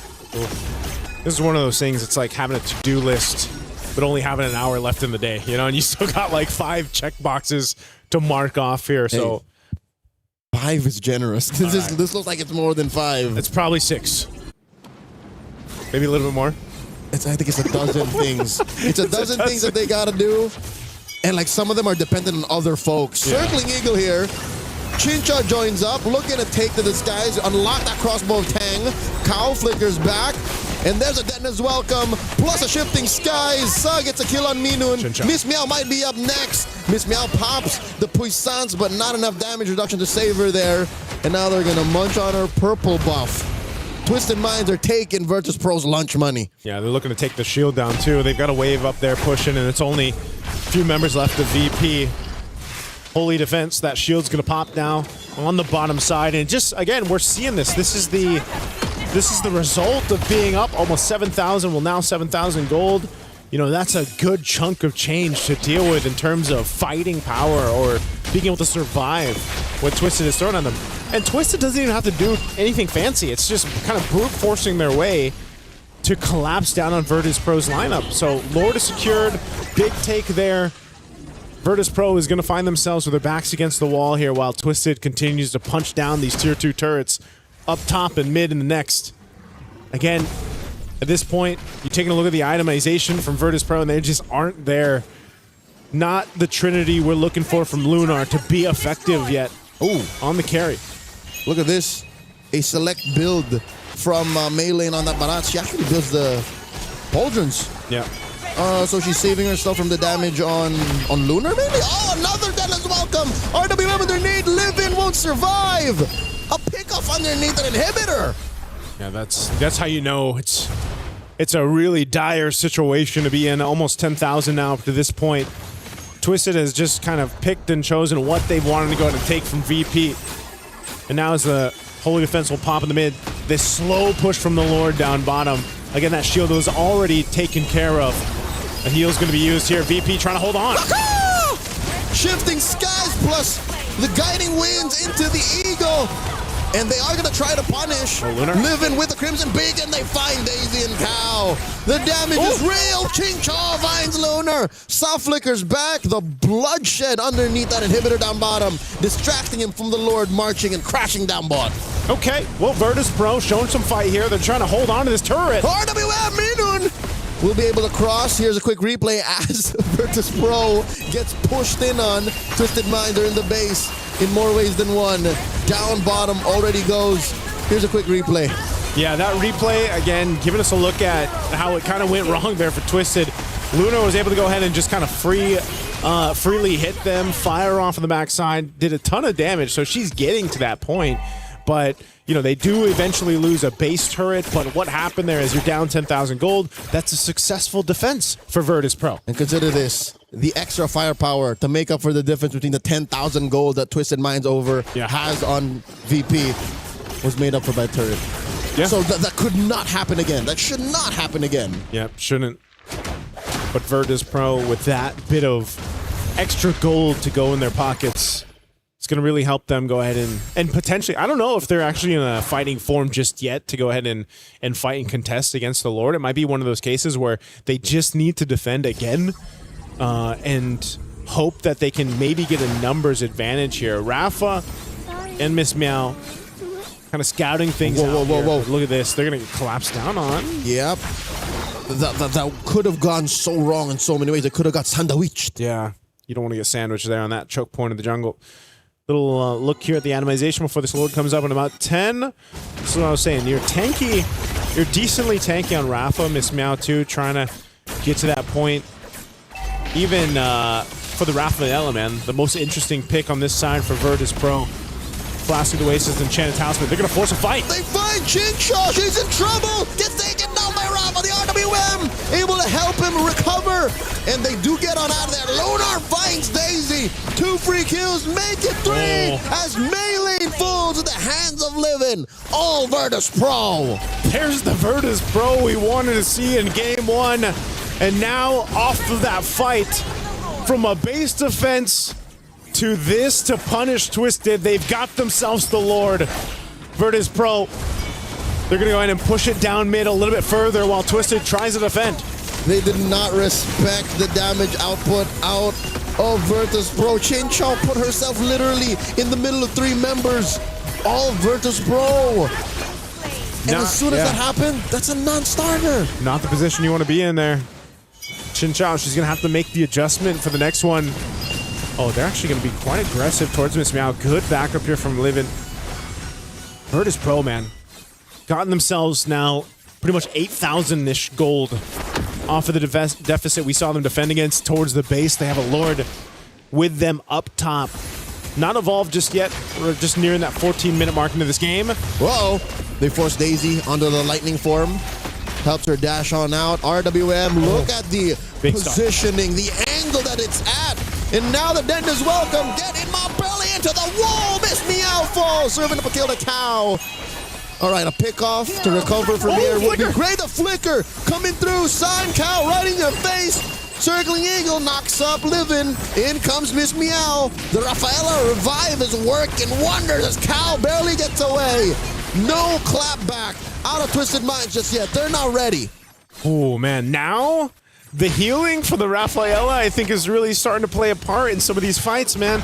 They go for this engage, and then when they think they've got the upper hand, whoa, Daytona's welcome on the defense. Oh, no, Chincho gets caught again!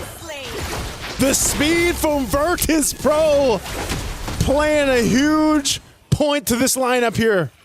Joseph, it's more than just the healing. I'll tell you what it is. Imagine every hero is like Faramis. It's the free revive. They were allowed to make the mistake, and then they were allowed to go again. Go again. Virtus Pro has been going again now for a while. In this game, the last maybe 5 minutes or so. Dude, they lost the lead. Twisted Minds. Oh, talk from about about it. 10K. Yeah, 10K. Down to not even one. Essentially gone at this point.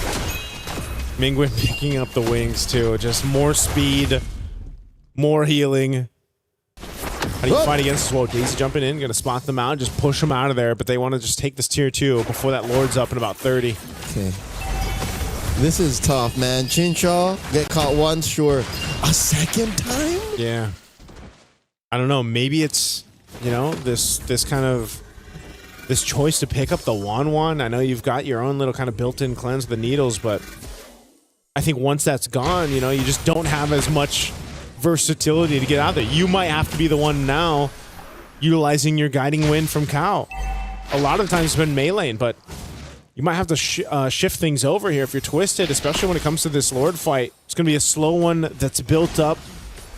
Right now, Virtus Pro has control of the space, while Twisted is looking for their own angle. You've got Rafa up top, pushing up that wave on the top side. And this is going to be a slow one, but I guess the one plus side to this for Twisted is they got that long lane, that big wave pushing down bot that Rafa's got to deal with. They send her home. This should be the go signal. The minions will reveal that the Esmeralda started the defense. Circling Eagle, RWM, everything with the kitchen sink thrown over at Virtus Pro. Daisy gets taken down. Lunar with a quick burst down. And Miss Meow falls to the hands of Chincha. She fights 2, make it 3, but Lunar pops the wind of nature. Sa shuts her down. And they're not done. Livin is in trouble too. Rafa takes down Chincha, but not before Livin goes. Rafa the only one left for Virtus Pro. So 4 down for Virtus Pro. Chincha, if she would have survived that could have been a game-ending push there, but they will get the Lord off of this. So Twisted Minds fought hard for this team fight, this objective, and they'll get it. Game's not over, and Twisted Minds barely got their wits about them. Put themselves in a position of power once again after back-to-back blunders. But I gotta say, if there was an MVP in this game, if Twisted Minds were to take us home in a sweep, I'm giving over to Sa. Look at the stat line on this Eve. Yeah. And watch about half of the RWM she drops. Works of art. They belong in the Louvre. They do, man. She's gotten how many multiple stuns when she's locked them down with the reward manipulation. Last minute, right? It's yeah. like, whoop. Yep. Saw definitely locked in here. Great to see, you know, the versatility from a Kagura to now the Eve that we've seen pop up many times, and now they're on the base, knocking on the door of VP. Another RWM underneath, tier 3 in mid, forcing a response out of VP. They use a lot of their ults to just try and defend safely. Mid lane inhibitor has fallen. Top lane inhibitor seems to be the next up on the docket. No minions. Just a matter of time. VP will not be able to save their last turret. It's a bear base for the Grizzly Bears. In ice. Thin ice. They got back on their polar bears. Better ice for a bit, but then it's been stopped in the tracks, man. Why do I Twisted. keep thinking they're not polar bears? They are polar bears. They are polar bears. Yeah, they are polar bears. Oh! Uh-oh, missed me out. And they keep going. Here they are from the back. From the back. Send which way? From Chincho and Daisy. Mean fall. So does Lunar. And that might have been it. They've cracked the code. Virtus Pro have lost their core. And now it's just Rafa and Livin left. Miss Meow has fallen. Another RWM. Rafa flickers back out, running to the safety of her base, but there's nothing left there to save her. Rafa down to a third of her health. Down to 0 now. As she falls, Livin the only one left to defend. Circling Eagle knocks her up. The base is going to be up next as Daisy takes her down. Twisted Minds with a sweep.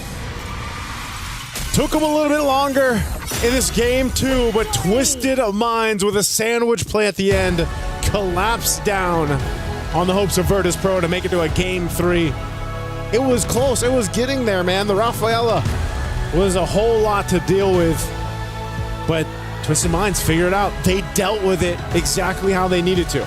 Oh my lord. This one was closer to our first match, like the Aurora Team Ray kind of suspense. Definitely. But, okay, can we now say that we've met the Virtus Pro that we've been expecting to see? You know, I would say we saw the shades of it in this one. We saw a glimpse. We didn't see everything, but definitely if we go from game 1 to this here for game 2, this is the Virtus Pro. We saw shades of that come together, but it wasn't the execution to get them the win. Congratulations, Twisted Minds, ending the series with a sweep. Once again, bringing out the Matilda and the Barretts, being honest with it, and that little bit of decision-making in the draft, picking the Juice in instead of the Eve, when we were suggesting pair that Eve with the carry. Because of that, team fights were difficult. However, as you mentioned, that Rafaela and the Constant Revives were keeping Virtus Pro in this game. And I was surprised by it. I think that's when that's when we started to realize the value of the Rafaela besides the heal and besides the extra movement speed. It's just that you have a little bit more room for mistakes. Yep, the macro timing has changed. It's like, imagine if you live your life and you only need to sleep 4 hours a day. How much more productive would you be? You'd have so much time. Yep, and that's what allowed for Virtus Pro to kind of, in the late game, buy things back. In the early to mid, for sure, it was the healing and the movement speed. Yep. But as soon as Miss Meow died and then they revived her, it's like, whoa. Yeah. I think not only that, too, but like you called out, Chincha was picked out of position a couple times, but also I think that was just the nature of also being on a 1-1, for example. You only have so much, you literally have like one tool to get out. And I think, we saw the shift of guiding winds being used by Melee, and then eventually it was also Chincha or like the rest of the squad to kind of make use of that, because Virtus Pro was really good at utilizing their own speed potential to try to collapse on Twisted. But there was a quick answer, and once that positioning from Chincha was fixed, you saw how much of a threat. It's been a while since we saw that, man. The crossbow of Tang changed with like tides of some of these fights, and you're taking down 2-3 health bars with that one ultimate. Not as deadly as I remember Crossbow of Tang being. Of course, there's been a lot of adjustments to Crossbow of Tang over the past few patches. Still something to respect when it happens, but it wasn't the instantaneous reward that I was looking for from before. Still, though, Twisted Minds played this really well around their comp, and to be fair, so did Virtus Pro. Lord 2, when they were able to get that, it's because I believe this was Lord 2. Yeah, just watch Lunar here, even though it gets caught out a little bit, actually was able to sidestep, get stunned, but still able to free hit. Meow and Minun collapsed around their carry really well to add a little bit more bodies to help defend, and it worked out. They were able to get the Lord of that after that. But every team fight after was just a reminder of how difficult it is to fight under the box of the Eve. Yeah. Leo said it, man. Saw's Eve here, just phenomenal. Multiple real-world manipulations, multiple stuns on multiple members of Virtus Pro, I think. It's such a contrasting game from seeing a Kagura and then an Eve in the hands of Saw here for this one. The Eve in Saw's hands is like a paintbrush and an artist, it's just she does beautiful things with it. I'd say the last couple of real world manipulations wherein I don't play many Eves, so whenever I see something like that, it's like, it's art. Yeah, the slight little adjustments. And now this begs a question for every team wanting to go up against Twisted Minds. Are they an Ube team? Are they ultimate bonding experience with how they've packed Matilda and Barretts? Because these are drafts and ideas from how many years back?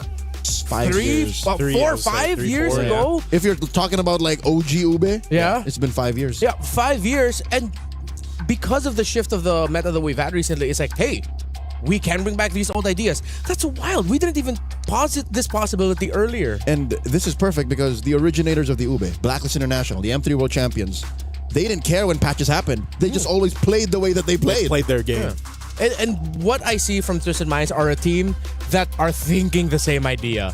Let's just play our game. Whatever we prepared, our idea of how to play this current metagame, let's go with it. I have so many questions for them, and hopefully Lefel gets to answer ask some really good ones. He's preparing our two ladies from Twisted Minds for an interview right now. But what do you guys think? Is this like a Twisted Minds identity? Is it too early to tell? Is it homework specifically for Virtus Pro? I think we're going to see more of the Matilda Barretts combo and more of if teams opt for Ube strategy. I think we'll see shades of it, but Matilda Barretts is going to be a thing, and that's why same thing when it popped up maybe once or twice in the wildcards. Teams just started to kind of like ban out one of the heroes just to go ahead and cover the base of, okay, well, Matilda's not going to be there. So that kind of dealt with a lot of the setup that you see with the Ube strategy. I agree. If there was one more important than the other, it's the Matilda. Yeah. Barretts alone could be scary, but the fact that your whole lineup suddenly has an extra dash and you have out of the roam, good vision, good mobility, she's just too much. So I think moving forward, especially in the next round of the group stage, take care of Matilda. At least have her on a watch list. Yeah. So if you're going up against Twisted Minds, you have to watch out for that Matilda, and that might even just become a first phase ban on the red side or whatever side you're in. And knowing that you're going up against Twisted, you just take out the Matilda away from them. Red ban 3. Red ban 3. Red ban 3. Let's see if how Twisted Minds this match are gonna go on moving forward with the Matilda now being showcased by them, and if other teams will emulate it. It's exciting that after what we saw from from series number 1 now into series number 2, it just opened up the possibilities even more. Think about how crazy that is, that today on day 1 of MWI we saw a winning Hanabi, a winning 1-1 now. What else won that's unique? Winning, definitely, I mean, those two are a winning Kagura. Winning Kagura. Like the Barretts has kind of popped up before, but these are like the 3 heroes that are like Matilda first pick winning too. Yeah, Matilda first pick. That is kind of surprising. Like, it's working. Yeah, and I love it because that's how we set up MWI at the start of the day, and we've seen it just from the 2 matches. But still not done. We have 2 more matches ahead, and right now an interview on stage with Lefel. Thank you very much, gentlemen. Yes, my name is Fel. Alongside me is Sa as well as Kao. First of all, congratulations for winning that one. How do you guys feel after the win? Very happy. We're very happy because we are winner. Yeah. So right now, Sa, I have to say, right? Game number 2, your Eve was perfect, right? You guys had almost 10,000 goldie, like around 9,000, 10,000. But then when you're in the base, the enemy had a great defense. You guys almost lost it, right? But then you guys recovered. How do you guys recover from the enemy almost going into your base? Ván thứ hai, team mình đã có một khởi đầu xuất sắc và đã lead được 10.000 vàng. Tuy nhiên là khi mà đến nhà chính ở team bạn thì có một số mistake xảy ra, cho nên là team bạn đã có cơ hội để comeback. Thì bạn nghĩ thế nào về việc đó? So we had like 10,000, right? And we're okay to try things. So I feel very chill. Even we lose the fight or anything, I feel very chill. And I trust my team that we can still come back. And I trust myself also because I hold the power. Because you hold the power. Speaking of, again, your Eve was perfect, but then game number 1, you use Kagura. Do you feel like any other mid laners will use Kagura, or is it just a Sa special? I think my one is the best. All right, well, there you go. Her Kagura is probably the best. Now, here's the thing. I also want to ask Kao, because in game number 1, you guys pick up Matilda and then Barretts, right? people watching the stream, they were like, wait, you're fighting against Gord. Gord might kill the Barats. Do you guys have any worry about the Gord? You're like, yeah, we don't care.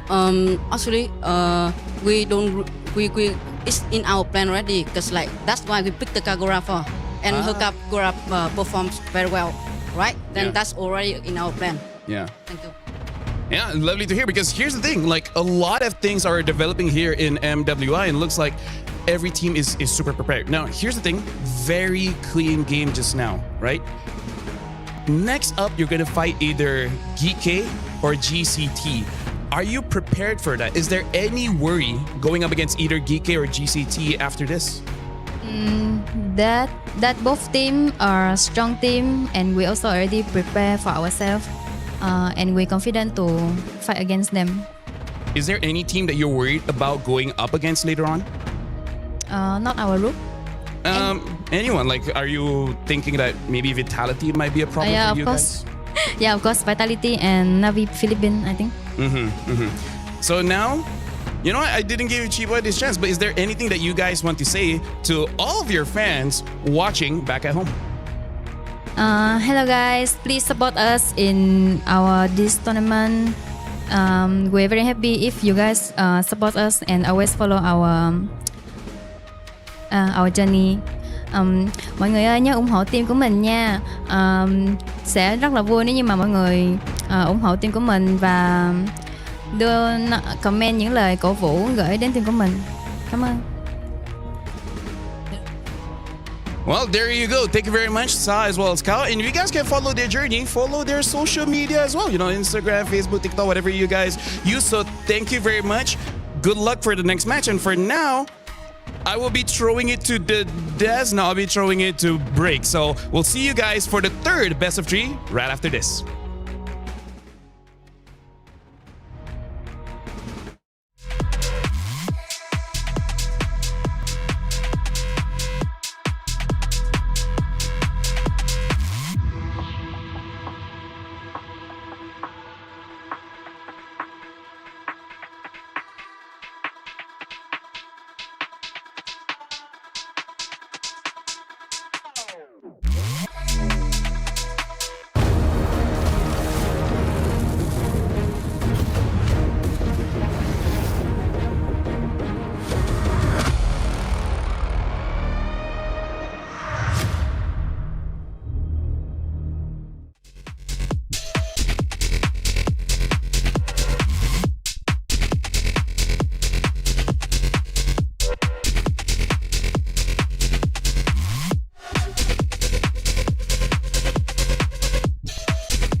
Play is in our DNA.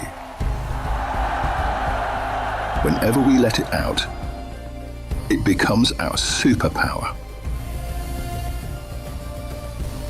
Now imagine an entire city being built to supercharge it.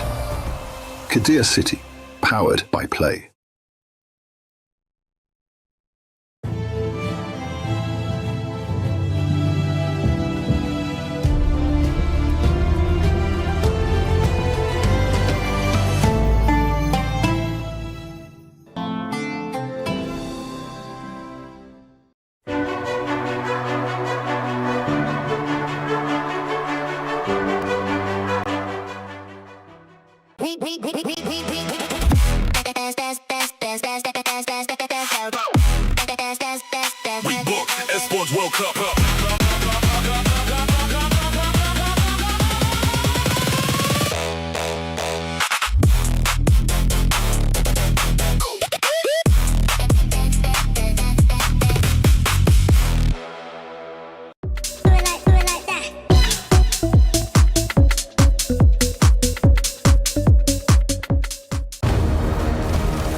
MWI Day 1 here on Stream B, still ongoing. We're heading into our third series of the day, and it's still us, the We Bear Bros. Ever since, it's been us.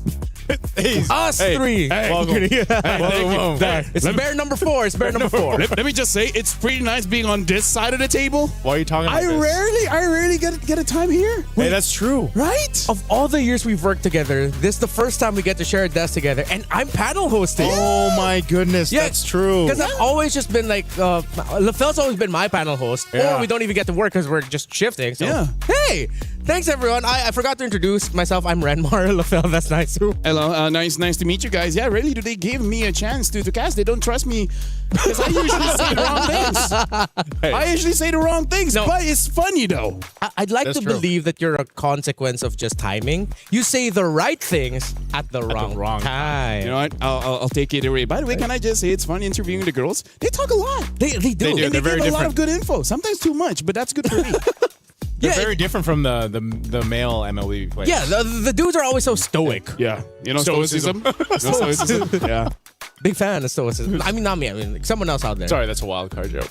Yeah, I wasn't here. All right, so if you guys are gonna drop wild card jokes, I'm just gonna stand here and watch you guys. You know, I wasn't here. I was back home. We'll include you. I appreciate that. Lay down with me. We love you. Thank you. Out of all the men I've ever known, you are one of the ones that I love. Appreciate it. Yeah, thank you. So about this match, right? Yeah. You just started. Let's keep you on the desk for more than one day. All right, so this match. Oh, they don't have the team logo. So what did I write down again? Navi. It's Navi versus Galaxy Phoenix. All right, there Not we go. Ayanami, man. I'm looking forward to seeing her play. Yeah, It's Ayanami now. It's Ayanami now? Did she take out the knot? I don't know, actually. It's always changing. Well, let's see. Yeah. Where usually it shows up here. It's like I'm gonna try to pull it out. Should have been maybe Ayanami. Just to confuse the opponents. That's true. All right? That's true. Because the previous meta is just saying not Ayanami. So it's like, attack Ayanami. It's like, wait. There. Oh, wait, no, it is still not Ayanami. Oh, okay. It still is. It still So is. this is the World Championship winning roster from 2024, except with the addition of Rain and Rian. Of course, previous players such as Shino, not in the roster anymore. But if I'm not mistaken, like a good amount of this roster also experienced that heartbreaking loss against Team Malaysia in the Southeast Asian Games gold medal match. And ever since then, there were questions about whether or not Navi can keep it up. Oh, they've kept it up. It seems like they got angrier after that loss and just got even better. Yeah, I just feel like, again, this is for the people maybe that were thinking about who can get to the grand finals of MWI. Yeah. This would definitely be one of mine, right? I think that they can definitely... No bias? Yeah, no bias. Right. I'm just going to say, because they're very impressive, and I think even when you look at what they accomplished back in... Was this 2024? I know the three members there. Yeah, where they won that championship, and it was a sweep, if I remember right. Mm-hmm. It was, that championship DNA is still there in that team, who's to say that, they can't accomplish that here in 2026 MWI? Yeah, I still remember back in 2025, they actually looked pretty strong, but then at, I think, the second stage of the tournament, they just seemed like they couldn't figure out the change of the meta that everyone is going through. Speaking of, this is like the beautiful thing about MWI. Everyone has their own pocket meta, and it's not... They're not shooting in the dark. They know the risk of picking these picks and then what the opponent is going to take, but they have counters for it. So I really feel like for this one, I'm really looking forward to Na'Vi, how they're going to shape their own meta, because having an EXP laner that loves diving to the backline really disrupt a lot of the female teams. And on the other side of the table, from a region that's known for wanting to bring their own identity and trying to make it work in internationals from Cambodia, it's Galaxy Phoenix, one of the few teams, or the only team in history made consistently of all women that played in MPL Cambodia. Yep. Yeah. They in an MPL region. They had a tough time there, but I think they learned a lot. I think that to be able to go ahead and say we're the first female team to go through an MPL. The amount of lessons that they can get in a season like that are phenomenal. So I think, can they transfer that lesson and bring it here to the stage? Yeah, and Team Vitality went through the same thing when they went through MDL Indonesia. I just forgot the specific number of the season, but they went through it. They had a tough time, and they admit they got even better after that experience. I mean, like, hey, if you look to philosophy, as casters of MLBB, we have to look at philosophy, where one philosopher has once said that competition is a healthy way for self-development into excellence. Who said that? Win or lose, your enemy is not your enemy. They are your friend, because only they can actually make you better. If you just fight against yourself, you never know your limit. Who said that? Aristotle? It actually might be Aristotle. I can't remember. I have to recheck. I don't want to. That's a really good quote that you just rambled off the top of your head. What if that's a LaFell original? LaFell, what if that's all you do? Yeah. No. That was not me, because during the off time, I learned a lot, including physics. I learned about the Newton's law of motion. Wait, during the off time as in like... Yesterday. Oh, yesterday. Yeah, during the night. Which law? There's a lot. They have the law of motion, because I was interested about sound. Like, the law of motion is about how particles expand as well as contract in the disturbance of air, water, or even solid objects. The law of motion dictates that the disturbance in the air particles is what creates that sound. And the reason why I wanted to learn that, because of the question, if a tree falls down in the forest, does it make a sound? I would love to look at your search history on your ChatGPT. Yeah, go ahead. I guess I won't show you, but yeah. What if he asked nicely? All right, now that nice is gone, we can just talk. Dude, I love the transparency. Dude, I love Stream B. Yeah, we are a fun bunch. We are a fun bunch. Speaking of, I really want to see how the Phoenix really respond here, because I like the name Phoenix, considering their org. For, I believe, the last time they tried, they were nowhere close to the grand finals, and now having some new additions into their lineup, boom, champions. Yeah, and we're talking a lot about the Assassins at the start of the day. I think they might be the first team to finally show up with a Ling, considering they came from Cambodia, right? Yep. But okay, I got to ask the boys this question earlier. I want to hear what's your surprise pick that you'd want to see? Something that would be like so unique. You're at a disadvantage because we've already gone through like 2 series, but what's yours? No, honestly, it was Rafa, because I was talking to some teams, and they were gonna use Rafa as a potential counter towards an Atlas. Right, because the Atlas tries to chase after you. Rafa has a way to slow down and speed up, and the first ability is very good against the newly buffed Conceal. Oh yeah, that's true. All right, and we got to see it once, so maybe it's not a one-off. Yeah, it didn't work out. Yeah, maybe it's not a one-off for Virtus Pro, and then we might see one of these two play it. I think because of how we understand like Na'Vi, the region that they're from, they're Filipinos. We already know what they're gonna do. That comes from a Filipino, by the way. Please don't come after me in the comments. But for Galaxy Phoenix, I think they'll be a little bit more of the wild card here. Yeah, because I remember my time in Cambodia, even in ranked games, during the time where it was all tanks, man. The good old Fredrins, the good old Box, and there's nothing else other than that. In their region, it's all Lancelots, it's all Hayabusas, it's all Lings. And honestly, that's also a part where if a Ling is there, we gotta see whether they're willing to double down and have an Angela as well. Angela honestly is not that bad, but one of the problems is that if it's a mid lane Angela, you just don't have that firepower in first and second turtle. Yeah, and then you'll have to put that firepower elsewhere, which would mean that would pressure the EXP laner, because that's how you substitute for the lack of like burst in the mid, or you get really greedy and just go for like an Angela mid and then like, I don't know, like a higher damaging row maybe, which is just too much. Yeah. So let's see which route that they're going to be going for. For Galaxy Phoenix, I'm trying to think, what other heroes would I want to see? I want to see a Jawhead. Yeah. Around. I think Jawhead might be okay. If you're going on that route, something that we've seen in the Asian games, but this is very specific to certain players, which is the Selena. Because Selena with the jungle emblem, it just makes it so that you clear the jungle so much faster, and that really helps with basically all assassin junglers. Yeah. That's how they end up leashing for their jungle. And, well, it seems like we were in agreement here that Galaxy Phoenix might be the team that will lean towards the idea of just like fast farm for your jungle. And because of that, they'll go Frederick. it's just the nature of casting. We have all these ideas and then suddenly they go completely against it. Yeah.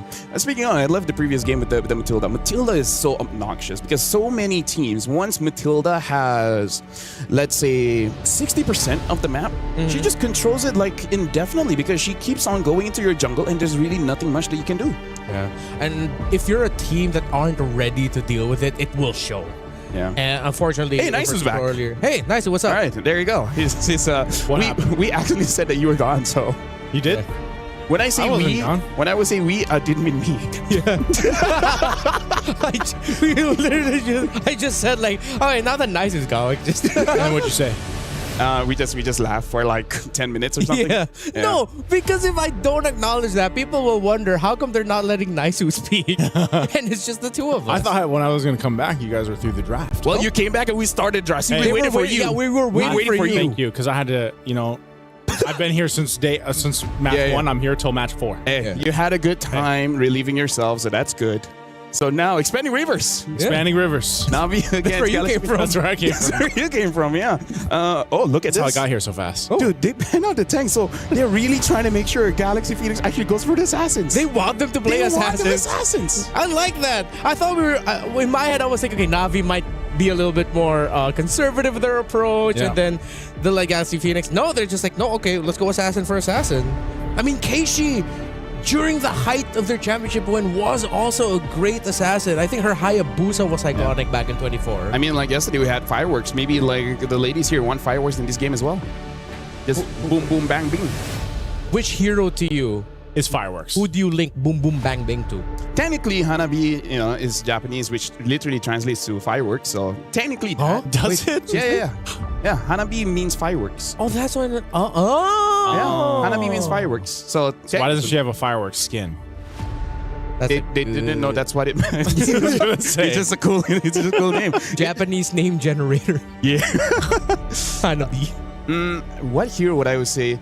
Actually, there's quite a few Chinese theme skins. I think we have one. There's one for Cho. Yeah, like He's whenever got they do the- skin, and then just fireworks. Yeah. Isn't it called Dragon Boy or something? Yeah, it's Dragon Boy Cho. Dragon Boy Cho.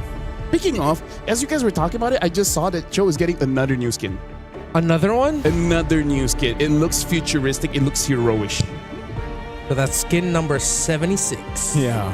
At this point, I don't know if he needs any more, man. Hang on. Navi banning out the Fulvius early on could mean that they're... Do they want to play Arlet? Yeah, it seems like... Are they gonna... Yeah, they might just rush Brio Arlet, but... Rush Arlet? Or either in blue 2-3. Yeah. Because they're thinking that's not going to show up here. And if Galaxy Phoenix decide to pick up an Arlet in red 1-2, then that's way too greedy. Yeah. Or is it just an Atlas? Or just a throwaway ban, right? Just ban out the Fulvius, forcing out that Freya ban, because if they don't ban Freya, right, Freya's going to have a good time. Oh, that's the hero I was thinking of too. I was like, why would you ban out the... Okay. So, still have... Oh, Jusen's open if they want to rush that. If they want to play a little bit more towards the control side. In terms of the main big carries... Oh, yeah, Hirara. There we go. They pick up the Hirara. I do have to say, I wouldn't favor a Zushin first pick just yet, because the range feels more awkward now because there's more. Now that they nerfed it? Yeah, they nerfed the range, The right? range, yeah. Making it so like Kimi counters her much easier. Like a lot of like even Valentina counters her a little bit easier. And now the Gwyn gets picked up here by Galaxy Phoenix. Okay. Yeah, Oh, and a Belric. Whoa.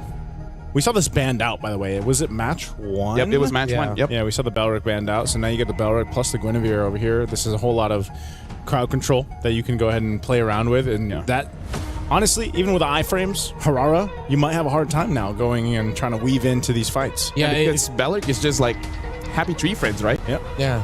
You come in, you expect a good time, and then you just get shocked. Yeah. Wow, you just unlocked a part of my brain that I had sealed off for a long time. Hey, you're welcome. That reference. Thank you. I don't get the reference. I'd have to talk to. I can show you about happy tree friends. Okay. Oh yeah, well yeah, no, we should. Yeah, we should. Yeah. Don't ask us what that is. Anyways, Lilia, we should make control around the mid a little bit difficult here for the Belric if it's not paired up with a mid laner that can dish out the poke in equal measure. Eve, hello. Eve is available. Yeah, and the carry's already there. Might as well just go for it. Yeah. If they don't pick up the Eve, I will be perplexed. I would be flabbergasted. I would be confused. All right, there you go. Does that work? Hey, that's Oxford English, like Yes, right sir. there. Yeah, yes, sir. Honestly, like right now, Na'Vi, they have a pretty anti-tank kind of draft here. So I think, and they go for the Claude instead. So now Na'Vi, they can just ban out picks like the Eve and maybe even potentially the Farsa. Farsa doesn't technically has that big of a threat towards Na'Vi, but it's something you have to think about. Well, even more in recent games, I think Farsa sort of fell out of favor and more teams are just picking up the Zetian instead. But with the Farsa, I would want to see them consider that because Belric's too slow in my opinion. And to match the speed of the Guinevere, you need something in the mid to help match it. I felt like it'd just be a Gord. We might see a Gord ban. You know what? I agree. Yeah, maybe just a Gord over here. Because, you've got the crowd control to follow through, but you can also be the one to start up that crowd control if it's a projectile. So I almost just expect to see the Gord banned out from Na'Vi. Atlas is going to be one of the bans out here from Galaxy Phoenix, as the roam option has to be someone that is sturdy for this lineup from Na'Vi to allow, because think of how much damage is here on this damage profile of the first 3 picks. Honestly, Na'Vi, if they get a Cho roam here with the Lilia, I expect a very early first blood. Yeah, very early. Yeah, I was leaning towards that too. Like you mentioned tanky, but there's one pick because of the Belric being slow, you could go fast and damage either the Cho or. Plus, Lilia is so obnoxious in the laning phase. Level 1, you already have both skills. You have your full combo essentially at level 1. Yeah, one of the most annoying mid laner I would say to deal with as another mid laner and a roamer. Arla gets taken out, so we're sort of torn here whether or not Navi's going to go for something tanky or for something fast and roaming. Oh, that's the other pick I suggested, Hilda, but are they trying to signal to Na'Vi that, hey, we know your options, you might go Cho? Na'Vi might not ban Eve here. I think Eve should be a ban. Because I don't know, I feel like with all the nerfs, Eve is top tier. She's the main lady. She's bigger than the universe. She is the universe. She's a queen. That is true. That's more accurate. Yeah, when I saw this, how huge Eve really is, whoa. Yeah. Wasn't it that Uranus is actually bigger than the Land of Dawn? Actually, quite a lot of heroes are bigger than the Land of Dawn, including Rock. Yeah. Valir. Wait, what did you say? Wait. Are they gonna go tanky for their EXP like Terizla? Terizla, yeah. Other than Terizla, I don't think there's any other EXPs that's. Are they gonna go Hylos Roam? They could also potentially be going for a slower roam, exactly like a Hylos, but why? Just because you get that quick momentary stun for the Claude? That's way too much for just one hero. Hey, maybe they just want to win early, right? Maybe they needed the toilet. That's true. That's true. Yeah, in my time going to the back, I heard the players say oh, thank goodness we ended because I was getting hungry. We haven't seen a quick game yet, though. No. In the first 2 matches, we actually haven't had. We had sub 15, so that's quick-ish. Yeah, the quickest game we've had is 14-14. Yeah. Which is still pretty long towards. Quick game would be 10 under. Quick game is you go to the toilet, come back, and it's done. Yeah. But yeah, Uranus, huge guy. Yes. In terms of the roam, again, I feel like it's not a bad time for the Cho because let's face it, what's a bad time for the Cho? Never really. It's rare to find a bad time. Oh well, I'm always the guy that would say, don't pick it into Marcel. I'm the don't pick Cho into Marcel. But the thing is, Cho players has this ego. That's true. Am I wrong? I'm a Cho roam main. Yeah. I don't have an ego. No, meaning like, dude, that picks counter you, and I'm like, I don't know. Let me show them. I don't think so, dude. Either ways, right now the glue has been picked up, and for now, the mid is still available if they want to get cheeky and pick up a Faramis just to counter the glue. Yeah. You think the Faramis? But do you want to go that far, you know? Yeah. I still feel like the Eve is fine. If you do have the Faramis here, that's a stacked lineup from Galaxy Phoenix, though. They might just go Lunox. They need a little bit more shred. I don't like the lack of reach, but we saw Lunox and Sora earlier. Oh yeah, still the Eve, yeah. Eve or I don't know about the Gord. Well, yeah, with the carry there. Actually, no, there's something about the composition of Navi that makes Eve for Galaxy look so difficult. Farsa. Yeah. One of the picks I call the Farsa because it's good against the Lilia as well as the carry, but other than that, it's like it's a toss up in the air. Yeah. Well, Navi got what they were looking for, was just a little bit more big control AoE-wise through the glue. Every time I see a Uranus game, it's always just the X factor of like either it goes really bad or really great. Yeah. I completely agree with you. So thank you very much, Renmar. We're going into the game. You kicked me out. Let me just say, I appreciate you, dude. I love you. Why are you kicking me out? The toilet is that way. If you want to go ahead. That's programmed in him at this point. Yeah. Since the draft end. Yeah. No, but thank you. I actually need it. You know what? You guys take over. I really need to go. Thank you very much. Ladies and gentlemen, this is me, LaFell, as well as Nice. You're going to cast this one, which I think we're in agreement that Navi has a pretty solid draft, a pretty strong front line, and everything else. I thought you were going to say in agreement. Good thing Renmar's gone. He hasn't left just yet. Well, ladies and gentlemen, we're jumping into the land of Dawn. And yes, now that Renmar is not here, now we feel free. America. Hey, look at him. Look at him over there. He's so cute. Let's take a look at these emblems, man, because this is... Oh, interesting. And looking at the Lilia here, getting to pull yourself together for that Purify. Whoa, look at that. Oh, Sophia already has to get away. Yeah, Sophia burning that flicker early on. This is... Isn't this what we expected, LaFell? Yes. Like, the amount of early aggression and damage that you have with the Lilia, like we mentioned, not to mention, Murray here on the glue, you're not going to have a good time in the early, at least for the early game for now. So I feel like for Galaxy Phoenix, they got to go ahead and kind of keep things under control with that, because at the same time, what is Belric going to do right now? He's not able to do just too much, unless you catch them with the taunt effect from there. Yeah. At this point, Belric is just focusing on photosynthesis, getting as much punishment and try to giving it back. But now Keishi got caught. Should be fine. Now Ayanami is there. Oh, she's going back in. What? First blood going to the hands of Ling. And I think she wanted to go ahead and try to utilize the iframe there, but she got punished instead. Yeah. Maybe she just didn't slide it fast enough, or some players, they just put it like very, very close together. And now, I don't think that's super punishing, because she's still gonna come back. And let's face it, Hirara is one of those heroes that doesn't necessarily need level 4. It's just a nice to have. But I'm pretty sure she will still get level 4 though. Yeah, she should. They got 10 seconds for that turtle to come up anyway. So she'll go ahead and grab one of the camps off there. You can already see the positioning being set up. Fought just there on that Guinevere, just holding it down. Turtle, right as it comes up, we'll go ahead and lean into this with Lima. Yeah. The rest of the team's going to have to respond, though. The thing is, I feel like looking at the levels here, Sophia isn't level 4 yet. I feel like they can let go of the turtle. Oh, hold on, Fox. Yep, spatial migration into the Requiem right there, right on target. Low enough. Murray's going to have to burn the flicker, and Ling will push back Keishi. They're just working a fight for this first turtle. Now Rain taking the damage, the airtime from Ling. So a kill secured, not Ayanami leaving that front side on this Uranus. Keishi just looking for an angle potentially to steal the turtle away. It's a quarter of the health here. She goes in, wings in, but not enough. A feathered airstrike dropped down too, but it's not Ayanami, and she'll survive. Galaxy Phoenix fought for the turtle, and they got it. Nice, dude. This is what I like about games like this, where we're looking at a draft of Galaxy Phoenix, and they know that it's all about fights. It's not about securing those objectives. You have a Farsa. Wait for the Farsa to get level 4 and try to get kills. But if you don't have the Farsa, you still get kills. Hey, that's amazing, right? Right now, we got to talk about Ling 2-0-0, 100% kill participation. Really made it so that Rain couldn't do much, because as strong as Lilia is in game, she has one of the lowest HP in the game as well. So it doesn't take much to take down a Lilia.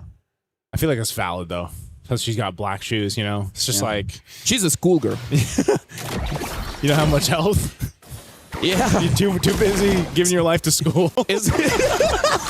It's like your HP goes up as you age, but then at a certain age, the HP goes back down. It goes back down. She hasn't hit her peak just yet. Wait till she gets to college. Eventually. In the Land of Dawn, the time works different. By the way, have you heard of the time is relative? Where? Here? So in time is relative. So in or Land of Dawn. In physics, time is called a time dilation. It affects by your speed as well as gravity. That's great to know. Hey, shout out Interstellar. Either ways, the more you know. The more you know. Hey, dude, I learned philosophy as well as physics in like 3 to 4 hours. Yeah, I'm okay to rip it. Okay, you can rip it all day today, man, and tomorrow.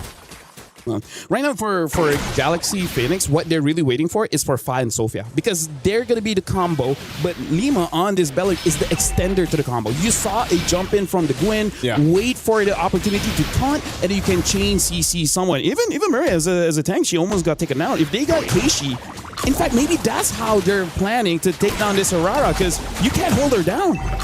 Right now they're putting pressure on the buff, but Keishi will be able to secure that. Turtle's up. It's already being worked on by Font. Galaxy Phoenix getting in position. It looks like Winnie's going to try to join here too. They're rotating quickly. Feathered airstrike dropped down. Murray just deleted. Quickly worked on, and Turtle secured. Second one going Galaxy Phoenix. Looking for more in the mid lane. And they'll just kind of back off and disengage here. They're doing a little push up top to continue on, and they built up a nice lead here. LaFell, 2.5k nearly up.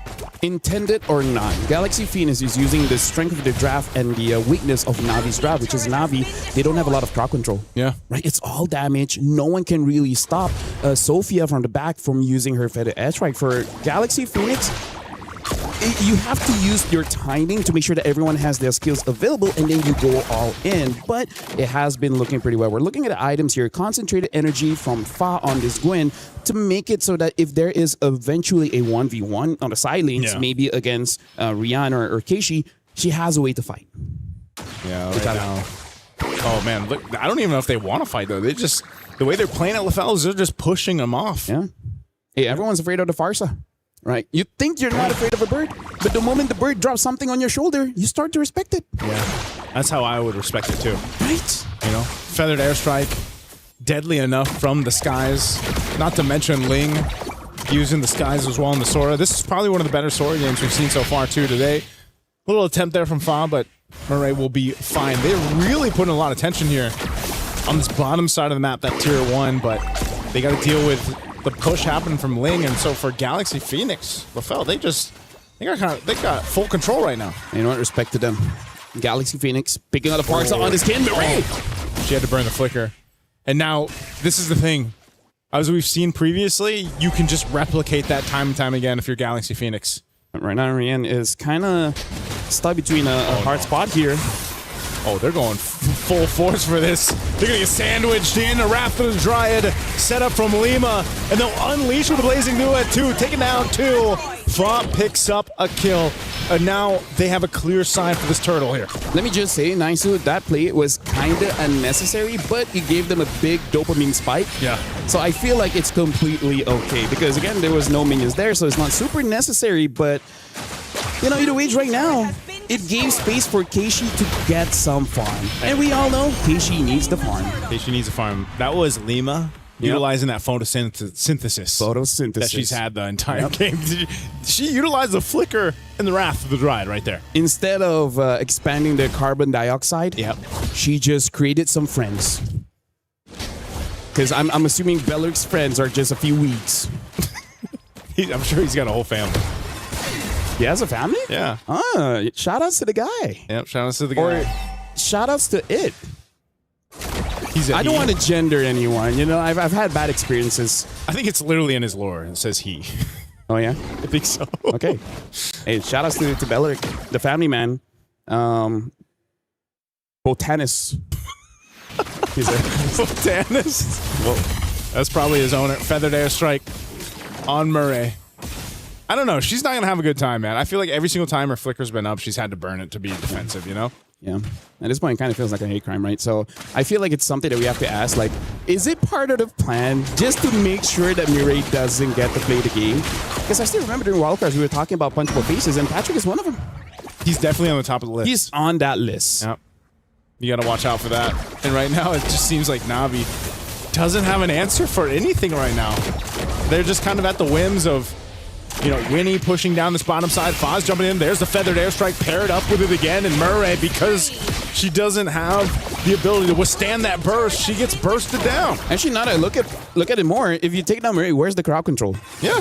How do you win fights without crowd control, right? If you can just, if you have like, I don't know, 1.5K lead, you can force it, but now they're down by almost 5,000. Yeah, that's a great question, man, because... Thank you.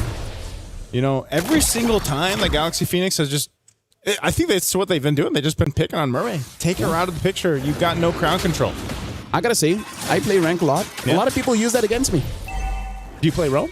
Yeah. Oh, you do? Yeah. Oh, yeah, we're both roamers. Yeah. Just kill the roamer as much as you can. And then even if you lose, you feel good. Yeah. Right now, Lord, going to be the easy take for Galaxy Phoenix, unless somehow, some way, Na'Vi can do anything, but no one's in position. As a Lord goes over to Galaxy Phoenix, there is a push down bot from Rianne as she took down the tier 1 turret. Looks like she wants to... Okay, she's going to go back because they got the call. Looks like she might have wanted to push down tier 2. Oh, she canceled it. They actually want to make a play. Oh, they're going to go for Sophia. She tries to get away, but they're going to collapse down anyway. And now, with the Hirara in the hands of Keishi, she's able to pop off the kill. Lima could be next. They made a play down bot, and that's one step in many steps that Na'Vi needs. Hey, that's a very good step. You got to take down Sophia, man, because even though this stat line doesn't look like it, that Farsa is a problem. Although with that being said, 10 minutes in now, Winnie is going to be the problem. They can't stop this. Where's the knockup? No one can stop the Blazing Duet. Oh, yeah. They try to get this tier 2 in mid. It's not going to happen. That Lord still has to be dealt with by Na'Vi. I'm just going to go ahead and charge in, getting the shield down, that holy defense. And I think Galaxy Phoenix is going to be entirely happy with the way this first Lord went. They will most likely get another turret here. And so for Na'Vi on the defense, I think you have to start looking, do they actually have potential to extend this game another maybe 6 to 8 minutes at this point? Bottom turret worked on too. That last push trying to get this holy defense shield in the mid won't pop just yet. I gotta say, even if it extends, you're really just hoping that Rianne can just hard carry the game because in terms of the win condition here, I feel like Na'Vi, they got a high risk, high reward one because looking at the draft, they win the lane, right? But the fact that they didn't win the lane hard enough so that they can get a good snowball makes it so that the strength of this draft has been muted, right? So I feel like for them to win, it really is on Galaxy Phoenix overextending, and the carry just has way too much damage that they do not expect. Yeah, this is...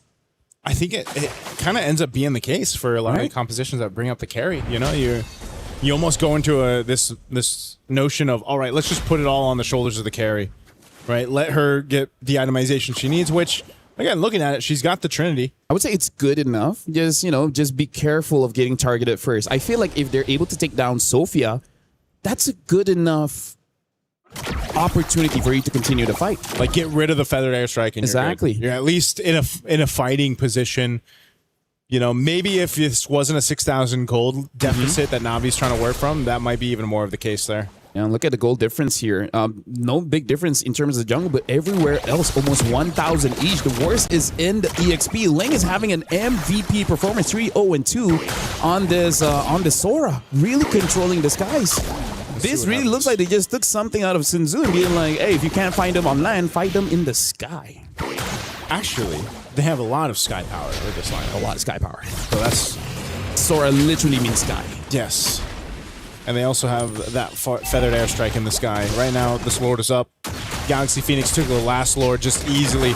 I don't know if Na'Vi wants to fight this one. They are getting in position to seem like they want to go ahead and fight for it, contest this, but Galaxy Phoenix already starting core to the health. Rain trying to get in zone. can they actually make this happen? There's a sliver left, but Fa will secure the Lord, and now the Blazing Duet takes out not Ayanami. Rianne's gonna be next. She's battling out Fa, but Fa will get another as they fall apart here in the jungle on Navi's side. As Winnie gets a double and Rain cut off from the base. Has to deal with Ling. Ling pops the flicker. And now they're just trying to buy some more time off of it. Murray went down too, trying to delay the inevitable, but with the Lord secured, Galaxy Phoenix taking down 4 members of Na'Vi. They'll just march down this mid lane with a row of minions and the shield already popped in the mid base turret. They've got a clear sight for the win. A feathered airstrike dropped down. Not Ayanami's back in the game. 2 for now. With Na'Vi, they got to clear out the minions and prep for the Lord push. Yeah, right now the Lord is here, and Ling is on the way. Ling can take down a big chunk out of Na'Vi, but looks like they're not gonna force it just yet. The minion waves aren't in the right spot. Oh, wait.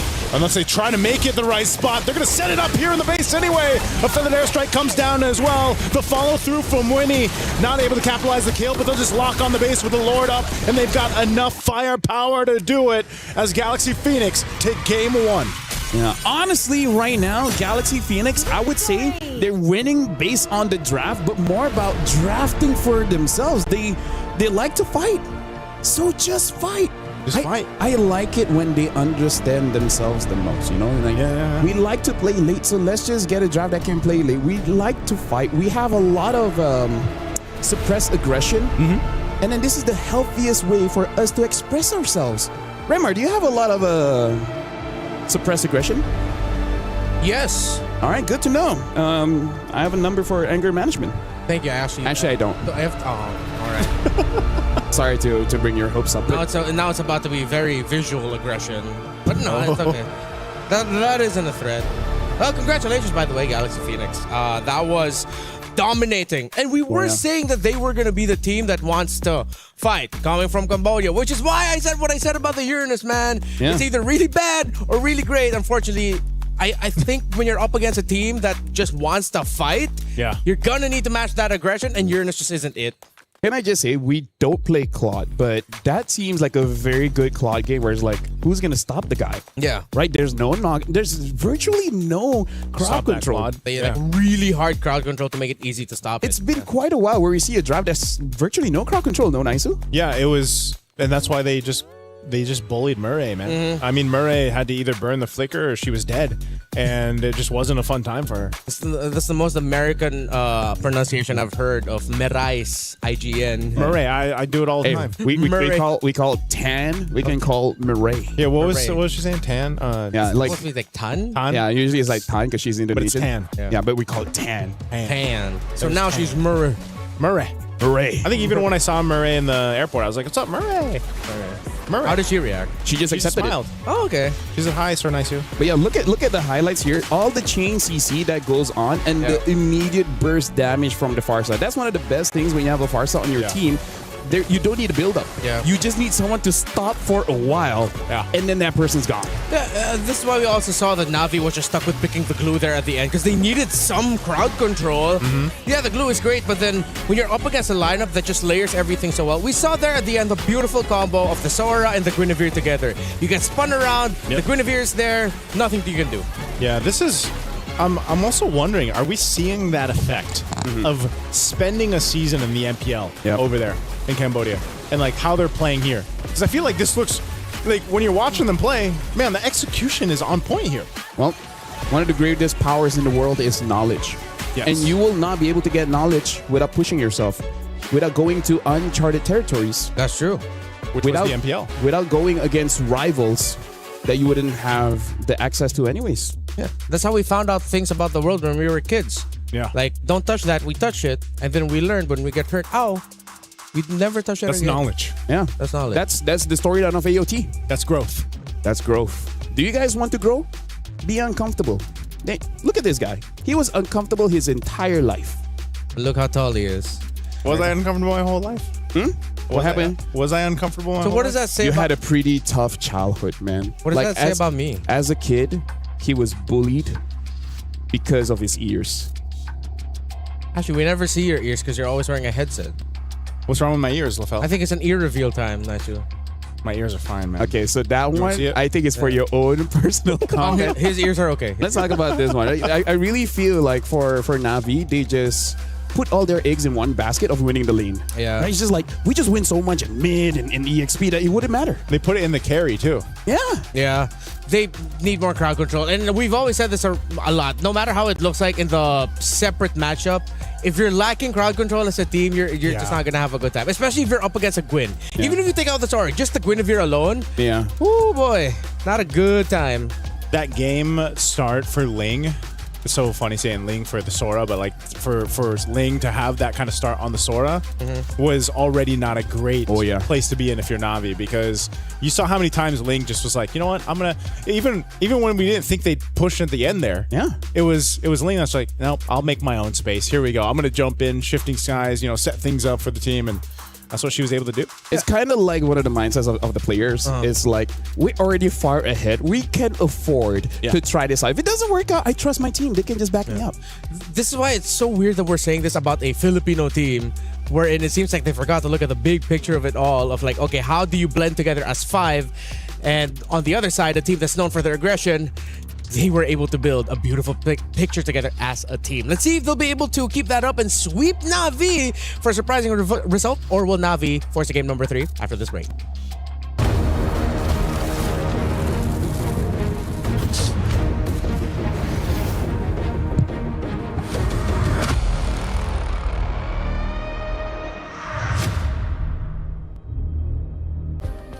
Play is in our DNA.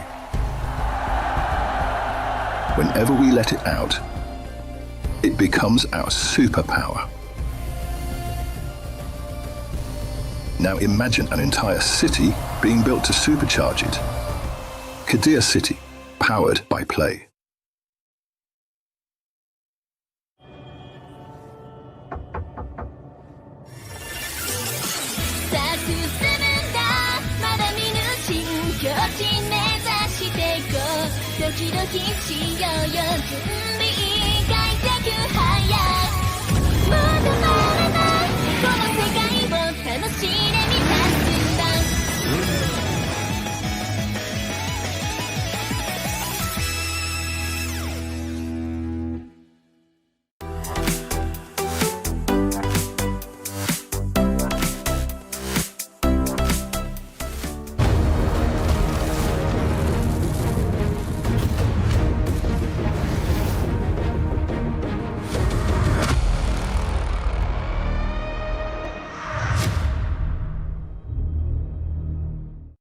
In case you missed it, Galaxy Phoenix from Cambodia has just taken a game off of Na'Vi from the Philippines in dominating fashion. And that's coming off of the fact that they first picked Belleric and Guinevere. Na'Vi had all the time in the world to adjust, and they just lacked a little bit of crowd control. We already talked about it earlier on. I think we're all in agreement, the lack of crowd control. But do you think they could have made that work, or was it just too tall a task to make that lineup work in the end? I feel like if the first 2 minion waves in mid, they got first blood, I think they could have made it work. Right? They almost did. They almost did, yeah. They almost did. Like they had enough pressure with the Lilia combination that they almost got the first blood. And I think it would have been very different if they did. Because let's just put it into perspective, right? You get first blood in mid, they're already down, and then you invade the jungle with the Herrera, and which I actually think that's the turnaround. The Herrera was killed early. Herrera was killed up top. If she was not killed, maybe the game would have been much different. So is that how punishing assassin junglers are right now? Well, if you die early on like that. Especially you're up against a Guinevere, so as great as a Herrera is, then I think that might be like the little missing piece we have to look for in the drafts. Like if you want to first pick a Herrera, you have to consider maybe taking out the Guinevere, or at least be ready to deal with it. Because if not, then you'll just get what we saw in game number 1. Because gentlemen, I really feel like because of the changes of the jungle, 2 things. Number 1, the amount of gold in the jungle, but more importantly, the retribution scaling just got much bigger in this patch, makes the first 2 minutes like one of the most vital pieces of the game. Like talking to multiple players, they all agree like you cannot mess up the first 2 minutes. We're okay with not winning as long as we're not losing. Yeah. Right? That's why in the wild card and after the adjustments, it became the tank meta again. Because it's the safest way to jungle. Yeah. And then for Hiraras, if it's Hirara, then it's well protected. I think that's why when we saw the Hirara work the best in the hands of ZXaura in the wild card, it was because he was able to snowball early on in those first couple minutes, and then the rest And of the just team meta as well. supported it. Yeah. It's still meta. Oh yeah, it's Still meta. Still meta, you know? And so I think you have to be willing to, as a team, to take that risk if you're going to pick an assassin jungler. And why in some of the high pressure situations, it's just a little bit easier if you're going to go ahead and pick a more sturdy hero and put him in the jungle. And, it kind of secures yourself a more probable chance of getting to that first hurdle without being behind. I remember what we were talking about in the draft when you decided to bring out the Farsa, and then Farsa did get picked up here by Sophia, who is known for the burst style single target heroes, but this time it's a little bit more AoE focused. You get to rotate around the map fast. I think we just have to give it to Galaxy Phoenix. Instead of looking at it as a bit of a mishap on the side of Na'Vi, what if Galaxy Phoenix were just read the rotations really well, read the draft so well that they set it up perfectly for themselves? We have to give them their credits. The fact that they caught the Hirara in mid-rotation, I think that kind of clears it, right? The only change that I feel like they could have done in the draft, instead of Uranus, probably a Terizla. At least that's one source of crowd control. Yeah, that's one thing we thought would come into play when the Valir was banned out. Yeah. Because Valir is pretty out there when it came to the ban. Yeah. Yeah, that looks so specific. That's why we were thought, okay, much tankier. Maybe they're already eyeing the glue in the role. Yeah, maybe. But then you could have set it up even better with even more crowd control through the EXP laner. Or maybe, hey, Ayanami in 24 and... Okay, let's focus on 24. They excelled when Ayanami can set up, can play make, can be independent of her teammates being in the lane with her, where she can just clear minion wave fast, join in. With the Uranus, you don't really get that. Yeah, you can cut waves, play the macro, but you're losing the impact in the fights. I feel like this is one of those situations where they're just caught off guard, right? And I feel like that's gonna be the story of MWI after all the games are done, because who would have thought that Falcon's ID dropped 2 games back-to-back in very dominant fashion as well. So I really feel like here in the MWI with the patch, it resets quite a lot of team. And it comes to the question, who can discover themselves faster? You gotta remember, whoever does that, then they win. Yeah, because like on our... I mean, I'm not entirely sure now of the current update over on Stream A, but that matchup was quite a surprise. I think everybody probably reacted that way, but that's also the case of MWI. We had certain teams that were obviously contenders who have a bunch of this experience, and then you have this shift where these newer teams and these newer players and newer regions, I feel like, are catching up to that standard, right? The standard of what we've seen so far competitively for MWI. They're getting there, and so I hope whatever the result is, by the time we get to the last day, whoever ends up in the grand finals, we don't even know. Maybe it won't be Team Vitality that has that sure spot up there. Who knows, right? But if they do, whoever's going to be matching against them, I think will give them, hopefully get a full series. It's a best of 7, right? For the MWI series. So, because yes, the meta and the patch has been ever changing, and also you have to sprinkle in the fact that MWI is different itself. Oh yeah, for sure. Which I think I'm gonna have to agree with what you guys mentioned, where self-discovery is important. I'm not talking about life here, I'm talking about MLBB growth. But MLBB is life. But it's you willing to take... Stream B is growing Stream. We are. We are. This is where you learn. Yeah. Well, that didn't really apply to me. I'm stuck at like 5'4". No, you're still growing. Centimeters. Tomorrow you will be taller. Don't give me hope and take it away from me when I wake up in the morning. We'll get the box. Well, I guess. Okay. Yeah. Also, I feel like something that we just have to address if we just want to keep it simple. Yeah. I really feel like fighting is so rewarding now. Yes. Right? It's like we were talking violence. about violence is so good. Like people say MLBB. Violence doesn't solve problems. They're just not using enough violence. In MLBB. In MLBB. I like that disclaimer from Renmar each time. In MLBB. Yeah. Because I really feel like micro in the first 12 minutes is super important right now. In MLBB. Micros again. Yeah. Micro and macro, man. You want to save me here, Emar? Yeah. Like what we saw earlier, when you miss your skills and you're not able to get the kill that you want to go for and you've committed so much, you're not going to be able to get the start that you want. Drafts. Akai gets banned. Glue, Hirara as well. Paquito and Marcel.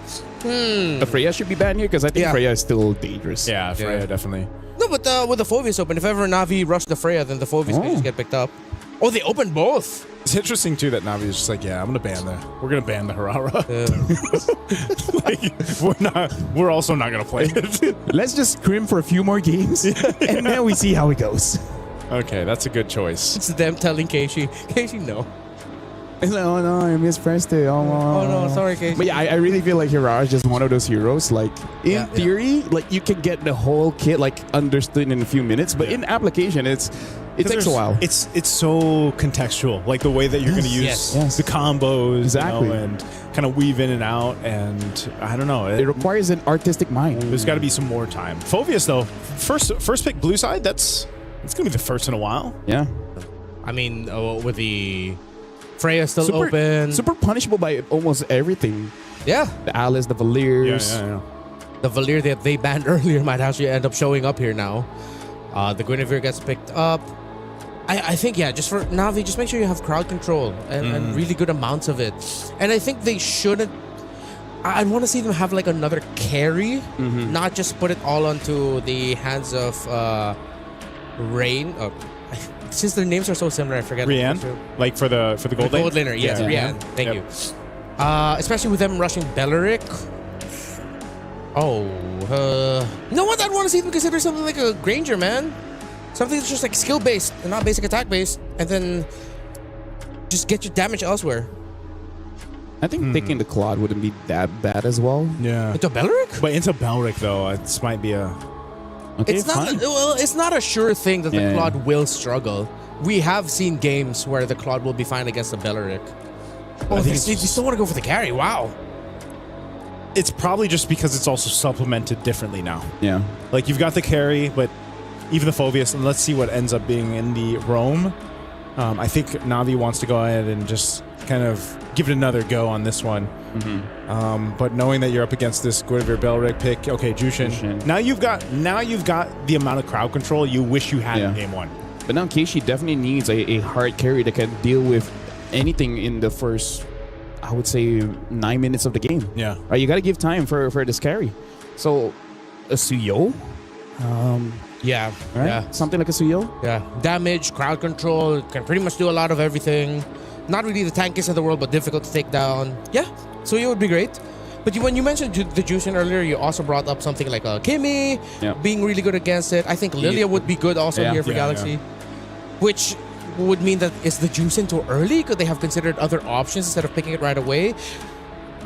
Even the Gord is good. Yeah, even the Gord, as you mentioned earlier. So it seems like Galaxy Phoenix, they are a step ahead, man. I think they're a step ahead because, again, they just know what they want to do. They want to fight at any time, right? So it's like, okay, whatever you pick, can you fight the moment a Gwyn gets a pick off? Can you fight the moment Belleric gets a taunt off? And it's like, yeah I can. So, all right, pick it up. Yeah, I think this is, that's why, they need a draft that has no hesitation. Yeah, you can't hesitate, like the draft, but also your decision making sometimes in some of these cases, like, some teams thrive on the, let's just go for it. Yep. And some teams, I feel like, shoot themselves in the foot when they're like, they're too hesitant on executing the draft that they brought, executing that game plan. And so maybe that's going to be the change of course for here. Yeah, have the mentality of like, what's the worst that can happen? Yeah. That's my mentality. Yeah, generally that's a good approach to life overall. Yeah. These are life lessons, sir. Yeah. Hey, you came here for the games, and you just get life lessons. We're showing our age. Knowledge. We're showing our experience. Our knowledge. And our knowledge. Yep. The stream is just memes and trends. 6-7. Stream A, man. They're a different level. They're different. Let's put it that way. Stream A is... And we're the fun bunch. There's nothing wrong with being different. That's right. There's nothing wrong. We're all different here, right? Yeah. I want to say in MLBB. But I was like, no, I can't. All right. Well, Sora has been banned out here.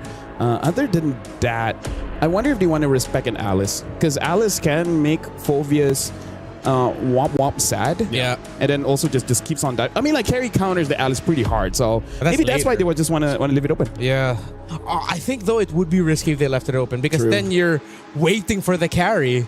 Yeah. And then no one else in the team is going to make it, give it a difficult time. Actually, now that I look at it, there's a lot of magic damage here. Suya probably isn't the pick, because you're just going to die super quickly. That's true. Right? Are they then going to be forced to go tank? They can't go Fredrin anymore with the Gord and the Belleric around. What else could they go? The Kai's gone. Baksha's gone. We've seen Falcon's ID try to use the Hanzo. Didn't work out that well. In fact, I feel like Hanzo has basically not won a single game ever since the wild cards. Hanzo's been on my like wish list for it to work. Just because the Ghost Ninja. Yeah. Something a little bit different. Yeah. Hanzo is different, and that's what we want in MLBB. Yes, sir. Oh, what does Gatakacha say? Unity and diversity. Love Gatakacha, man. He popped up earlier today, too. That we didn't see him, like, he was almost non-existent in wild cards. Oh, you Zong band. Yeah. Oh, that's also a perfect band. That's a good band. Imagine how sad Phobias would be fighting against a Yuza. I forgot about that. Solid band. And now we get to see. That means that they just draft themselves in the corner, because the Alice is still a really good option. They're pretty much stuck. Yeah. They pick up the Claude first just to see how great an Alice or whatever is going to be in this game. So now Na'Vi, I feel like the big question is really just going to be that jungler. It has to cover up the weak spot of the early. Or do they go crazy and pick up a Yeast and shit and just try to wait for a really late game? Oh, they go get a Concha though. Great hero. Let's see if they're going to lean in on the late front. Oh, there we go. Thank you. Forgot about a Nolan. Finally, thank you. Someone decided to pick up a Nolan. I mean, like, it's okay for me to forget about Nolan because he forgot about Layla, right? So it's like equilibrium. His brother or his dad? Dad. Oh, that's Dad. right. Yeah, Nolan's the dad of Layla. Remember, our joke for the longest time in PH was Nolan is deadbeat dad. Oh. Left his daughter to travel the future for what? I thought it was always save her. I thought it was always Christopher Nolan. Huh? Christopher Nolan. Great actor. Great That's actor. the Leo one. Well, final pick here. The EXP. Alice is still good. Yeah. Other than the Alice. What other burst. things? Do they want damage with it? Do they just want to go Lapo or something? Oh, there it is. Might as well. You need that physical. Yeah, they spread out their damage profile. It just since it worked out so well for Galaxy Phoenix, again, since because of some early trades didn't go in the favor of Na'Vi, I'm leaning a bit more towards them, but I have been looking for Nolan since the start of this day, and I'm finally seeing it. Hey, You know, just Layla's because I been like looking Nolan, for Nolan. her entire life. Her entire life, yeah. He was a baby when he left. I'm leaning towards Na'Vi for this one. For me, it really is the first 4 minutes of the game. If Na'Vi is somehow able to get a lot of creeps in the jungle, it might be their game. Do you want to kick him out? No, that's your job. Hey, you know what? Thank you very much, Remar. You have been an amazing host. Thanks so much. We wouldn't want anyone else. Aw. No one else. Appreciate it. I'll stick to that. My name is Afel. Alongside with me is Nicey. We're going to cast the second game here, which, hey, this time it looks a bit more balanced for both teams. I would say it definitely is balanced.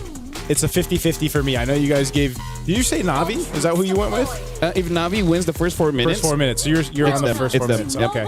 I'm going to lean towards Na'Vi on this one, too. I think their composition's a much better overall. Covers the grounds. And the weak points that they had in the last game, man. Look at this. Interesting.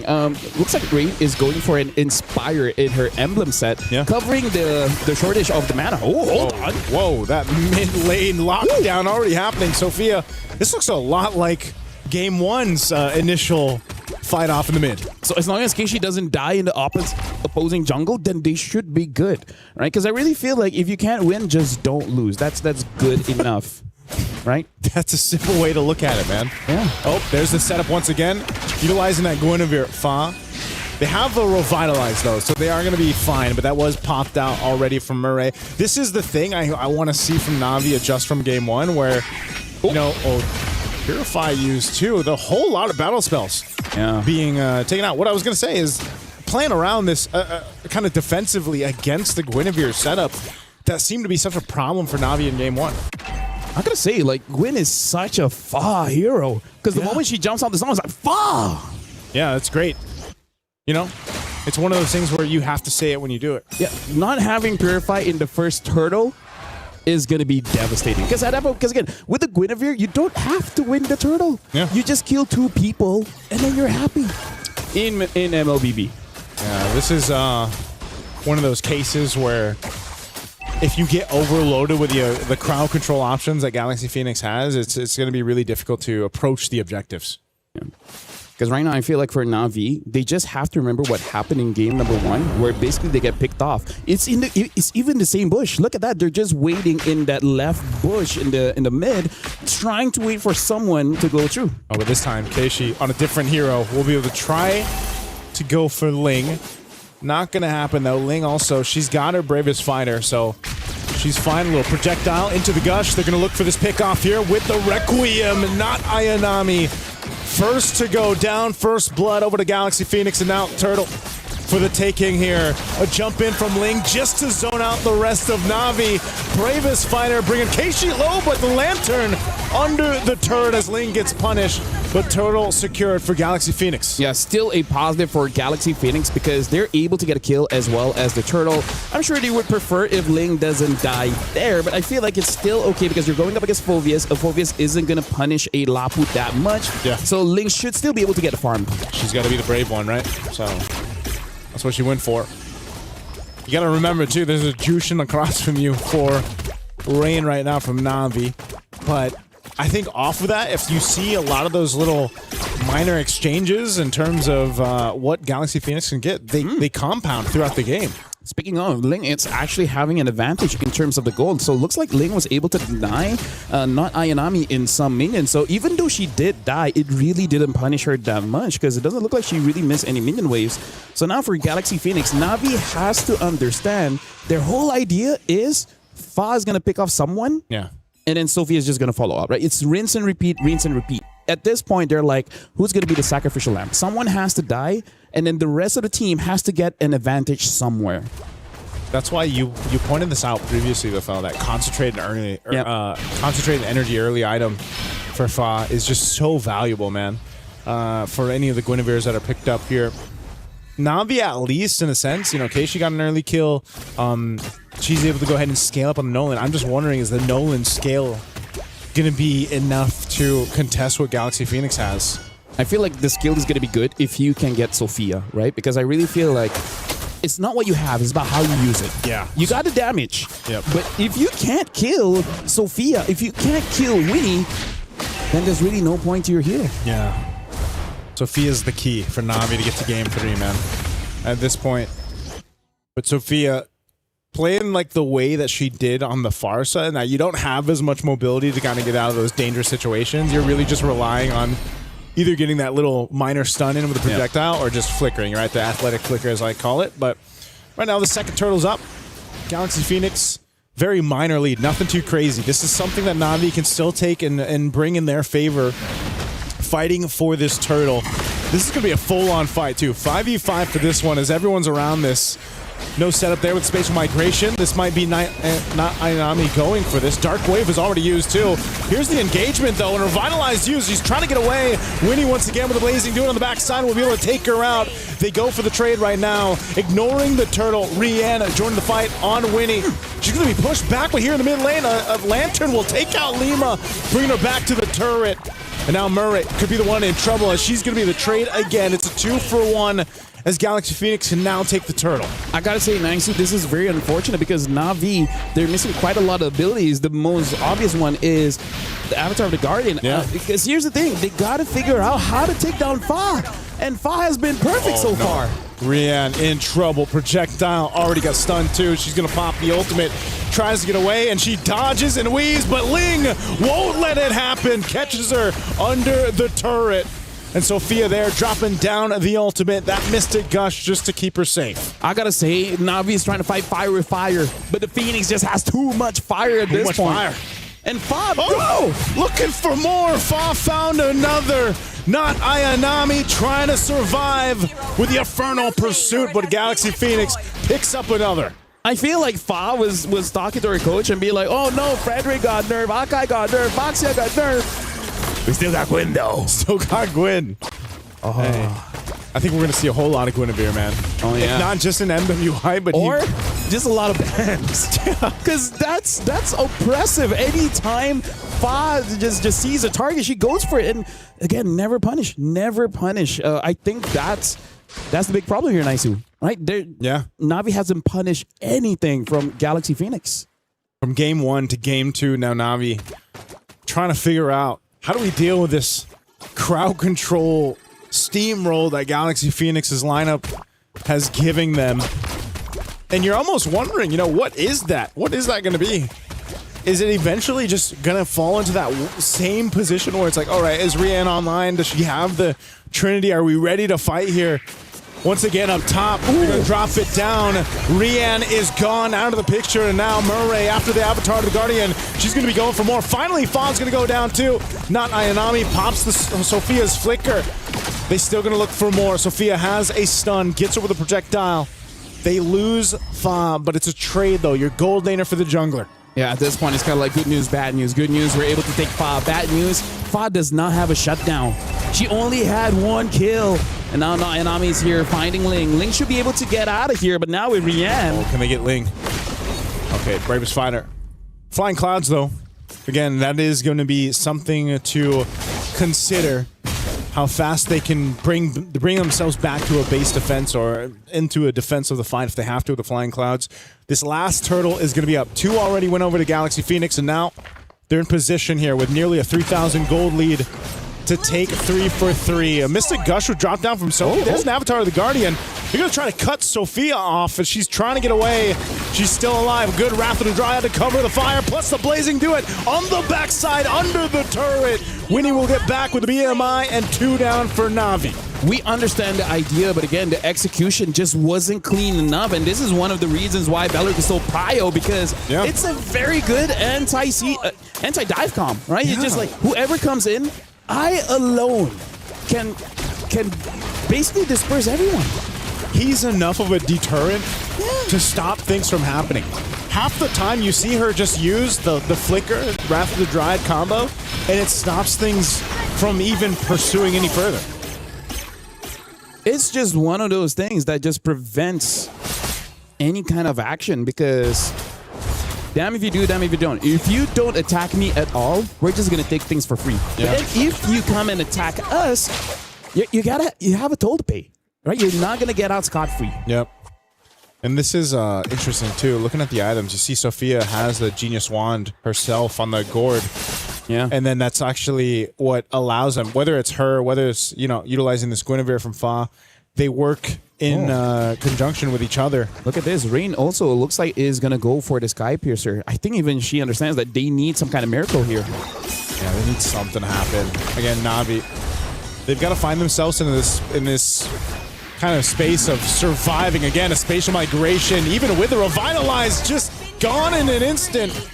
Murray, she's dealt with this now from game 1 to game 2, and it just seems like Galaxy Phoenix has her number. Lord's gonna go ahead and charge in on that top turret, taking out the Holy Defense. Right now, Galaxy Phoenix is just, hey, we have one combo, right? Gwyn jumps in, and then the Gourd ult. Yeah. It's so simple. They've been executing it time and time again. As great as Sophia is, Fa has been relentless on this Guinevere. Like, the stat line is like 117. It seems like whatever, man. But look at this game. She's gonna make a name here in MWI, especially against Navi. Yeah, that's the thing, man. That's why I was asking. That experience, that veterancy they got from competing in an MPL. Even if they didn't get the results that they wanted, I think that was enough to go ahead and give them this kind of confidence, this kind of synergy that we're seeing them execute just even here in this first series for Galaxy Phoenix. Like, they're playing as a team. They have that synergy. They have that call. And it's just who's going to be able to go ahead and stop that momentum they built up in this portion. Whereas in Navi, on the other hand, like you said, where are they going to be able to answer? Whether it's Fa, whether it's Lima, whether it's Sophia setting things up for them. There is like Galaxy Phoenix be like, all of those guys did this to us. Yeah. They keep using Gwyn, Gourd, Farsa, and now we're going to give it over to you. Which honestly, it might also be a different advantage where, MPL Cambodia is like, you know what? we want to help you out. Yeah. Like, we're not competitors in the sense of, in MWI, so we're going to give you all the information. Imagine 9 MPL teams. Yeah. Are like, we're going to go all in on you, and this is the result. They look absolutely amazing. They look clean. They look composed. They look like they know what they're doing. Yeah, this is the thing you mentioned, man. They were uncomfortable there in MPL, and now they've grown to this point where they're just, they to be fair, like they are giving it to Na'Vi right now. They should be one of the teams for both Stream A and Stream B to look out for moving towards this competition. Hopefully we don't jinx them though. Right now, Galaxy Phoenix is 7,000 up, and Winnie is having a good time. If she dies after this, I apologize. Oh, look at this. Lima going in with the conceal play. They're just trying to set things up in the sandwich play once again. They're going to cut off not Ayanami. She's off from the team. There's the Wrath of the Dryad flicker combo. We see time and time again. Murray trying to get away, but even with the Avatar, the Guardian is not enough to escape with her life. As 2 fall, the top turret goes down as well. Galaxy Phoenix sees the win in sight. They're going to lock down on the base anyway, and they want to sweep Na'Vi, and they'll do just that.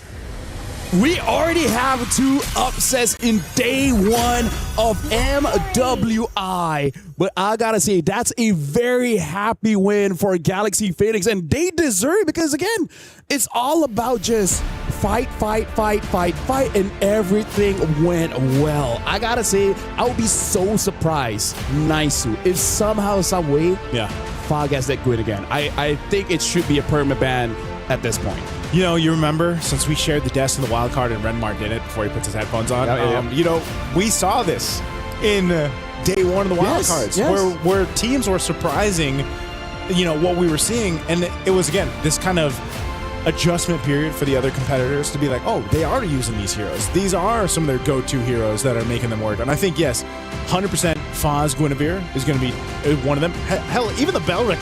Oh, yeah, Belric too, is crazy that they made it work so well here for Galaxy Phoenix. Back-to-back Belric and Guinevere picks to open up their draft on the red side. Take a deep breath and exhale for everyone out there. Because Cambodia has done it again against a team from the Philippines. Galaxy Phoenix take a bow. What a performance, man. Bro. Violence was the answer. Yeah. Constant fighting, constant playing. And you saw the moments where Na'Vi's just like, how do we read this? Yeah. Well, Galaxy Phoenix are just going for it. The Bellavere combo is good. Yeah. The Bellavere. I like that Bellavere. The Guineric. Bellavere. Let's do Bellavere. Bellavere. Yeah, I feel like the Guineric is going to be something else. Guineric is an unfortunately named son. I don't want to say. Bellavere grew up in a penthouse in New York. Bellavere is from... Yes, he's from... He's European. He's European. He's European. Yep. But yeah, the combo is nasty. And this is why we see Bellery gets banned. Yeah. So that's why he was banned earlier on today, actually. Yeah. Maybe you can deal with the Gwyn. You just can't deal with the tree. Yeah. No, but there's photosynthesis. Like, I agree with you that if there was like MVP for series, it would definitely be Fa. Yeah. Not a lot of Guineveres can play like how Fa played today. Fa. It's calculated, but at the same time, it felt like you didn't feel any hesitation. Fa! Every single time she said, Fa! Because she knows she's not going to get punished. Yeah. She's Guinevere. She's beautiful, elegant, and slippery. And all she needed was a concentrated energy and brute force. Yeah. Be like, my punch gives me more HP than any damage control to me. Yeah. It really felt like we saw a team in the VPA just wanting to find their timing and overthink things, take things into consideration, calculate. Well, Galaxy Phoenix has already done the math. Yep. During the time where Na'Vi are still trying to calculate. It was beautiful, honestly, to witness how Galaxy Phoenix played this game. Yeah. Free-flowing, it felt natural every time. Look at Lima just walking through on this Belric, utilizing the flicker at the right time, too. Mm-hmm. There was just such good timing. I think the main thing that stood out for me for Galaxy Phoenix was just, again, how in sync they were as a team. You see that a lot of the times, even in the highlights, the follow-throughs. Like, for example, if a kill can't be converted, well, there's someone to follow up, whether it's Ling, whether it's Lima, whether it's whoever, Sophia. They're just really good at covering each other's, sixes and everything else, keeping things in pace. Even when you had to disengage in the early game, game 1 and game 2, where Sophia almost died, they protected her. And so I think they just played really well as a team. See, that's why I'm glad you guys are the experts. Because the only thing I have here in my notes is out-executing and playing faster. That's literally all I have to say about Galaxy Phoenix. They played better, they played faster than Navi PH did. No, something that we can say is that our intro was accurate, Remar. We got the good games. We got it. Is that what you guys said? I wasn't here. Yeah. I wasn't here. It's okay. That's why we're here, is to let you know. You know, our intro is like, hey, we got the better games, and we definitely do. And why does it feel like we're fighting with the new bear? No, we're not fighting. For friendship. No, we're not. It's not fighting. You guys can share me. All right. Photosynthesis.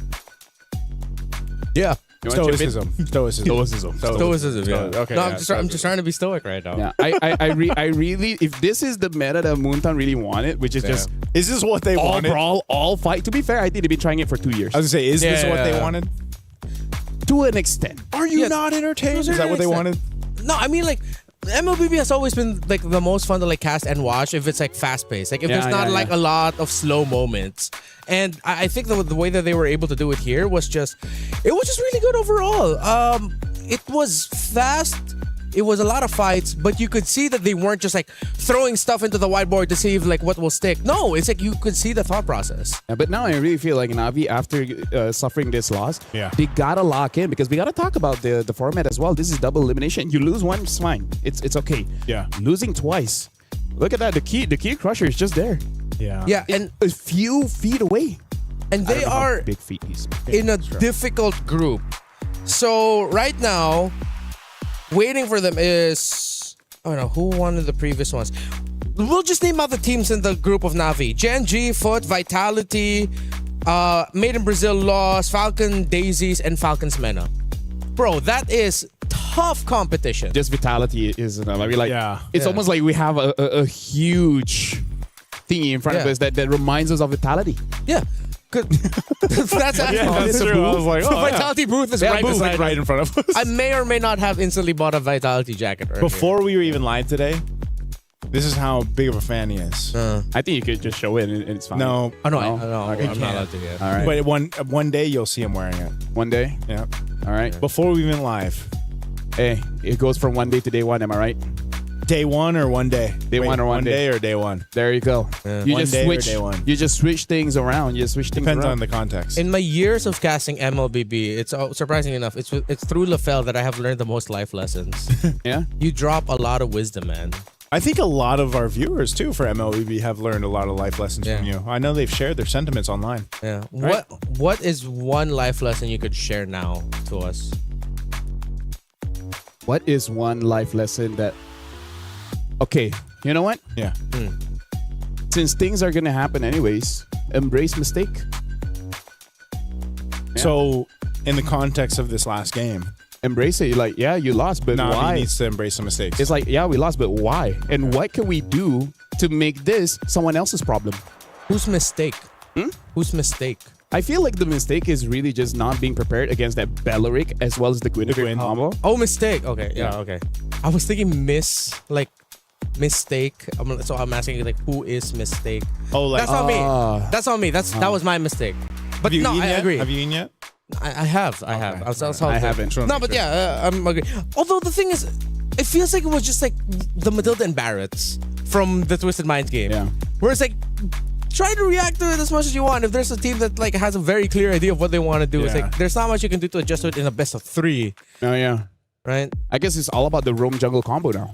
Yeah. Is it just roam jungle? Like all the matches we've had today, roam jungle. Yeah, it was Matilda Barretts. Yeah, Matilda Barretts. Even ever since wildcards, actually. Yeah, Belleric Gwyn. Wait, was it also the same during the MSC wildcards? Yeah, I mean, so we always had a mid trio kind of thing, right? Yeah. Now it's got to the point where even just the duo, right? Yeah. Like the mid, you can just switch out with anything. We used to say that mid. That's true. Yeah, we used to say mid trio all the time. I don't even think it matters. Yeah, I think it's just the duo.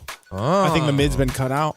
All right, so that's like another thing to add in our list of ideas. Or mid jungle and then roam doesn't matter. It's kind of like you just need 2 out of 3 and then you're good enough. You don't need all 3. Yeah. Yeah, you don't need to play for priority for all of the roles. It's just like two out of those is going to be enough. While we discuss about the mysteries of life and philosophies, just like as the ancient Greeks did, we're going to talk to a Spartan of a man in Leo on stage.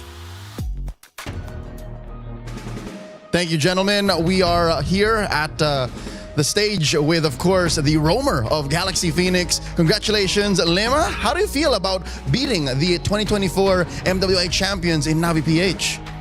Of course, we're so happy right now. Feel so happy because we didn't expect the result, but we just try our best. Yeah. You did very well on your Belleric, and the Thank rest you. of your team looked flawless. I'd like to ask, how did you prepare as a team for MWI 2026 for Paris? For the preparation, maybe we just keep on trainings and try to spend our time together, so the what we call the chemistry will go well. That's all. You have great chemistry, we can tell. Watching the games, you were rotating around the map very well. You swept Navi PH. Your next opponents in the next round of the group stage could be Falcons MENA or Falcon Daisies from MENA or for Myanmar. Who do you want to face? I would like to face Falcon Daisy because I have a friend in there.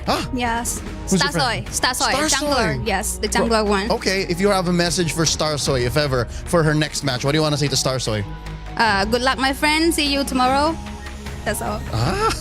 All right. Again, Lema, I'm sure there are a lot of fans from Cambodia watching right now. What's your message for all of the Cambodian fans and your new fans all around the world?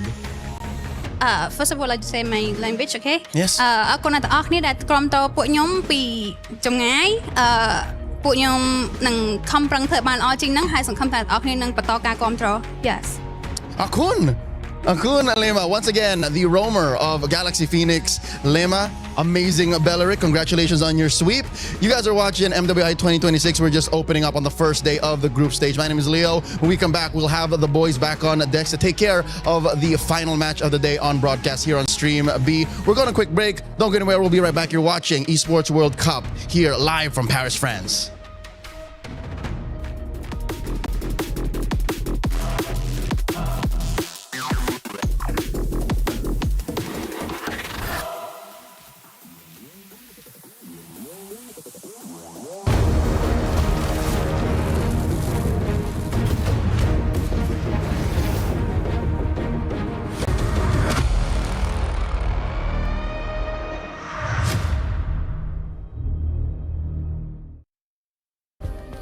Play is in our DNA.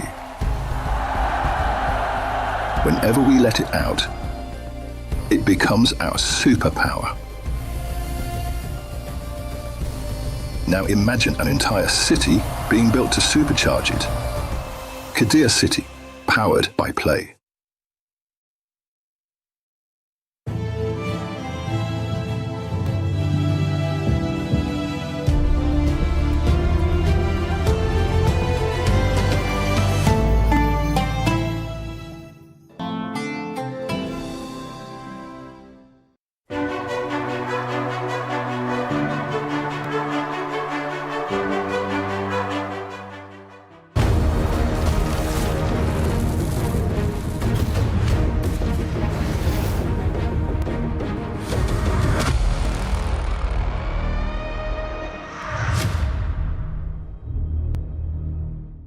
We have had an interesting day of women's MLBB action. Surprising results, surprising picks, surprising that we've seen all sweeps today, but it's been a terrific day to open up MWI 2026 here at EWC. Live from Paris, it's Renmar, Lafel, and Naisu. And I have a question for all of you. Yes. Wait, for us or the audience? I forgot what I wanted to say. I was in anticipation, man. Yeah. Suspense. My question is, are you happy with what you're witnessing today? Let us know in the comments, because I'm pretty sure that the women of MLBB has surprised all of you. And I'm sure that there's going to be a lot more surprises for this one. It's a Falcon fight. Yeah. Except that it's a different Falcon. It's okay. The distinction is there's a red Falcon without an S, so that's Falcon. Okay. There's a green Falcons, and this one's from MENA because we also have another one from ID. And yeah, it's a Falcon fight. A lot of Falcons. I guess the fun fact that we can say is our entire time here in Paris, France, we've seen birds first, then cats. We have not seen a single cat here. Oh, we've seen a lot of dogs. We've seen pigeons, but we have not seen a single cat. That's actually a valid point. I walk almost every morning outside. Yeah. And I don't think I've ever recalled seeing a cat. Oh. You know what? We're going to have to get at the bottom of why that is the case. Yeah. But right now on your screens are the members of Team Falcons, Mena, Nocturne, Nana, Searings, Noichi, and Names. I think are the two more familiar names for most of our viewers who have followed women's MLBB. Nocturne from Turkey, joining an Egyptian squad of Nana, Searings, Names, and Noichi. Some of these members are from the Egyptian national team. And of course, they qualified through the Africa qualifier. Falcons, this Falcons team from Mena, I feel like they've always been the team of like on the cusp of doing something really great. Yeah. But whether or not they're a victim of their own like surprising choices or because of meta shifts, I really hope this is the year where we see them rise above expectations. Yeah, I remember one of the first glimpses of seeing them compete on a stage, back in actual Africa. Of course, their qualifier leading to this point, I think they dominated the qualifier actually over two. So you're talking about a team with a ton of experience, a ton of knowledge, the way that they've competed together, even though, yes, you have now the new additions. And yeah, they've always almost kind of made it. So hopefully it's different for them in the MWI, because against them is the Falcon Daisies here. Yeah. The members of Falcon Daisies, a little bit newer to me, so I'm excited to see them play. I believe Star Soy is just one of the few ones that really the ones that I can remember or has stuck with me memory-wise. But now I do not know a lot about them. I mean, like personally for me, like as an analyst, liking the drafts, I really want to see for both teams what's going to be the combo, right? The combo of the duo, either mid-roam, jungle. It seems like roam is like one of the bigger parts that really activates a mid laner or a jungler. And right now, I kind of feel like for this one, I don't know, everything is up in the air. The only thing that I'm pretty confident on is the Belleric. The Belleric has to be the one you have to respect. And what's interesting is our last match. Thank you. What's more interesting than that, though, is both these ladies' teams, were sitting front row to the last match that we just watched. And, I'm sure they've taken note of the Guinevere-Belleric combination that has been wrecking things right now. And yeah, I think even looking at this, there isn't a ton of information, so far for our two teams here. So this one, more so up in the air, other than, of course, for Falcons Mena. But for Falcon Daisies, if I remember right too, Arya is Filipino, right? Like she's brought in. So this is again one of those cases where it's like this team with multinationals, multinationalities, and then you have this kind of mix of even play styles that comes with that. Can I just say one of the advantages that they were there watching is that even if there's no speakers, they can hear everything. We're pretty loud. Yes, it is. Really? I'm pretty sure the other games can hear us talk. They should be able to. Tell them watch MLBB. We're at this period game. It's only day one. We've got plenty of days. Well, for Stream B, I think we only have a few days, but we got plenty of days of MWI. Yeah, actually, for the viewers to understand like what the setup is like here right now in Paris, it's sort of like a huge convention hall. Huge. Where if you have like a ticket to MSC, not MSC, for Esports World Cup. Oh, there you go. EWC. If you have like an Esports World Cup ticket, you can literally just hop from like stage to stage, see what's going on. And it's cool. Like I'm seeing a bunch of people who would pass by the MLBB and say, oh, what's this game? Oh, that's MLBB. Cool. Yeah. That's very nice. And we had the whole, I could hear it from over here, the whole band of Team Vitality. Yeah. Over on Stream A, yeah. That's the chant. I wonder what the results of Stream A has been. I haven't gotten a chance to look yet. Based off of the chanting, Did you get a chance to look? It's been quiet so far, so maybe Vitality already won. Like, I mean, the Vitality fans were pretty loud earlier, so maybe Did you sneak over there earlier, or? No, I didn't. Oh, you didn't? Yeah. You've been here the whole time? I've been here the whole time. Who cares about Stream A? This is the place where it's popping. You go here. This is where you get a chance to win. What is it? 50,000 diamonds? Yes. Maybe it's there too. No, you know what? That should be our. No. This is our marketing for Stream B. If you want a chance to win 50,000 diamonds, you watch Stream B. If you want to be a bear, there's a lot of steps, but watching this one is step one. Yeah. Hey, there's a lot of context that you can learn from Stream B. Yeah. If you just missed last match, a whole bunch of knowledge and wealth. I mean, like in terms of philosophy, there's actually a challenge to the philosophy of how competition is healthy. Because I think the eastern side of the world, they challenged that idea. What? Didn't Sun Tzu make Art of War? That's true. That's true. That's true. Yeah, but it was an Eastern philosopher that basically said that the inherent structure of a competition is inherently toxic. Where are you really doing it for self-improvement, or is it just you abusing your talents to make yourself feel good against inferior people? That's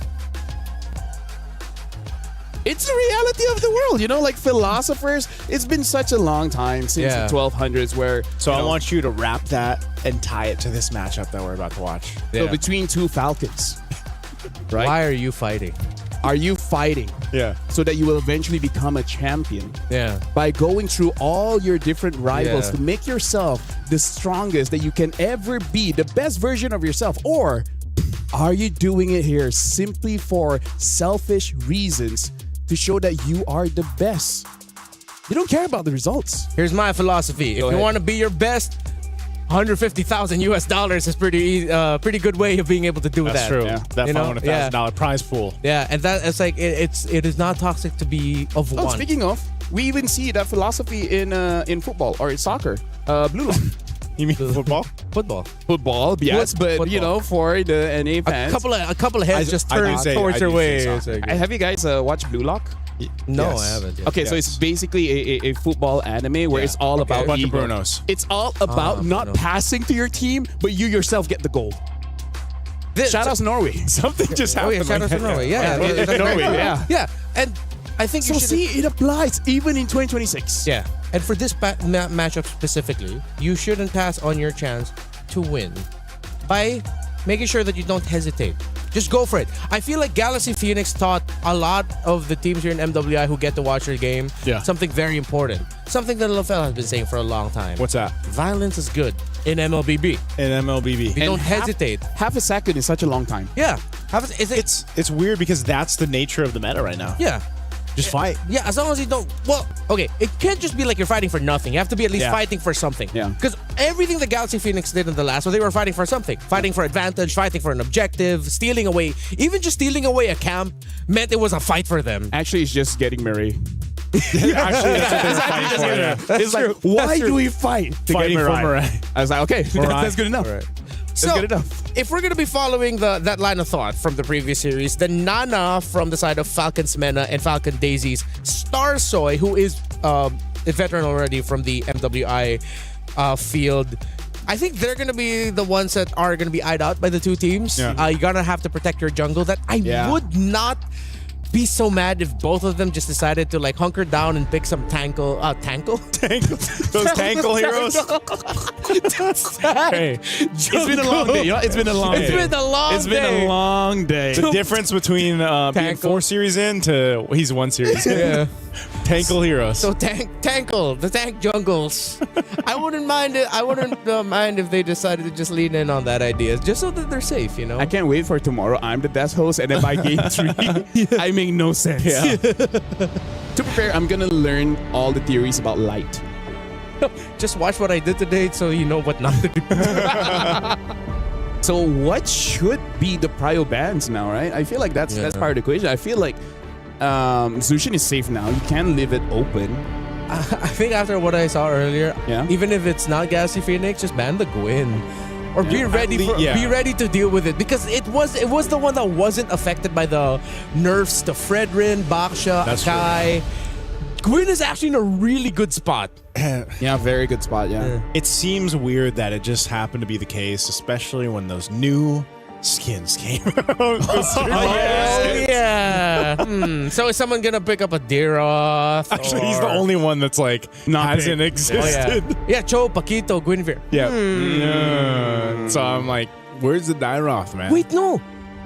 What was the original counter to Esmeralda all these times? Dyroth. That's why I almost wanted to say, he'd pop up in the draft, and then I was like, nah. No one is gonna do it. No one's gonna pick up the Dyroth. Paquito consistently banned today. So is the Marcel.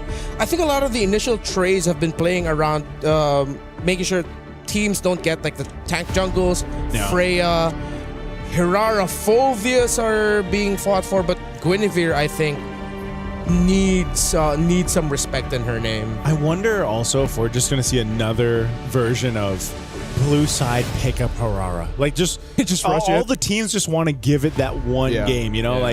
Let's just see if we can make the Harara work, because so far it's even back in wildcards, there was only 1 or 2 teams that actually found success with that. So I think we're seeing something similar for MWI. Because I feel like for all the assassin players, getting used to Hirara is quite difficult because a lot of the damaged junglers, they're break dancers.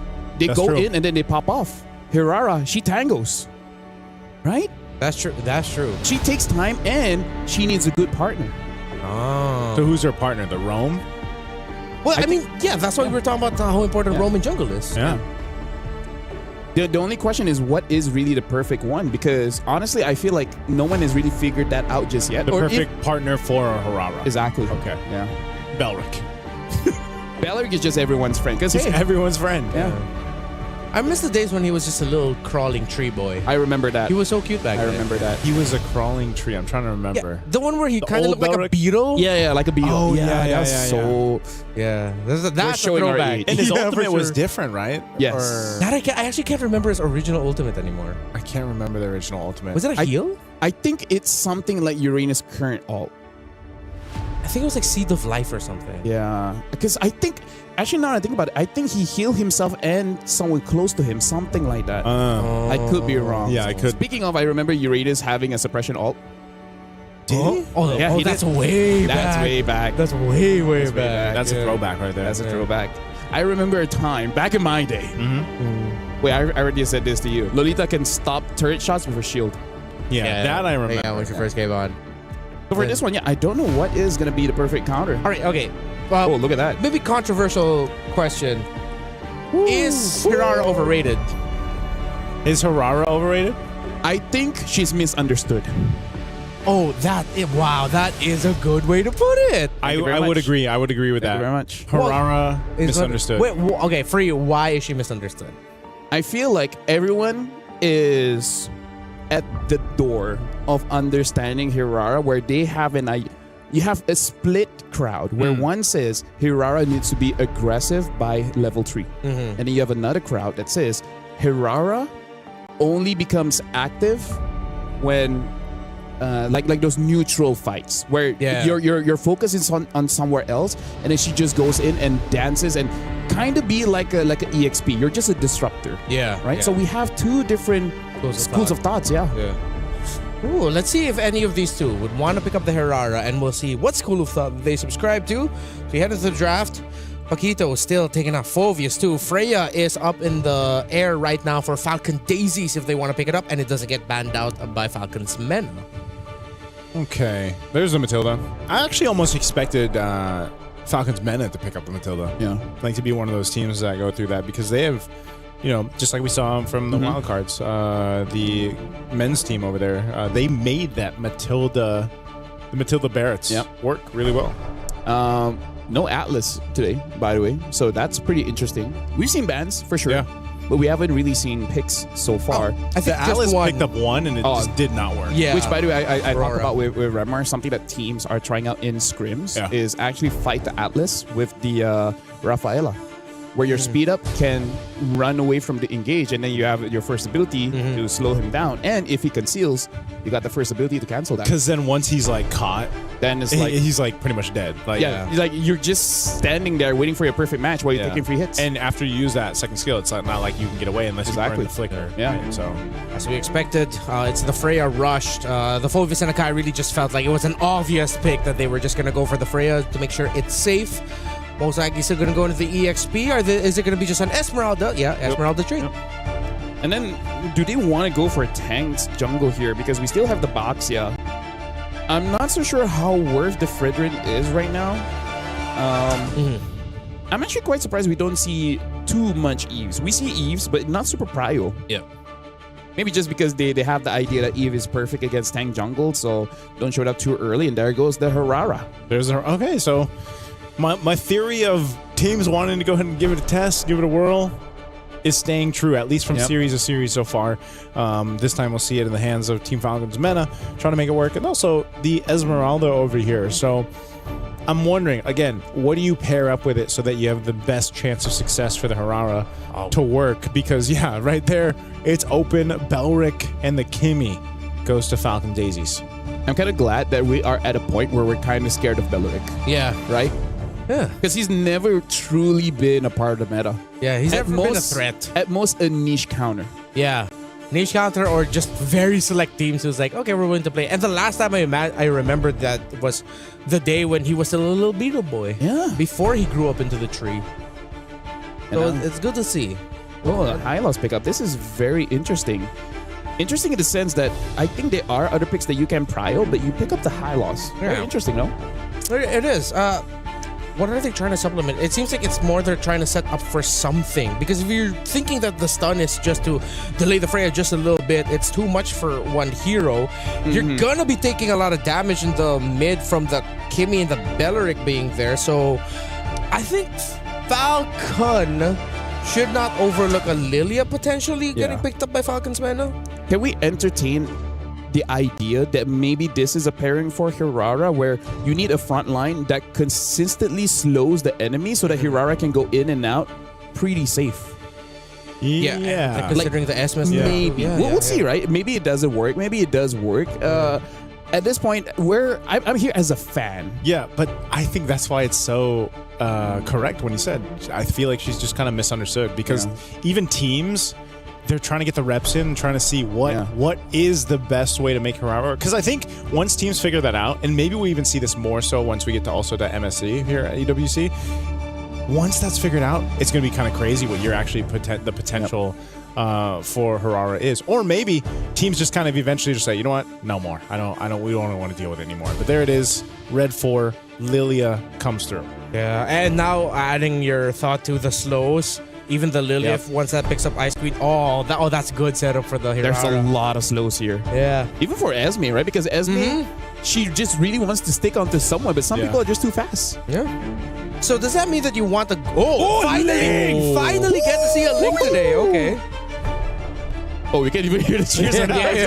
Yeah, we like the Link too. Yes, sir. Oh, it's nice to have an audience. Yeah.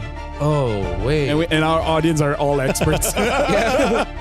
A CC. Haven't seen the CC for a while. So, Chotomate. Yeah, I'm trying to think. Because of the Belleric, it makes... Which one is the gold? Is it the CC or the Freya? I think it... Well, that's the question, right? I think it's going to be. Unless they end up switching. Yeah, they both can be. I think in lane, Freya does a little bit better against Esmeralda. CC, sometimes you're just like stuck there like, oh, okay, you're shielded. I'll use my blitz. Oh, it's like you're just hitting at shields over and over again. While the Freya can constantly damage. I'm trying to think like, what can they pick in gold? This is always a tough part of Moskov? Oh wait, yeah, with the Ling, the knockback, that would be good. Yeah. That's a good pickup. And against the Freya as well. Yeah. Right? Unless they go for something really funny like an Obsidian, but no, with the Belleric. Or Bruno. Just go Moskov. Clint. Huh. I see the idea, but it's not without its risks. Yeah. Right? You try to kill them first. Yeah. But if you don't kill them first, they're gonna kill you. That's the philosophy in life. Kill them first, if not in MLBB. In MLBB. In MLBB. Yeah. Sometimes the best defense is amazing offense. Quick reminder for all y'all. Get checked for paranoia. Nice too, Lafel, let's go. So, thank you very much, Remar. Yes, my name is Lafel, alongside with Nice. I think the biggest question mark is really going to be on this Ling. The Ling. I feel like Ling, 2 items is going to be pretty strong. The only question is, what is that second item, right? I feel like Berserker will be the first. Yeah. And it's either the Windtalker or the Haas Claw. I've seen some people experiment with the Sky Piercer, but I think teams will try to stay off that. Like, was his buff good enough? I've gone up against some Lings when we flew back to our own countries. Yeah. It looked kind of nasty. But now, ladies and gentlemen, we are jumping into the game in the Land of Dawn. We got to see Starsoy on this Ling. Can she make it work against the Hirara being used by Nana? And then we go for a pause. All right. We're going to have to wait a little bit longer. You know? But yeah, I think, looking at the emblems too. Fatal for the Ling just to have more crits. A little more, the crit. Which honestly, it's less about the Ling buff and more about the Berserker Fury buff. Now that's nasty. Yeah. You have physical damage, you have crit chance, you have crit damage increase, and then you have true damage whenever you crit. That's quite a lot of on-hit bursts. So this is going to answer the question too. If you're stalled out early on in an assassin jungle, right? Yeah. How punishing exactly is that? Because now that you have two assassins against each other, who what context does that bring into, let's say, first turtle even? right? Whoever gets pressure. Or is it going to be the case where both the teams just don't even put pressure there? They just let their, assassin junglers build up the way that they need to in a natural process, and then you fight it out full power for your first turtle. Because if you think about it, Harara versus a Ling in general, it's a very different. They're both going to be looking for that opener. Yes. So it's up to the rest of the team to secure the space that they need for that to happen. If I was a coach, the thing that I would do is do what Phoenix did just now, which is select one target and then keep that target down indefinitely. And with that, you have more jungle control. So instead of taking down the jungler directly, you just take their farm away. And that's just going to be enough, especially if you're the Ling, because you can take their farm and then immediately go back to your own jungle. And then that snowball is just going to be too much for anyone to really deal with. Yeah. So who is the main... Who was there? The Hylos. The Hylos, yeah. If you kill the Hylos enough, they have no forward momentum. Yeah. That's the unfortunate life of a Actually, roam, wait. though. It's Ling against a Lilia. Lilia does not have a lot of HP. Yeah. The Ling needs no items to take down a Lilia. Yeah. As soon as you hit level 4, you're maybe even before. Yeah. You know how many times we've seen almost a first blood happen in the first minute? Yep. But let's jump back into the game. This is what we were talking about. We'll see exactly what happens here. But yeah, the Lilia with the Hylos. You have across from them the Belric and the Kimmy. So one thing's for sure, no one goes down in that first minute. They just go to the default, secure what they need to. It looks like that's going to be orange start for Starsoy. Yeah, let me just say, Naisu, as roamers, we can kind of tell how the team is going to play based on the boots that they buy. Because after the buff of Conceal, basically everyone went Conceal, right? Yeah. But look at the Hylos. He actually went for Encourage. So I feel like Falcon's Mena, they're going to be more reactive and kiting back instead of being super proactive in their fights. That's a very interesting choice. We haven't seen Encourage for a while. It's basically been all Conceal. It's funny because I just, I actually prefer Encourage. Yeah. But I just know Conceal is the way to go. Yeah. Especially because, at this level of play, that's exactly what you need to be able to do. You need to pop that Conceal, kind of surprise the enemy or opposing team with it.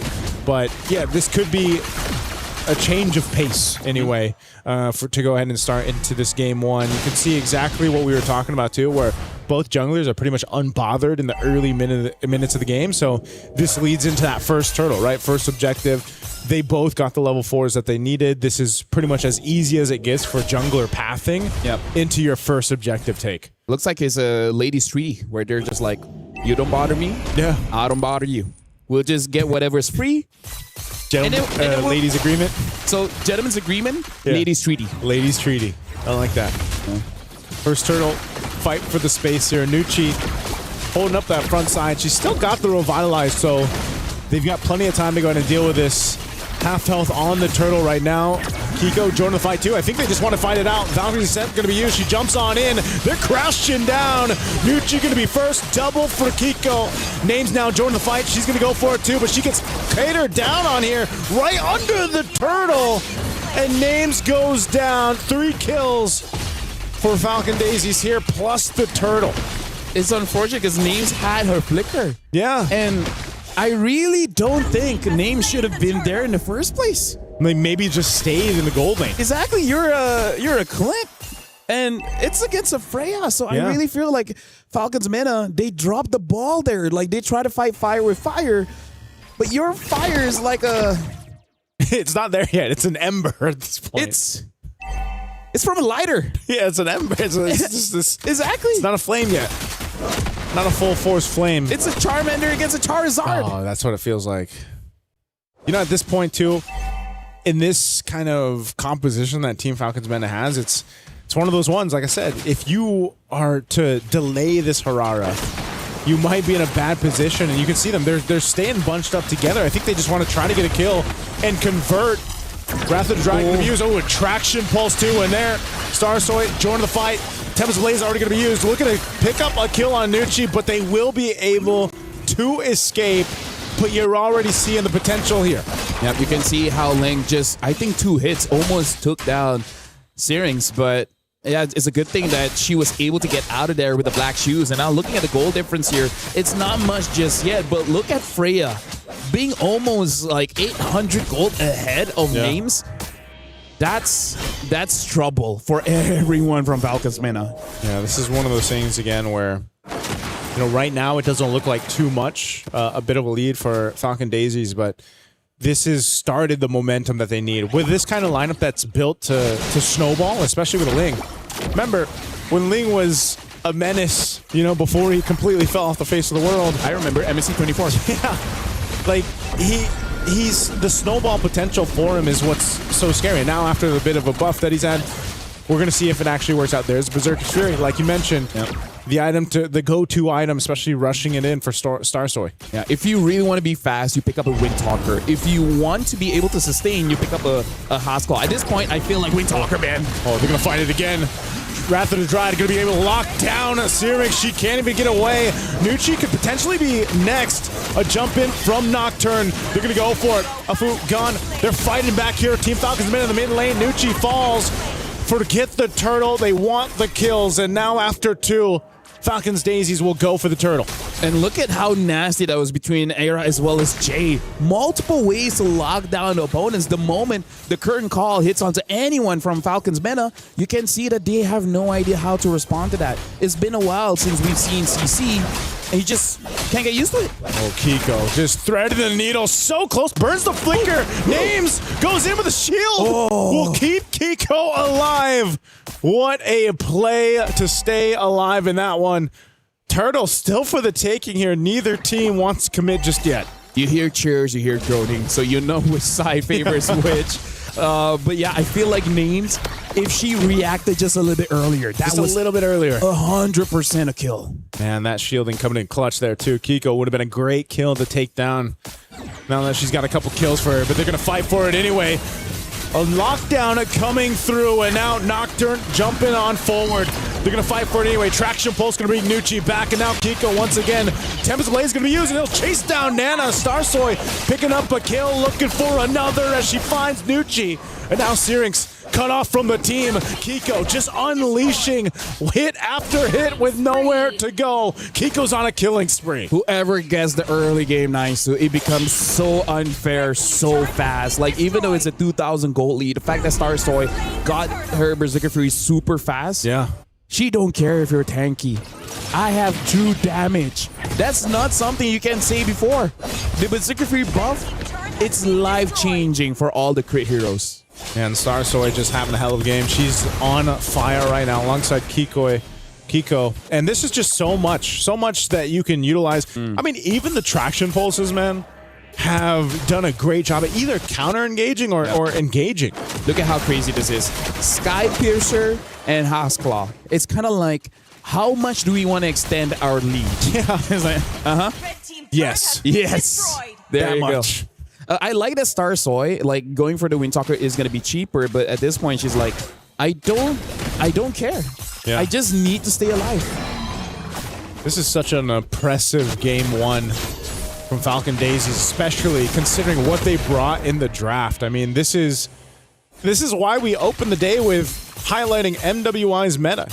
From year to year, it's always refreshing to see what the ladies decide to draft. It's a different style of play, but then again, also you have the meta that's ever changing, ever shifting right now.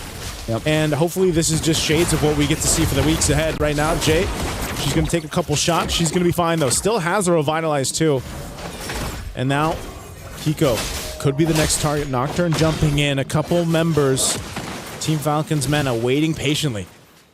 And right now, honestly, looking at Falcons Daisies, with the lead that they have, their draft is absolutely perfect because they have a lot of burst, but also they have range with that Kimi. So the moment Falcons Mena lose the front line, you're gonna see those turrets get destroyed. Yeah, this is one of those things, where it's like, just like we usually see with a Moscow, for example, the Ling puts so much pressure on the opposite end of the map, and that's what Starsoy was able to go ahead and do. And now this Lord's up. Falcons Mena, they want to go ahead and contest this. Half health. They got to make a decision very quickly, but I think it's going to be way too late because you got Syrinx on the other side of the map. So that is a free Lord take for Falcon Daisies. Right now, it's just that Falcon Daisies, they have an unpunishable dive. right? Yeah. Unless Falcons Mena had a Belleric, there's no hesitation. The Freya can go in. What are they going to do, right? The Ling goes in. What are you going to do? I don't see a Cho. I don't see a Kaja. I don't see anyone to lock us down. And even if someone makes a mistake, look at the firepower of the Kimmy, the Freya, heck, even the CC. Yeah. Right? I think that's one of the stories for today. Unpunished. Unpunished. It seems like that's been the storyline, at least for our matches over here on Stream B. But I think the closest thing they have to a lockdown was the Glorious Pathway from Nucci. They try to slow them down at least and get that stun off, but it's just not enough. And with this Lord making its way slowly down that bottom side, Falcon Daisies, they've got the idea here. Sea Halberd picked up by Kiko. Gonna help kind of handle some of that revitalized healing and the rest of the sustainability that comes with Falcons Mena here. But they've got to get prepped and ready for this base push. Yeah. I feel like for the coaching staff or Falcons Mena as well has to really rethink about the draft, because this is kind of like what Navi did earlier, and hoping that they get such a huge lead early that it doesn't care. And look at Nuki. Woo-wee! 50% HP gone by 1 CC. Yeah, traction pulse used as well. But the Lord was cleared up. Still just trying to get that Holy Defense Shield. Top one's going to pop as well. Good push there from Starsoy. Falcons Mena have to figure something out here as they're trying to hold on desperately. The last bit of turrets that they have. They're going to go for this stun. They've got some damage on Jay. She's going to be fine, though. Pop of the Revitalize, and she's able to get out there just fine. Tier 2 turret down and taken care of. Falcon Daisies take what they want. I feel like at this point, it really is on the mistakes of Falcon Daisy, because I don't think that Falcons Mena has a comebackable draft. They have quite good wave clear with the Lilia, but then you're hoping for names to have enough burst damage to really take down the Falcons. Look at the items right now. It's not looking good. Endless battle into the Malefic Gun, and that's part of the reason why Clint really needs a very good early game. Your items are just expensive, which I really feel like that's the biggest mistake that Falcons Mena did, was the fact that Neems tried to join Turtle 1 against a Freya, against a Ling, against a Kimmy. Should have just stayed in lane. It's one of those things where mistakes cause objectives and objectives cause games, right? That's what we're seeing built up here. And here's another one. A team fight's going to break out in the jungle. Here's Starsoy off the backside, but Syrinx will go down first. It's a double for Kiko. They burn the flicker. They find it. 2 pickoffs easily. Just cutting them off for Team Falcons Mena. Unless Falcons Mena can stall the game to 90 minutes, I don't see them having the firepower. Yeah. I really don't. Like, as much as we got to give hope and everything, we got to be realistic. With the draft that Falcon Daisies have, it's a rough game. It is a rough game. It's one of those things where there's almost just too many ways for this compositions from Falcon Daisies to pick what they want. Yeah. That last team fight, that last little sandwich play was exactly what we're talking about. And Falcons Mena just keeps going for it. Now Nucci going to be in trouble too. Locking down once again. Glorious Pathway on the defense. Starsoy will join the fight. Goes in. Syrinx down once again. They still have the base turrets, but without Syrinx, without a Revitalize, without a Glorious Pathway, what kind of defense can Falcons Mena have? Nice. So today I learned, right, if Hirara gets tied down with the current call, even with the iframe, she can't move. She can't move. They're going to have to try to figure a way to move through this. Bottom turret already down. Nucci going to be next. She is deleted and gone. Looking for more. Lord still up. Tempest Blades just for some finesse. And the base is going to be locked on as Falcon Daisies look to end the game. They're taking so much damage, though. They still have to respect the damage coming through from names, and they can't end the game just yet. Not yet, but here's the thing. Like, Falcons Mena, I feel like most of the damage came from Syrinx, so I think that's good. Looking at the gold difference here, it really doesn't matter that much, except when you look at the jungle. Almost 4,000 difference, and this is one of the scariest things about the Ling, is that the Ling is so fast that a 200 gold lead will eventually feel like 4,000. So with the endless battle as well, the on-hit damage from Starsoy, like, imagine if she jumps down and that just so happens to be a crit. It's going to be a crit. There's going to be true damage, and then there's going to be true damage on the Endless Battle as well. Endless Battle, as well as Hasclaw, as well as the Berserker Fury, has so much physical items there, so the scaling on Ling's first hit, is gonna be enough for it to be like, yeah, you don't want this smoke. You don't want this.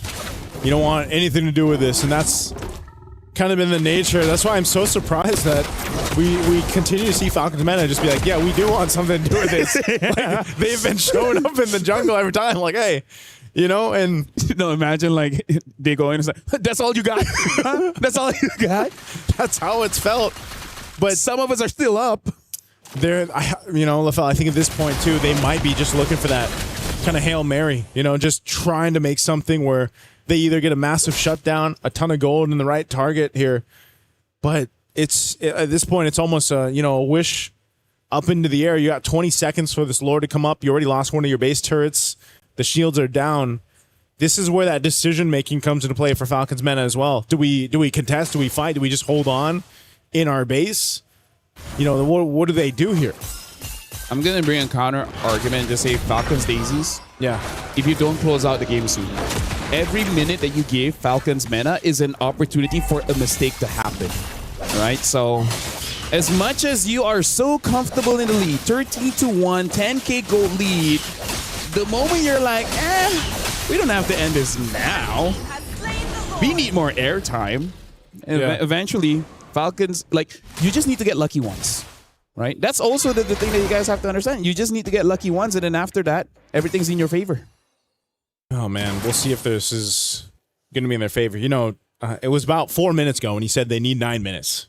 So they got another 4 minutes to go. And yeah. Maybe for Falcons Meta, by that time, they would have bought themselves enough time to catch up on some of the itemization, defensiveness as well, and they can look to punish Falcon Daisies if they get a little overzealous, if they overstep this. Now, this could clearly be a win push with this Lord already making its way down bottom.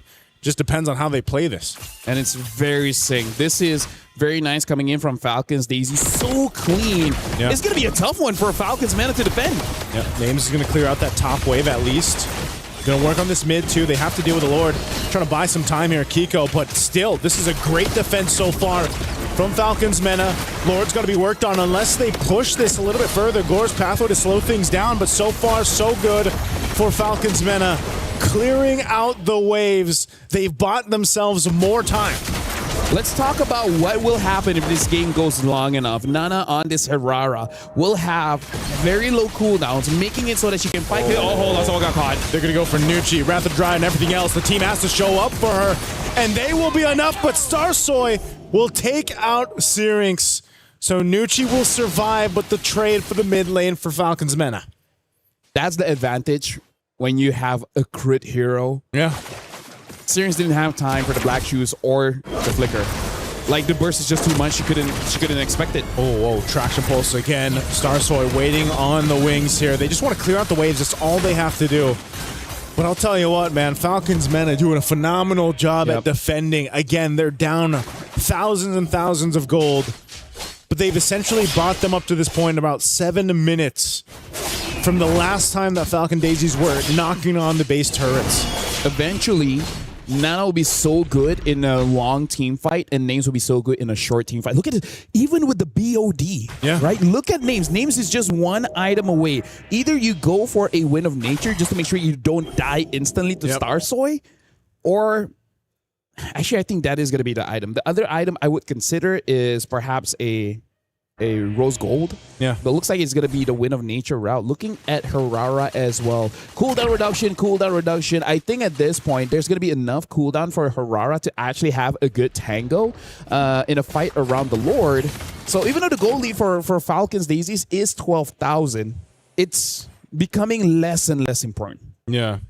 At that point, it's almost just the ability to go ahead and switch out defensive items. It's like now we're in the territory where it's item juggling. Immortal Winter. Winter. Going for that. They do have full control around this Lord right now, and this is going to be, it's just going to go in their favor. So they'll be able to go ahead and grab this. Now this is where, because you're past that 18-minute mark too, and the game has dragged on to this point. Now you got to deal with defending against an evolved Lord. Now you got to be able to go ahead and juggle this out better. Now, I will say, Falcons Meta has bought themselves the time where they're actually capable of making that happen. I think they had a short discussion where they said they're the strongest inside their own base. Yeah. Right? There's just no way where Falcons Daisies can go in without taking damage. So I think they took a calculated risk and say that this is going to be a tough lord to defend against. But if we can defend it, we win. Forest Pathway drop down in mid lane. They want to hold out as long as they can. That's a lot of damage on Jay. She's going to be careful here too. Nana goes back to heal up. Mid turret finally goes down. Lord's at half health. They're going to be able to clear this out. Jay, though, isn't a part of the fight. She already popped the Revitalize too. So once again, Falcons Mena will successfully defend against an Evolved Lord nearing that 20-minute mark. If you can defend that Lord, you can win. You can win. You can. I feel like they can now because even Nocturne has scaled up to the point where she's becoming nigh unkillable. Yeah. So Falcons Daisies, this could be one of the biggest upsets of being like 13,000 ahead and then still losing. Yeah, there's a potential for this to completely flip on the heads of Falcon Daisies here if they're not careful enough. Even taking out 2 base turrets. Again, we're talking about the threat of now the late game composition and itemization from Falcons Mena. You can see that Wind of Nature was picked up there. 4 names. Harara as well. Nearly there. You know, just sometimes enough damage, but it's Nocturne. There's the BOD. And even for Syrinx has died multiple times, but her damage throughput on the Lilia is stopping Falcon Daisies in their tracks half the time. Right. She's taking a lot of damage here. Jay's gonna go for it. Goes in with the Wrath Dryad off the conceal. Kiko looking for an angle on the backside too, alongside Starsoy. She's gonna jump in. Tempest Blade is gonna be used. Crash Chin down, looking to pick up a kill. They find a names. That's a big pickup. Nucci falls. The 1-for-2 trade. Chasing them down in the jungle they go. You can't escape Starsoy though. She's looking for another. Takes them down. Arya will get the kill. 1 left. It's only Syrinx. As Falcon Daisies, they don't have a wave pushing in just yet. Mid lane will be able to follow, and Syrinx, she wants to clear this out and delay it, but she's pushed off. Black Shoes already, and that's game 1 in 21 minutes, going over to Falcon Daisies. Congratulations to Falcon Daisies, but I gotta say, I gotta bring it up instantly. For Falcons Mena to win, names, you can't make that kind of play. I don't know why she dashed in the middle of the team fight. She should have dashed away, but she dashed in. That's your only dash. So, yeah, I mean, like, here's the thing. Everyone makes those mistakes. Yeah. Right? Everyone makes those mistakes, but not a 500,000 USD tournament. This is where the point is like one small mistake costs you thousands. Yeah. You know, it's one of those things, too, where once again, I don't know. Harara is just not working for teams. But I do want to say props to Falcons Mena being down as much as they were and staying in for as long as they did. Agreed. You called it out. They needed about 9 minutes. They got about 10, into that game. And they extended it. They fought hard. But yes, some of those mistakes, like I said, mistakes lead to objectives. Objectives lead to games. And that was the case throughout this game 1 for them. And now I'm bringing in... So now, honestly, want to bring in Remar because even you were like, why did she dash in? Because if the Clint stayed alive long enough, maybe, right? Maybe.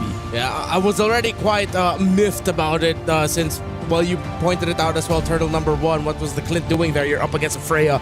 You're up against a Ling. And you are the guy who's supposed to be popping off at around 8-9 minutes with your damage that when the Freya and the Ling goes in, you're realizing it's not easy to survive up against a burst damage of a Clint.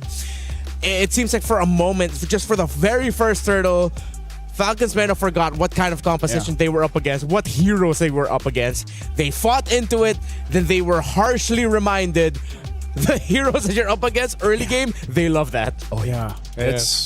And that's what set them so far back early on. I mean, as we take a look at the highlights here, this is that fight. This is that first fight for the Turtle. And you can just see that just as names, like LaFell mentioned, traveled all the way down here and then just got targeted on. Like, when they see the Clint, and she couldn't even flicker, So that is just a big setback as overall as a team off that first Turtle fight. I do got to say, though, shout out to all the Beleric fans. Because at this point, I think they're going to make a petition and be like, hey, another skin.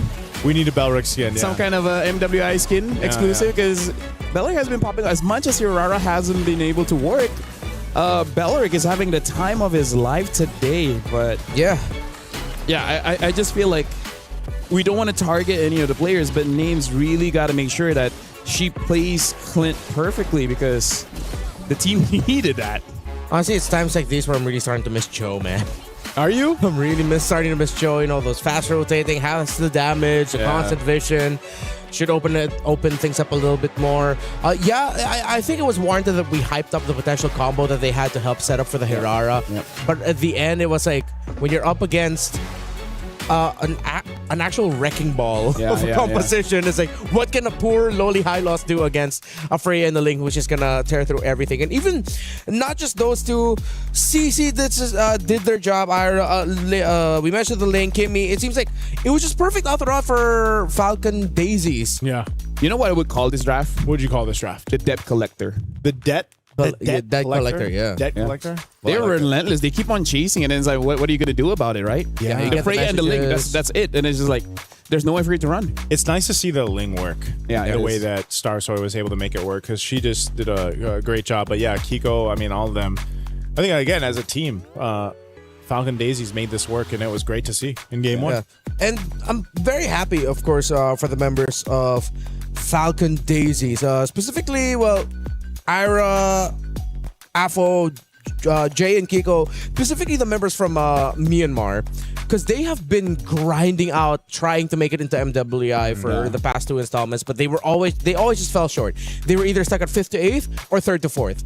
This is them finally making it to the stage, and it's so good to see that they started off their campaign this year with a dominant win against an experienced team, against a team like Falcons Mena, who has danced in this hall for multiple years. Hasn't that been the case today so far? Yeah, that's true. true. In day one, where it's like, you know, you have these teams with this amount of experience, this veterancy, and then you have some surprises too of where teams are taking them down. Can I just say, experience can be your biggest enemy. That's true. When you have to unlearn and learn new things. Yeah. Right? And every year or every season, we always have to unlearn and learn new things when we enter Rhino Day. And if you want, there are exclusive brand new interactive effects for our Rhino Day now available. Check it out and join the celebration. You have these unique emotes that you can use. Go ahead, do that. Happy Rhino. Well, Rhino Day has passed, but I am very happy that they have finally started calling it Rhino Day. When did that happen? Like, when did people start calling it Rhino Day? I don't know. I've always just said Happy Rhino Day. Really? Yeah. Can we go to a short break? Sure. Let's go to a short break. We'll be right back in just a bit.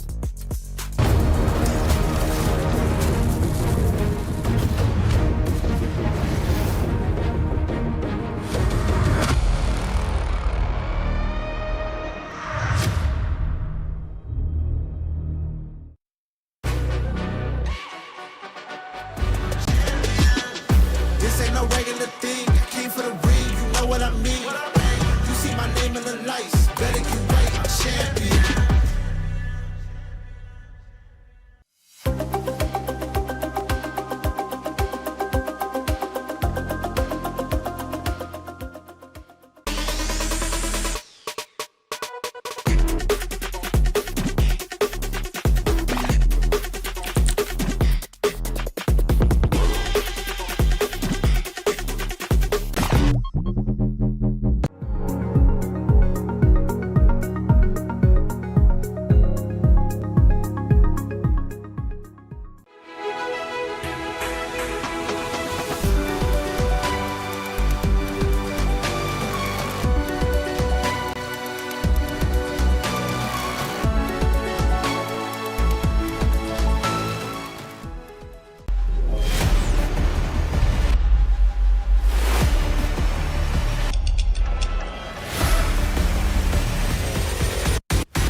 The human body was built to move.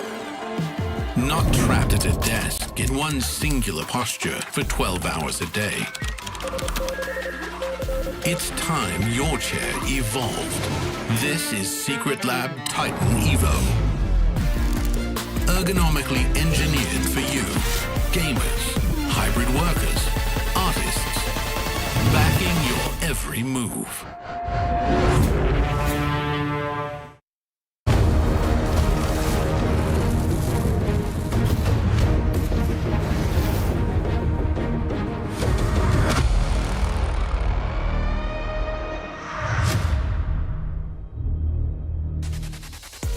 In MLBB, there are only winners and losers. In game number 1, the winner was Falcon Daisies, and they did so in emphatic fashion, dominating an experienced team in Falcons Mena. But I'm pretty sure you can see on the screens right now, the members of Falcons Mena, they're not letting it get to their head. Yeah. They're laughing, they're enjoying. That's what matters, having fun. Actually, it's nice that he brought up the MLBB there's only winners and losers. I feel like in my career, we had base races and we legit don't know which one broke first. I think I experienced that one time in international. Yeah. It was one of the most hyped things because they literally broke at the same time. So you couldn't, you're just waiting to see where the camera goes. We just waited for Moonton in production to confirm to us which one broke first. Cool. That's like one of those things where it's like you got to take a timeout and like, you got to review the gameplay. Yeah. You know, timeout. I mean, I guess the screen would tell you who won, but no, not even. Like you'd have to wait. And I'm pretty sure it's like back end, like, oh, which camera do we cut to show the victor? Because like, hard to tell. Well, imagine how crazy it would be if you brought up that story and game number 2 ends like that. No. God, if that happens, there's no. That's the caster's either curse or bless. Caster's manifestation. Caster's scripting. Yeah. Yeah. Hey, we would be amazing script writers. We would. Yeah. Caster's. The only problem with us is that it will maybe not be approved. if approval already takes a while, imagine if it was the casters. This is why we're in front of the camera and not the people thinking the more important things behind the scenes. That's why we don't ask for approval. Yeah. If we know it's gonna get rejected, why ask for it? What's that saying? It's better to ask for forgiveness than permission. There you go. There it is. Another life lesson. Hey, you guys are learning quite a lot. You guys want to send some gifts over? But I feel like the life lessons I'm sharing are not that great. Yeah, I don't know. I mean, it depends. Depends on how you look at it. I learned a lot from you watching MLBH. Really? Yeah. Oh, I appreciate that, man. Thank you. I learned a lot from you when you're on the BM broadcast in MPLM. You know what's funny? I'm not on the BM broadcast. Wait, no, don't you show up at the BM broadcast sometimes? Not anymore, no. For this season, I've been there once or twice. Yeah, exactly. That one or two times. I've never watched that. And you know what? I appreciate the honesty. I'm just Damn it up. Damn it up. I'm like, I'm going to see him eventually. Well, Falcons Mena is going to be the first pick, as well as Falcon Daisy will be the second one. Bellary gets banned. The respect, well deserved. Respect. I think we've set a precedence now of like, Bellaric, no thank you. Maybe Bellaric's a counter to Hirara. Did we ever consider that? He could be. Because it helps with the, like, even if she iframes, technically, I think she's still in the Wrath of the Dryad, depending on where she goes through. Or when she comes out, she's like immediately taunted. Yeah. And it might be just a blue side ban now, man. Oh, this is such a 2021 pick. Esmeralda Rush blue side first pick. Where you just know, okay, that's going to be a Uranus in the XP lane. Yeah. It's one of those things. Crazy the thing, not a lot of the players have been here since 2021. One of the only ones here is Jin Chao. Yeah. Yeah. She started her career in 2021 and she's still here in 2026. Good for her. Actually, majority of like not all of the Vitality players. Yeah. A lot of them are very experienced, but like not going back as far back that. Look whose turn it is to run the Hirara. Hey, no Bellaric, am I right? Yeah. Oh, yeah. If they lose. If they win, the theory is solved. That Bellaric is the counter. Bellaric is the counter. Yeah. Wait, but are they really going to pick Hirara with Guinevere still open? Oh, that's right. Well, what if they just don't pick it up? That could be a Because maybe Gwyn is just, like it depends on the player. You like it or you don't. I think dive would be good. I wouldn't mind the Claude, seeing that Gordon the other side. You don't have to worry about the Bellaric. I kind of wish we see more early Yuzongs. Yeah. Because there's not too much counter to him. And even if there is, you can just find a way to play right. I did not expect this, Remar. I gotta say, I did not expect an early Hylos and a Moskov. What are they? It's like, what are they trying to solve here? Early Hylos and Moskov. Yeah, this is very different than the patterns that we've seen.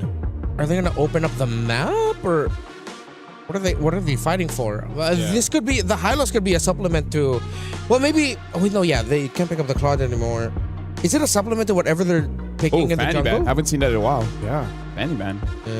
Totally forgot about that one. So, yeah, I really.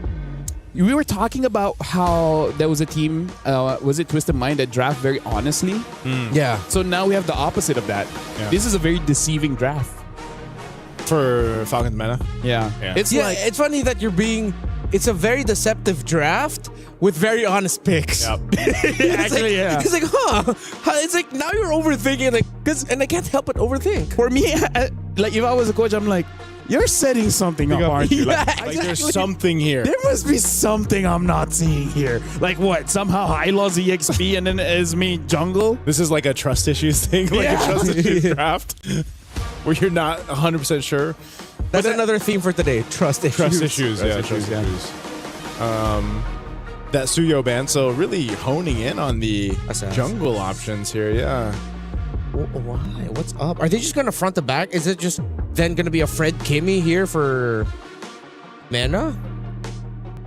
But then they're up against a Gord and you don't see the gold and carry is still open. I'm just going to say with this kind of opener, I don't know how to finish the draft. Yeah. Actually, now with the carry ban out, I'm leaning towards the Fred Kimmy. The Fred Kimmy? Yeah.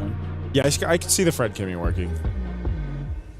But then you're really relying on either just your durability in the team fights and then playing for the Moskov. Yeah. Actually, maybe it's better to go for Boxia Kimmy so that you don't have to rush the glowing one and go straight for Sky Piercer.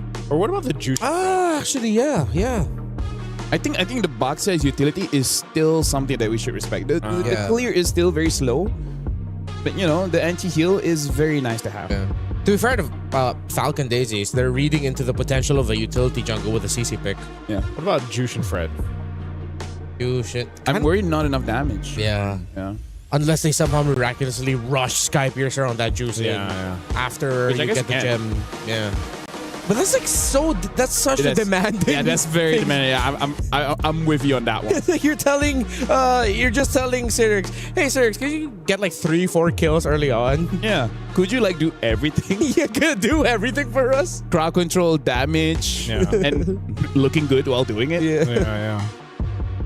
I like the discussion that we saw there, a glimpse of it from Team Falcons Meta, because I think the last 2 picks are so. Wait, hold on. This is here. Rome, right?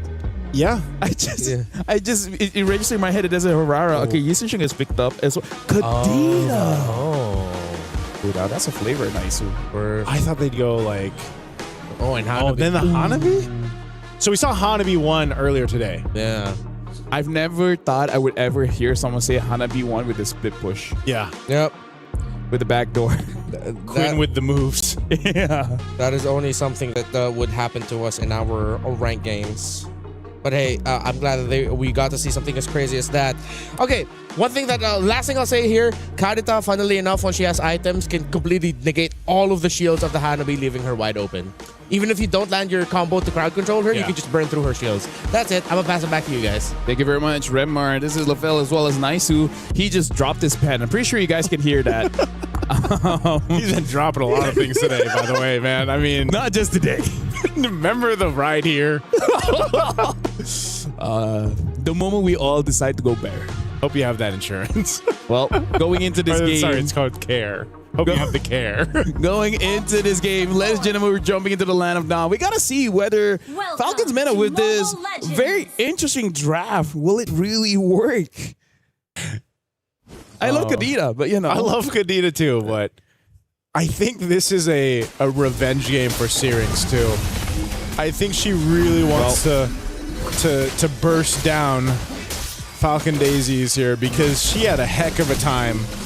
Nice little flicker out there. She had a heck of a time in the Lilia in the previous game. So already a battle spell down? No, that's going to actually be a trade. Nocturne had to burn hers, so some battle spells going out. Something to note here is that Nocturne does not have any movement speed in her emblem setup, so maybe sticking onto targets won't be the easiest. And we're looking at Searings here. Oh, hold on, Hirara. Oh, little iframe utilization there. Star Sword will actually be all right, though. But she's going to work on her purple. I'm wondering if, I don't know if they're going to be able to continue to put pressure on her, so she'll be able to secure her buff. Meanwhile, mid lane's still going to be the focus. Yeah, as I was saying, Searings has the pull yourself together as well as the rupture. So the moment she gets four either kills or assists combined, it should be pretty scary because that Petrify is such a game-changing spell. One of the reasons why Yuzog is so terrifying. Right? I think the decision is because, like Renmar was saying, just as a little side note, you can get rid of the shield from the Hanabi there for the hands of Kiko, but it's like you could also just delete the gourd. And if you honestly anyone, anyone. That's the power of the Kadita, right? But there's very few teams and professional players that will pick up the Kadita. Yeah. Even over in the men's league, there, it's one of those heroes. Like your job, your assignment. Once it's done. If you haven't killed someone, you're kind of just waiting.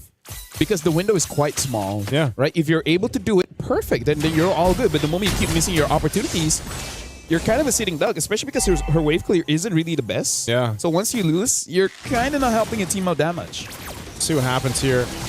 That's exactly what we're talking about. Vengeance going to be used. A good usage of the Mystic Gush. And now the engagement. They're still going to pull off here, though. Revitalize, keeping them healthy for Falcons Mena. They're going to be able to take out Jay. First blood going in the hands of Nocturne. Yeah, that was good. The extended team fight. Honestly, for both teams, the extended team fight is going to be pretty tricky because both mids really rely on their cooldown. So if they've used everything and no one dies, they're like, basic attacks. Yep. It's one of those things, too, where this time around, Name stayed up on that top side of that gold lane, and I think she got a little bit of that extra gold off of the turret. So Nana will secure the turtle. So good first objective take here for Falcons Mena to get things going. But whoa, a kill in the mid lane. I guess they got the lockdown on Nucci. Whoa, no, that's pretty aggressive. Haven't seen that for a while. Just because we haven't seen the flicker or not. That's right. For a minute, my brain lagged. No, I was like, wait, we can do that? Usually, it's the retribution. Yeah. It's been a while since we've seen a Kai in the roam. It's been such a long time. Good attempt. Maybe he's just practice, right? Like, I will fail now, but trust me, when the Lord comes up, it will be the best flicker ult you've ever seen. Not how many heavy spins you do. It's about the one that counts. He got caught. Oh, no. And runs away. Oh, no. You can't get away from this. So slow with Glorious Pathway. Jay goes down. She tried. If only she had the flicker. Unfortunately, that's the punishment from Falcons Mena. If I was a Pooh, I'd be like, I told you so. I told you don't use the flicker for that, but it's like, well, there you go. Yeah, right now, Falcons Mena, again, like I said, looks much better this time, and I think part of it is because they're not taking as much risk. Yeah. And Belleric is a good counter engage, and they don't have that. Jay on the Sakai can kind of do it, but not as easy. Like Belleric is literally press and pray. Akai press, don't move, pray. Yeah. There's a different approach to it. I mean, Belleric, that's why we saw in the last game where it's like Lima was the previous game where you were able to just walk up. Yeah, and also with the way Lima played it, it's just like you just walk up, rather try and flicker if you can. And so Jay is going to have to go into this kind of phase 2 where depending on how she builds the Akai roam, just because, again, we haven't seen too much of it, is something that can be said. Oh, Mystic Gush are going to be used. Gets the rough waves through, so a lot of ultimates already thrown out. Turtle's going to be up here. That's what they're going to fight for, though. Now Arya, she's half health. She's being focused down. Mount Shock are going to be used. They're going to go for the mid lane, too. Jay getting knocked into the air. There's a Stardom. Goes in. Wow, he had to burn the flicker. She's going to be fine, though. Sliver of health. Nucci goes down once again after burning the Revitalizer. Now still fighting in the mid lane. They're just duking it out, but Falcons Mena, hey, they won that fight. They'll get themselves the objective, it looks like. And if this if this is going to shape up as all the team fights moving forward, we got to highlight a lot of Star Soy as well as Nana, because these long extended fights. Oh, hold on. Oh, okay. Nocturne, tanky enough. She's going to be fine. Has all the shields in the world that we're going to work with. I don't think Falcon Daisies are willing to fight just yet against Nocturne on this Esmeralda. Honestly, like for me, my worry was actually the mana, because she was running quite low. A good thing she was still able to survive. As I was saying, it looks like it is going to be a pretty prolonged team fight. So, Naisu, are you ready for another 17-minute game? 17? I think we're going north of 20, man. Yeah. I think it's going to be one of those cases because it's just both lineups. I mean, even so, like Kiko on the Hanabi, she's going to pop off later. Yeah. She has been able to go ahead and just pretty much try to farm up, but right now Names has that lead against her. Oh, Conceal's going to be used. Where's Jay going? Starsoy's here. Looks like they want to set it up. SOD was already thrown out too. Heavy spin goes through. They burn the flicker from Names though, so I think they're happy with that. I would be happy for that, yeah, because the conceal is only like 1 minute, so it's really not that big of a deal, especially because, you know, around the turtle, you don't need it just yet. For Falcon Daisy as well as Falcon's Mena, even though Falcon's Mena has 1,000 gold ahead, it doesn't disrupt what Falcon's Daisies really want to do, right? Because in terms of what Hanabi wants to do, like, you want to have a good time in lane, and then eventually during a neutral objective, one good ult can help your team win a fight, especially when you have a Gord as well as a Hirara. Yeah, this is one of those things too where it's pretty passive, you know, passive play right now for both of them. But I will say this, that eventually that clock is going to be up right now. Oh, they're actually going to go for a Kiko. They just collapsed down on her. A big choice to go up top, make a play before this turtle comes up. A projectile thrown out, Jay. And if we were up here on this top side, they might just have to give this one over. Give the rest of the team rotating to the top side. I think they might try to contest, but Team Falcon's Mena so far has been able to go ahead and control a lot of these team fights. They get a flicker out from Nocturne. The Mystic Gush was already used. A Revitalize to heal her back up. Nocturne's got the shields. She's not at a threat of dying here, so right now she'll reset. And they go up top. Heavy spin used on Names. Turret's already down. They're going to collapse down on Names. Names trying to get away, trying to get the space she needs. Glorious Pathway dropped down too, but Names will be taken out. Afu joining the fight up top. They're going to go for it. Nucci going to be next as she falls to Star Soy. They're looking for Syrinx. Nana trying to help out the team, but Syrinx can't get away either. Nice, so I gotta say, it has been a while for today, but this game, we see punishes, right? Yeah. You can't overextend. You can't get greedy. The moment you are at a position where you're gankable, you're gonna get ganked, and then you're just eventually gonna die. Right now, Falcons, Star Soy is there, so they should still be able to get this. Oh, SOD.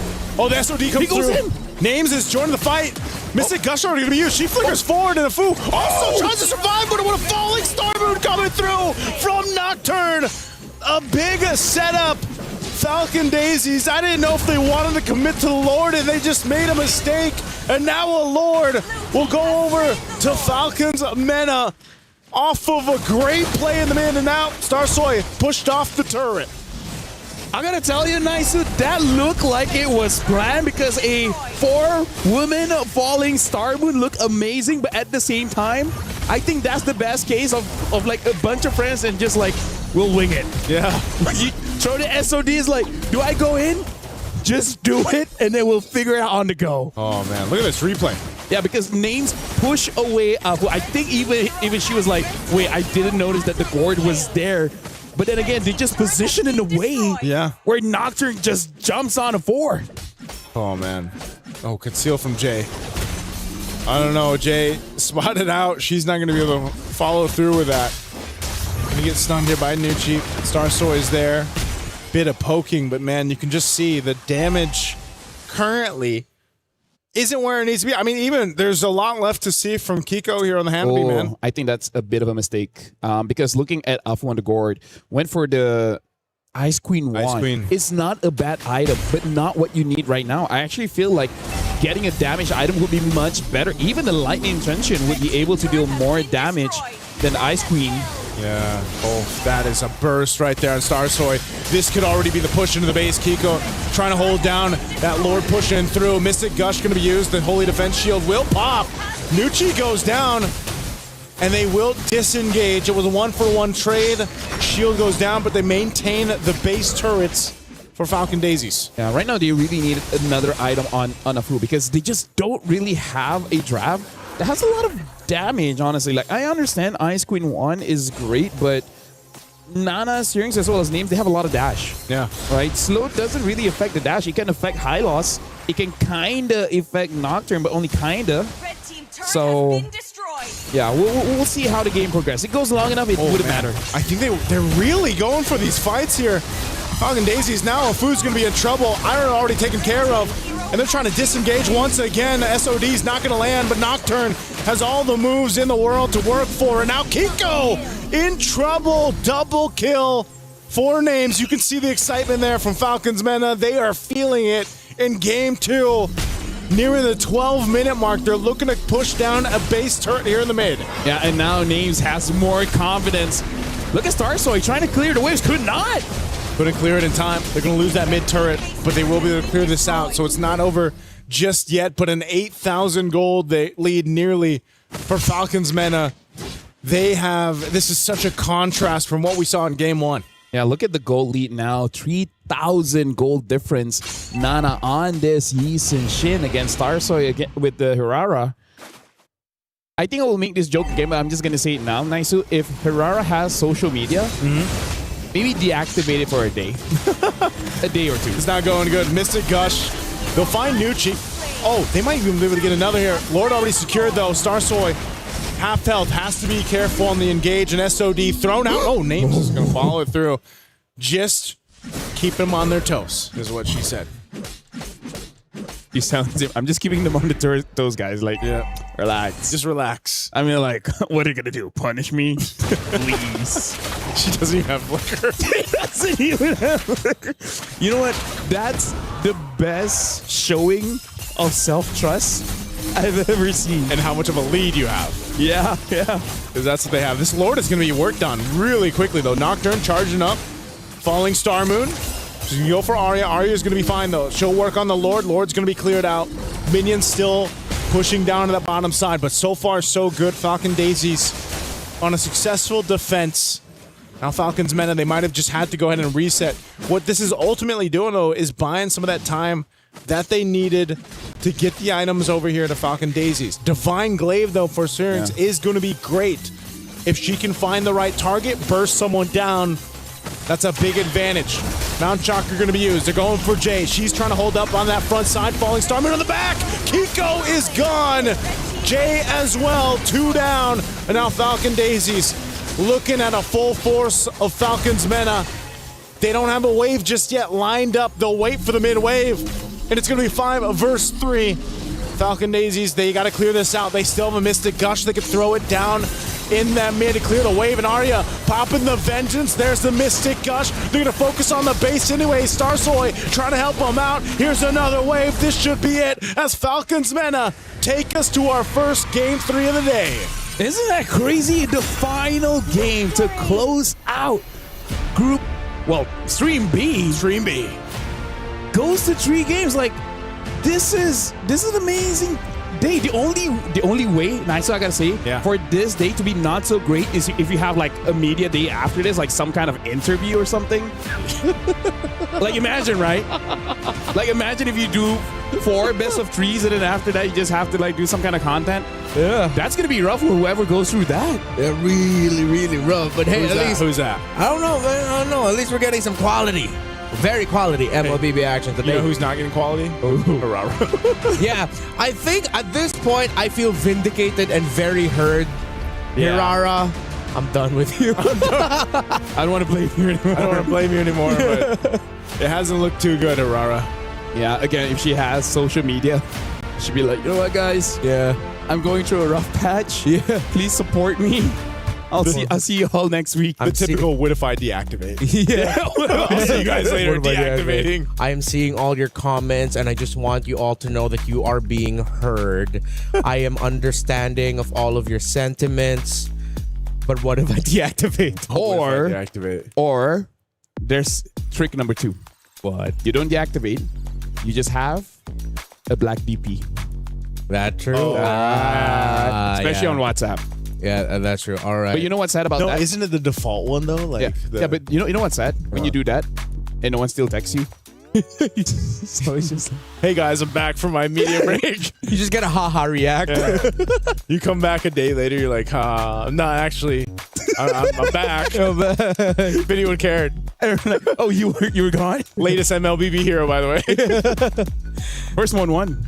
Yeah, that's true. Yeah, it did. But then I think throughout the day, I feel like we've seen teams who have now put Herrera at the top of their list of, all right, how do we make sure that we stop this hero from doing what it wants to do? Yeah. And then whether it's a specific pick, whether it's you play a specific way, I think Herrera has been shut down for at least for today. Because maybe the Herrera mains are suddenly going to come back tomorrow and say, hey, this is how to play her so that it's not so hard on you. But it's been a really tough time for Herrera. Yeah. Very tough time because, again, her playstyle is just something that might take a while to get used to, you know? Yeah.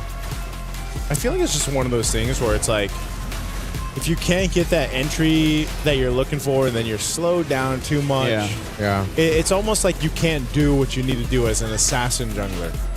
It also felt like there were some weird times and angles. That was a really funny interaction with the Flicker and the Mystic Gush, but I think Nocturne is my personal dark horse. Nana clearly is the MVP for Falcons Mena here, but Nocturne with the Falling Star moves had some really good timings. Yeah, I really feel like Esmeralda won quite a lot in this patch. You know, more HP, more shields, really make her super viable, especially because apparently some of the EXP laners here, they actually really do like using Esme. The only reason they don't is just because she's not part of the meta. Now that she is, they're having quite a good time. But also, let's talk about how Falcons Mena, the way that they just came back. Like, yeah, we had a pretty rough game 1, but now we just bring the heat. Yeah. Again, when we came back from the little break that we had after game number 1, when we saw the little nice shot of the players over there, the members of Falcons Mena, they were laughing. They were still having a good time. It didn't look like that the loss from game number 1 got to them. It seems like they already knew what they needed to fix, what they needed to adjust, and then just like, let's just apply it. Let's just have fun. And then even the way Name celebrated, that was like, Her and Nucci both. I mean, you saw the celebrations on there because I think that's what's important too. You know, if you have a rough game, you go back into game 2, you kind of have to reset mentally. This is something we always talk about too on these international tournaments. You got to be able to reset really quickly, and you know, to see them have their smile on the face is good to see. Yeah, these are players that have been very uncomfortable when they lost. And now they've slowly gotten comfortable with it so that it doesn't bother them anymore. That's probably the best thing about experience, right? Because if you're inexperienced, you lose one and you feel like it's the end of the world. Yeah. But if you step away, it's like, no, it isn't. You still have chances. Yeah. That is another life lesson for you. If you fail, don't be afraid to fail again. Because if you fail 5 more times, you're not a failure. You're just a loser. But every loser eventually becomes a winner. There's a whole lot of life lessons today alone. Yeah. If you can do something about it tomorrow. What? Yeah? Oh, no, that's it. Oh. Okay. Well, I was ready for the second part. Nah, just wanted the awkward time. With great responsibility. Yeah, with great responsibility comes unlimited power. I think that's the quote. Yeah, But yeah, honestly, like if you can do something about it tomorrow, then rest today and do it tomorrow. I think if you can do it today, do it. Which, by the way, one life lesson my dad taught me very early on. Okay. If you can do it in 5 minutes, do it now. If you can do it in 5 minutes, just might as well do it now. Yeah. That's Meaning actually like, pretty good. Meaning like like if you can complete it. Yeah. If you can like complete for the task. example, is like the reason he asked me to do is to throw away the trash. You know, like take it out and put it at the trash. Like if you can do this in 5 minutes, you might as well do it now. Because during that time I was like, I'll do it later. I was like, can I do it now? And honestly, that really changed a lot of my mindset doing things. Because at that point, I'm like, actually, I can just do it now. Yeah. Makes sense. Makes you very productive. So does that mean you never procrastinate? If it takes longer than 5 minutes, then yeah, I'll procrastinate. If it's like 5 minutes and like 5 seconds, like, nah. It's like way too long. It's over the 5 minute threshold. I look at the dishes and there's like 20 plates. So you calculate each plate. 6 minutes, I'll do it tomorrow. Yeah. And then the next day is just more. Yeah. I'll do it at night. But then the kids piling up. So now let's talk about this game right now. Falcons, man, and they're like, huh, you dealt with us at 20% of our strength. Yeah. Now we put 25. I think it was more than 25. That was a pretty dominating That was a pretty dominating game. They looked pretty sure. Although there were some moments where you could see it was like a little bit of a coin flip when it came to the very specific fights. There were some sequences definitely where it looks like Falcon Daisies could have won it. But then eventually they were just able to eke it out and just survive longer, which I hope this time around, game number 3 isn't a sweep stomp. Isn't a stomp? I hope it's like a back and forth. A swamp. I like swamps. Swamps are nice. A steep. The what? Yes, a steep. The one with the STE-double-PE. Steep. All right, Swamps. so yeah, as we teach you more about land, we're going to go on a short break. Wait, that's the...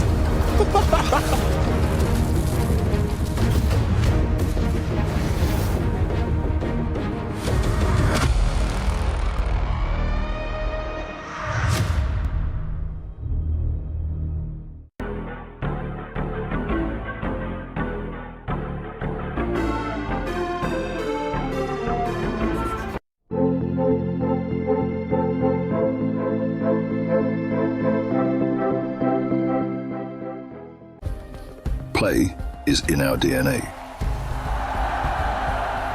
Whenever we let it out, it becomes our superpower. Now imagine an entire city being built to supercharge it. Kadir City, powered by play.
First impressions last. If there is that little haunting memory in your brain where you're reminded and you're thinking, hey, did I make a bad impression?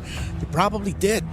But the women of MLBB today definitely made a great impression to everyone here with the unique picks, the unique action, and now we're going to be closing out what has been a fantastic day here on Stream B for MWI 2026 with our very first third game. I didn't expect this. Well, Hirara made a bad impression. Yeah, she definitely... Wait, no, funny enough, she made a good impression. She started it off with a win today. But then it's like... She catfished us. She catfished. That's the best way you can describe it. She catfished us. Hirara's like, look at me, I'm such a great hero pick. Look at me excel. Nope. Well, now we're jumping into the draft here pretty fast. Looks like Falcon Daisies will be the first pick. Expanding Rivers, by the way, Falcons Mena is on the second one. Banning out the EXPs here. Looks like Falcon Daisies just want to make sure that Aira has a good time in the EXP. And we find ourselves in a similar scenario as game number 1. Falcon Daisies on the blue side, Falcons Mena on the red side, and we're in Rivers, as you pointed out. So in that time, It was Paquito, Fovius, Akai as the bans of Falcon Daisies. It seems like they're going to be going a little bit of a different route. They'll open up the Akai and ban the Esmeralda instead, which I feel like was warranted. That was a great Esmeralda game earlier by Falcons Menace Nocturne. Belleric is open. I wonder if it's first pickable. I would. I wonder, are we in that age, in that era? Oh. Huh. I mean, Alice is a very good hero for sure. I feel like it's because it's one of those picks where they know that there's a lot you can trade out. Yeah. So they just pick a really stable one and just build around what's left.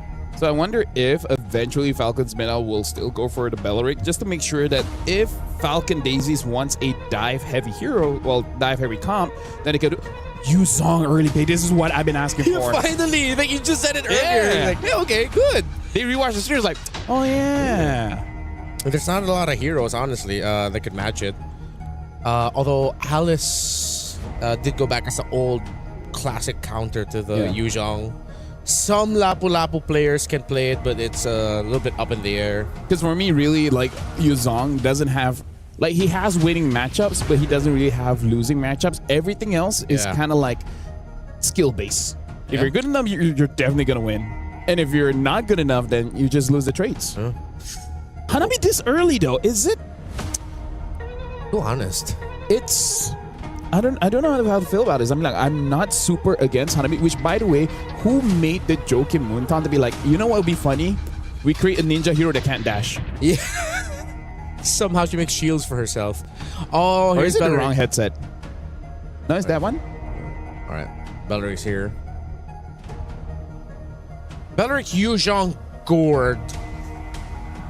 Pretty interesting Ling ban. I can see it, but at the same time, it's like, I don't know how the synergy works. What's up, Naisu? What's up? Yeah. Wait, why would they ban the link? Did they think the producer wanted to have a cam follow you just to make sure that you're safe? Yeah. Yeah. It's a good thing I'm safe. It is a good thing you're safe. We were so worried. How can you protect yourself? Yeah, but the camera didn't follow you. So if there was another dude with a camera that was following you, that wasn't us. That was not us. Good to know. Well, Haru gets banned out here. Yeah. Crazy about that guy. Be like, you know what's funny? We created ninja here that can't dash. Yeah. That can't dash. Wait, why are they thinking they're gonna go Harris? You already have a Lily, you have an Atlas. Even the Hanabi's okay. It's like, why would you ban it out? Hey. I'm thinking, looking at Falcons Meta, that they're just gonna go for a traditional marksman also to match it. They just go, what, Moskov? Yeah, I think eventually the Moskov will be okay. Yeah. Moscow's alright if you want to play the front to back with a chance to go for some unique angles. Oh my god, I just think of a good line, but I think it's too late now. What is it? I feel like in game number 1 we have like Freya and Ling and everything. Yeah. I could have delivered a line where like, we came here to take names and kick ass. Yeah. And they took names. Oh. Missed opportunity. Missed opportunity. You get another chance, maybe. Yeah. In the days. You say maybe or baby? Maybe. All right, thank you very I'm much. not calling you baby. Maybe. Not on broadcast. Not on broadcast. In MLBB. In MLBB. MLBB. Well, Moscow gets picked up. I knew it. You are so smart. Yeah. I No, knew but it, were man. you suggesting the Moscow for the other team? No, they have a Hanabi. Oh, right. My bad. It's been a long day. It's a long day. In MLBB. Hey, it's a long We've day. been on the same amount of matches here, Redmar. I get it. Yeah. Thank you. You know, Moskov picked up, but yeah, and there's They picked up Herrera. Mena wins. No, we're not dogging on Falcons. We're just dogging on the Herrera. On the pick. Herrera. Wait. It's been a bad day for Herrera. What if it's like you open with the win and you end with the win? Oh. So that's how you make yourself memorable. Yeah. Okay, I'm alright with It's not about winning or losing. It's the friends you made along the way. That's true. And hey, This is such a crazy lineup, by the way. Yeah. From Falcon Daisies, man. I'm like, This is the kind of draft that makes me go, this. ooh-wee. This. And maybe there's a secret to it. What's the secret sauce? The secret sauce here. I don't know. Okay, they have a lot of AoE. Everyone has AoE. I think the one that threw me off is the sequence. If the Hanabi and Alice later at the Hirara first, Carmilla? Oh no! Yo, Speaking of AoE, Speaking of AoE, am I right? Not gonna lie, that's such a good pick, dude. We have 2 blood teams heroes. Carmilla. Alice and Carmilla. Are they somehow related in the lore? No, Pretty sure not. Because Alice is just evil. Carmilla's just flirting with Sicilian. They're both just like undead. Yeah. And then Alice just takes Farsa's eyes and turn her husband into a bird. Wait, that's a jungle Carmilla. That's a jungle Carmilla. yeah. It's a jungle Carmilla. The last time I saw this was in Asia Games by Yazuki. He didn't win, by the way. But he didn't win, but... Huh. Maybe this is how Hirara can win? Because you're up against the Carmilla jungle? What do you think of Remar? What do I think of Remar? What if she's just the one solo casting? Don't do that. I think at one point we've all solo casted at some point. Yeah, that's true. All right, you guys do your job. Welcome to Hey, we get to do our jobs here in Atlanta. Don is Milafel as well as a nice one. Yes, Nana is going to be using the Carmilla in the jungle. So the Curse of Blood should help out everyone. Yeah. It's... Gosh, I don't even remember. I mean, whoa. They're going in right there. This is every single game, Every by the single way. game. Level 1, We've someone's seen going to this. be almost dying. Sup, Zorn. Shout out to Zorn. Hello. All right, well, you know what? C'est la vie. C'est la vie. Now Nuche is the one taking a lot of hits, but Jay as well. Wait, how does a Carmilla jungle work in this context? Just, we've got a Wrath of Dryad, we drop down the Curse of Blood, your Mystic Gush is going to just I think it's do all more the on the extra. Mystic Gush, yeah, because you want to triple your damage. That's a fun way to use the Carmilla. Oh man, that's quite deadly. I mean, look at this. Whoa, Flicker burned already. Jay, she's gonna burn that. Oh, they're gonna hunt down Nucci though. Nucci able to scoot on away. So, no, I almost thought that was gonna be a first blood on either side, really weaving through things. But yeah, burning some battle spells. Good projectile by Syrinx to make sure that Starsoy doesn't get through. But yeah, I feel like it's good for both teams just to fight fair around the turtle and then see how it goes. And I can definitely see either team win because both teams have a lot of crowd control. So this is really like almost honest MLBB where it's all about team fighting, right? It's not about, you know, split pushing and etc. And the amount of speed that they get too between having a Belric, you know, and the Carmilla is they can kind of take some surprises here to Falcon Daisies. This turtle's going to be up here.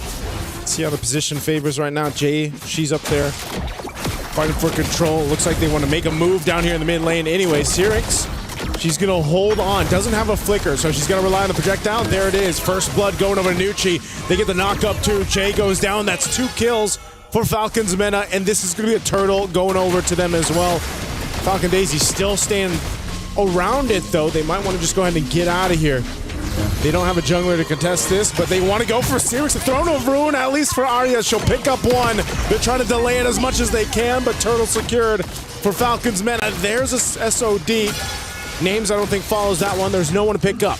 Yeah, honestly, right now, it looks like we got to look at the EXPs here because just now, Nana made a very good play by throwing the Curse of Blood so that Nocturne was able to hit both members of Falcon Daisies. And yeah, I feel like the dive coming in from the EXP is the one that we really got to look out for. And yeah, that's kind of how a Carmilla jungle works. You just create the opportunity for other people to pop off. Oh, Nocturne, and she's actually got enough of the Shaw Essence to go ahead and heal her up, so she's fine. Will survive that. She's feeling pretty good about that too. Saw the emotes there. She's going to reset, but yeah, Falcon's Mena holding on to this bit of a lead they built up at this point. Oh no, Jay. I don't know if she's going to get spotted out. Okay, Nucci's there. Mystic Gush going to be used.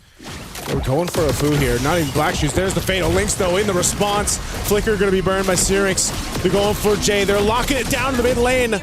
Names throwing the SOD. They pick up another kill, though, for Falcon's Mena. I think Names really took to heart about not joining the fight until you get, like, maybe after 5 minutes, then you can really join the fight, right? So right now for Falcon's Mena, 1,000 gold lead. That's a substantial gold lead that they have, especially because unless Afu just joins the rotation with Starsoy, I don't think they really can get a kill because Hirara already doesn't have burst damage, but now you're dealing with heal as well. So without that anti-heal, I really don't see Falcon's Daisies getting a lot of kills nicely. It's just going to be a lot of poking, I guess. Yeah.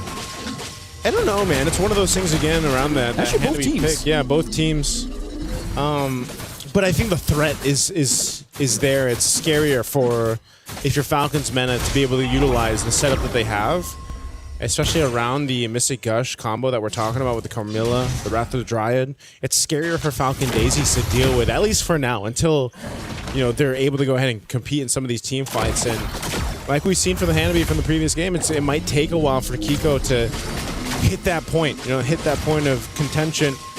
This Turtle's up, second one of the game. They're going to have to fight for it anyway, just scoping things out. Black Dragon form going to be used. The Turtle's reset, though. Falcon Mena, they let the Turtle go, so that's also a crucial ultimate that's down now. Names is going to go ahead and push down that bottom turret. Fighting for the objective. Throwing a Ruin. Not going to land on the targets they're looking for. They're going to fight for it anyway. Fatal Links. Names, though, picks up the kill on Jay with the SOD. She'll join the fight. She's going to be looking for more. Starstoy trying to get out. Arya trying to get away next with the Gleam, but it won't be enough as the Shaw Essence picks up the kill. And Falcons Mena just took a whole lot of that team fight. I gotta say, Falcon Daisy's right idea, wrong execution, because they were trying to play around the Black Dragon form. But the thing is, you were able to dodge the Black Dragon, but he was still in the Black Dragon form. But then that was the moment that Jay tried to engage. I'm like, no, you gotta wait for that to expire, and then you guys can really go in, because in the ultimate form, then larger AoE, more damage, easier for you to get the shot essence. So the idea was there to play around the ult, just badly executed. Yeah, and you're already seeing too, Syrinx really pumping out the damage of the Mystic Gush here, able to get the Black Shoes out from LeFou. So they're holding down in this mid lane. They want to start knocking down this tier 1 mid turret before the next objective. I mean, they already took care of a couple turrets here. Falcons Mena looking for their next target. Look at it. This is very interesting. Era understands that they really need anti-heal. So instead of going for the Oracle, went for Dominance Eyes. I actually feel like that's the correct play, because they don't have enough damage, and then the opponent has a lot of heals. Yeah. That's not a good combination if you want to win fights. Yeah, a lot of that. Plus that Revitalize that they're working against. It's just, it's weird. It's one of those cases again, just because you haven't really been able to see Starsoy utilize this Harara just yet. She's kind of weaving in and out of the fights, but there just isn't enough damage.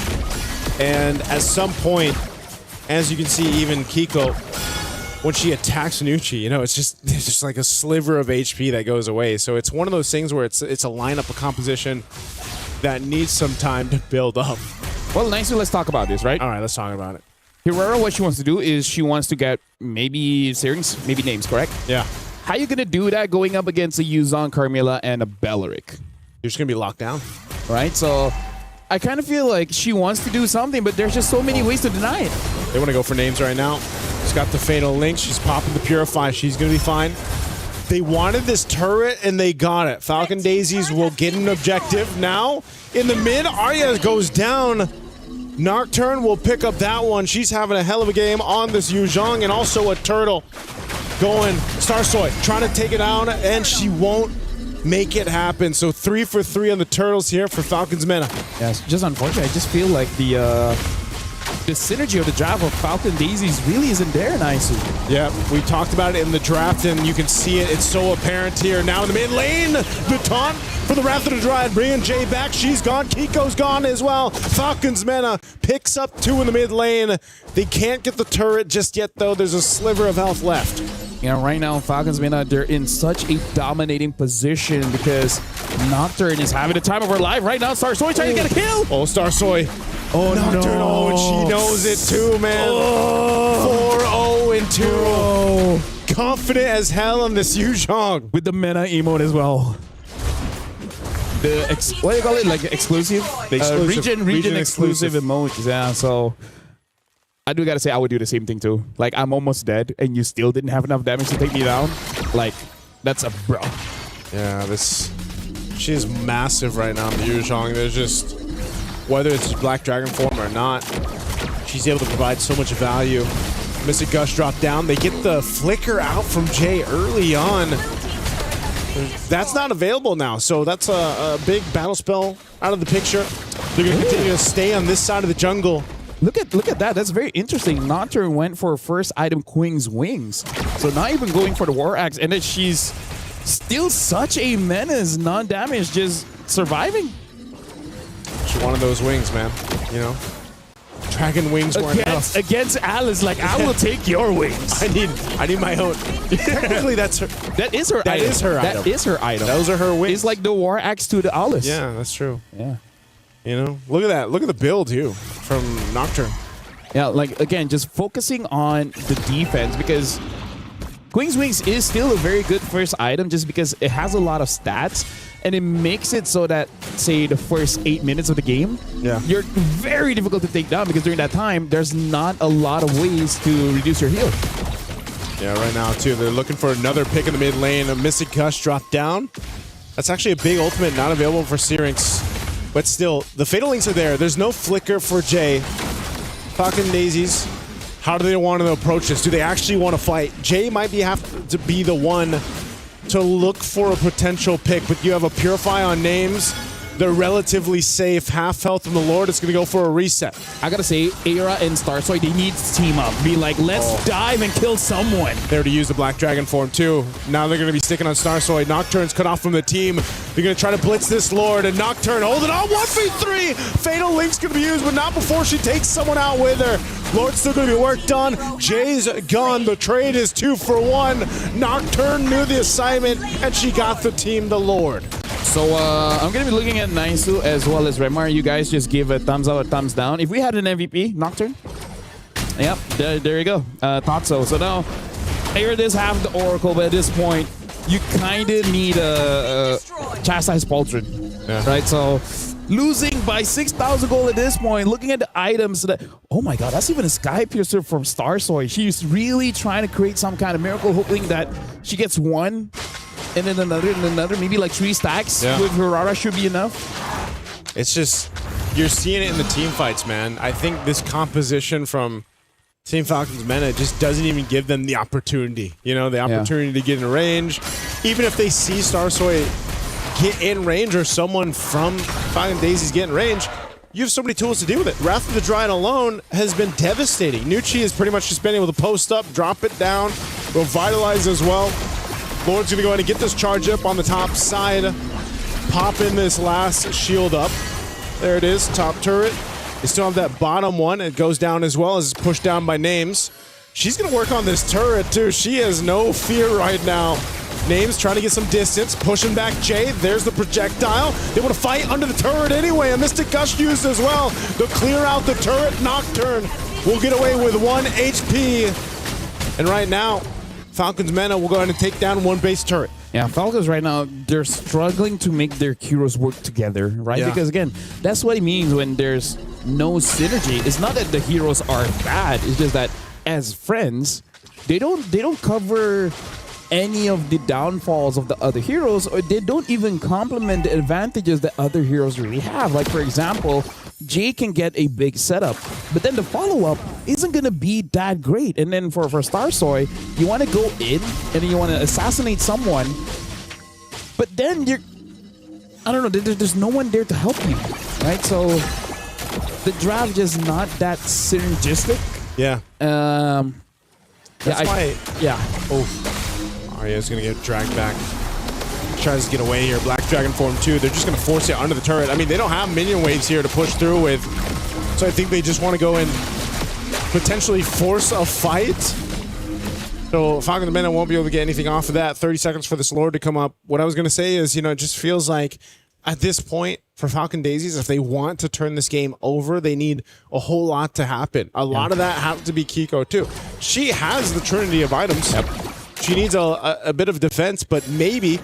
I think she's going for the Malefic Gun. Yeah, she needs that range. That's what I'm saying. It's so difficult for them to actually get into a team fight and get through that kind of wall that's set up by Falcon's Mena. I would say in a prolonged team fight, maybe Falcon Daisies has an opportunity. Apu, I saw that she has the Enchanted Talisman. Yeah. All right, cooldown as well as, more importantly, the mana regeneration. So in an extended team fight, maybe they can do it well. I feel like they gotta force a mistake from Nocturne. If they're able to do that, they have a chance. Well, she Black Dragon formed. Malefic Gun was picked up by Kiko too. Goes in with a Petrify, trying to lock down the target. Names thrown out the SOD, but Nocturne's gone. a quarter of the health on the Lord here. It's going to be secured up by Names. Flicker forward with the Fatal Links. They want to win the team fight. Mystic Gush is going to be used. Starsoy locking down Syrinx. She's trying to hunt her down. Meanwhile, another fight, but Names is still alive. Names is going against Arya, trying to gain distance, pushing her back. Names has all the space in the world. She picks up the kills. What a move from Names. 3-0-4 on the Moskov, and that is what we wanted to look out for. Falcons Mena looking to punch in the win here. I feel like Names heard us talk about Nocturne and she took that personally. She took that a bit too personally, but yeah, that was, I feel like Falcons, they had the right idea, right? But Hirara just didn't have enough. Although I do have to say, I feel like that was a skill issue. Yep, Black Shoe's going to be used. They're going to clear it out. Mystic Gush, that's just overloading with damage. Falcons Mena with a massive lead at the 15-minute mark of this game. They'll win the series against Falcons Daisies. And again, I feel like maybe that's why they were in such a good mood, because they immediately understand after game number one, it's like, yes, we lost, but it was our fault. We made one mistake and never again. And hey, this just shows that the veterancy that they have, calm under pressure, and then execute when it's really needed. That was a really good series to go through. From game one to game two, and then that last one, that game three, where it just seems like they had made the adjustments they needed. Now for Falcon Daisies, they'll have another opportunity. Again, they are, they lose this match, they get another chance down there. Again, it's the teams that need to go forward. They need that 2-0 to go to the knockouts. If they go 0-2, they are out for contention. But there was good promise on both sides, but I think it's still the same thing, man. Hirara doesn't seem to be the way to go, at least for now. Yeah, started off the day with a win, but ever since it's just been L after L for the newest hero in MLBB. Meanwhile, Falcons, Vega, Mena, they had to recover, and they did after a surprising result to start it off, getting dominated early on in the series in game number one by the Daisies. But then you mentioned the veterancy. I feel like they all stepped up. Syrinx, Names, and Noiji had to lead Nocturne, had to lead Nana in their first international tournament appearance, major international tournament appearance. They led the way, and they did so really well. Gentlemen, this is going to be a bit unfair, but after today, we're going to need a Hirara win rate and a Belleric win rate.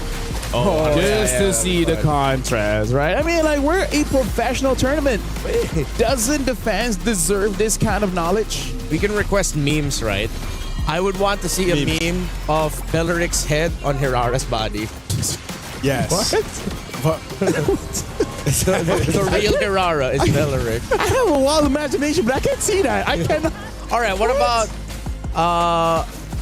No, it has to be Belleric's face on Hirara. I'm okay. I'm not saying it's a bad idea. I'm just saying it's a long day for me. Okay, for you? Hey. It's been a long day for him too, man. Oh, that's true. For all I of had us. to cast 2 best of 3s, okay? For all of us. And he was on. It's a long day for all of us. That's true. That's true. Yeah, but it's been a long... For some, it's longer than others. That's true. That's true. That's true. It's been a great day of MLBB action, and just when we thought we'd be seeing another surprise to end out the day, sometimes you just gotta go with like what's the usual results that we're used to, and it's Falcons Mena being able to get the win over a relatively younger team, and I want to say inexperienced, but a team that is, of course, here on their very first. They're going through growing pains right now. Yeah, growing pains. Yeah, both of them. Yeah, for sure. But it seems like Falcons Mena got to recover a little bit faster. While for the Daisies, at least it's happened. Yeah. At least you got to get a win. So you could at least go into the lower bracket portion and at least have a lot of things to be proud of, because you were able to get that win. You know that you can play really well with a dominating lineup that likes to bully. So why consider Hirara? No more Hirara. I'm good with Hirara. I want to see them with like snowball, aggression, fast pace. So like, right now it's like good news, bad news. Good news, you're not eliminated. Yeah. Bad news, you can never lose again. Yeah. That's true. That's true. That's the way to look at it. And maybe, I think maybe, I don't know, bring out the Ling, bring out something else. Yeah, their Ling was great. Ling was great. The Ling was great. Well, to be fair, Falcons Mena started taking away the Freya after. That's true. That's true. Yeah. Because I feel like now that was back-to-back games losses for Hanabi, for Kiko.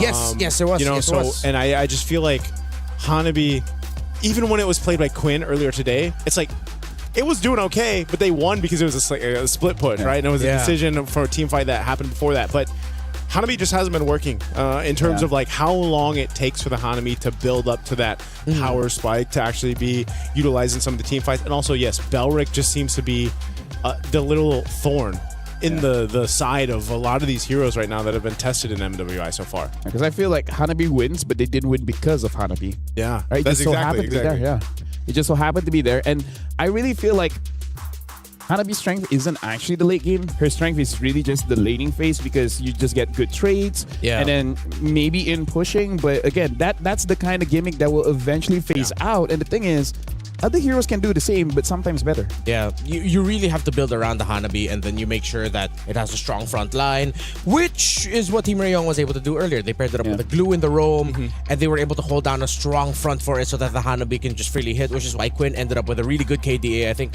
close to 10 kills, less than 3 or 4 deaths, and a great handful of assists for her also. Because that's what we were saying in the draft. Like, in order for the Hanabi to most likely work, like, you need that certain condition, and which is like everyone's gonna protect her and give her the space where she can shine. And it just felt like, you know, in these matchups, this case from game 2 and 3, we didn't see that for Kiko. And it was a very different game for Kiko when she had the Freya in game 1.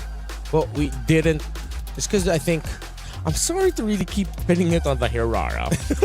But poor Hirara. It feels like playing 4 against 5. Hey man, when Team Rayong won with a Hanabi earlier, their jungler wasn't Hirara, it was a Lancelot. Their roam was a glue.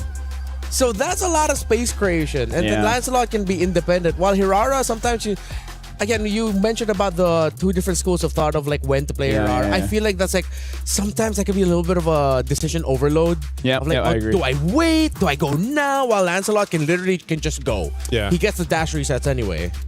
Yeah, it's like he can be self-sufficient. Yeah.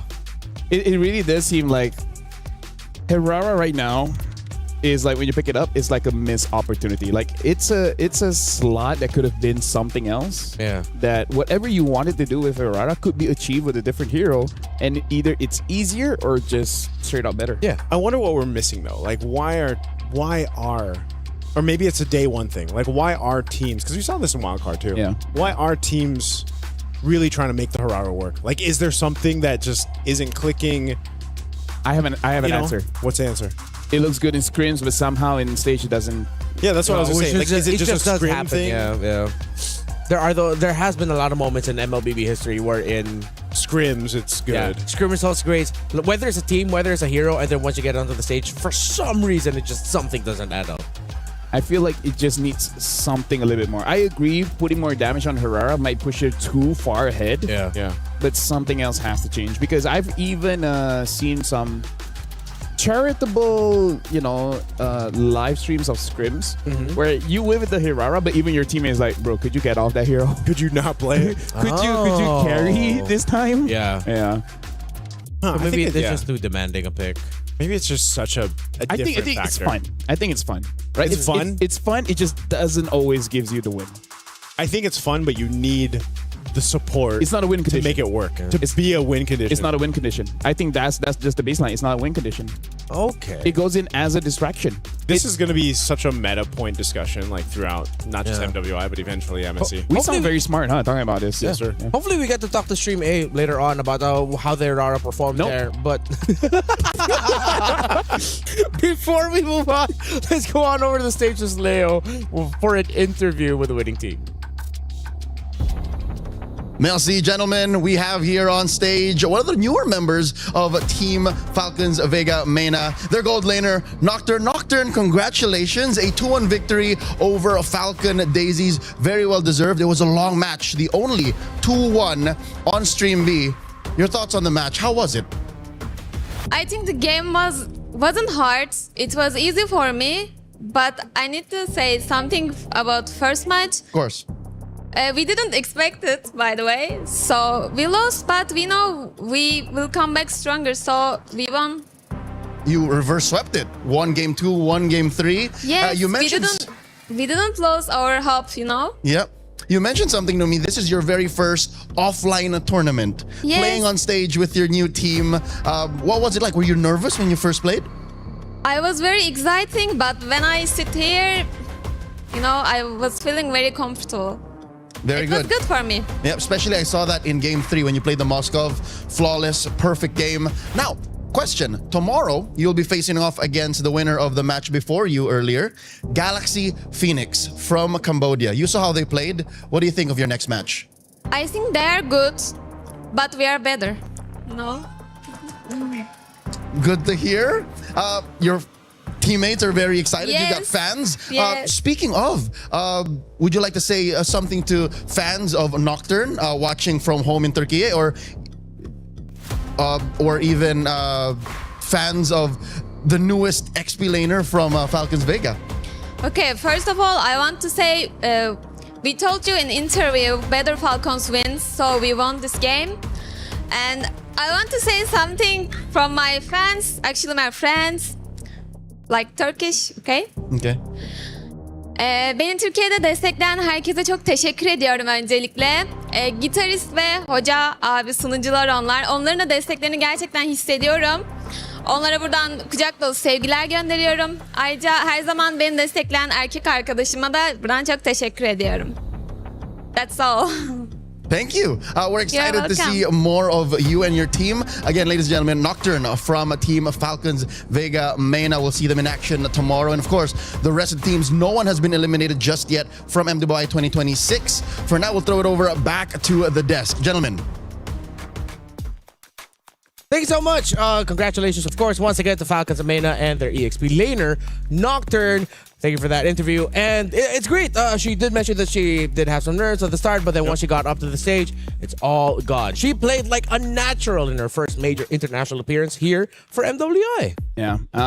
I feel like for most players, before the game you get nervous, but once you get in the game, once you like get immersed, then it just all fades into the background, right? That's what we saw. And yeah, Nocturne, especially game 3 on the Yuzom dude, so dominating. Yeah. You know?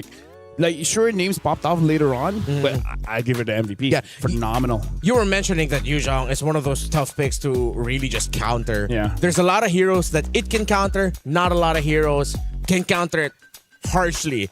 Maybe you just have like a soft counter and whatnot. But hey, it's been a terrific day here for MWI. Anything that you want to call back to? Your favorite moment? Your favorite surprise? Nope. Nothing? Harara. Hirara. All right, that's it. On behalf of Leo and, of course, our wonderful production team, Lafel, Naisu, and, of course, my name is Ranmar. We'll be back for more action of MWI here at EWC 2026. Thank you so much for giving your time and your patience and, of course, your attention to the women of MLBB who are world class. We'll see you tomorrow. Bye-bye.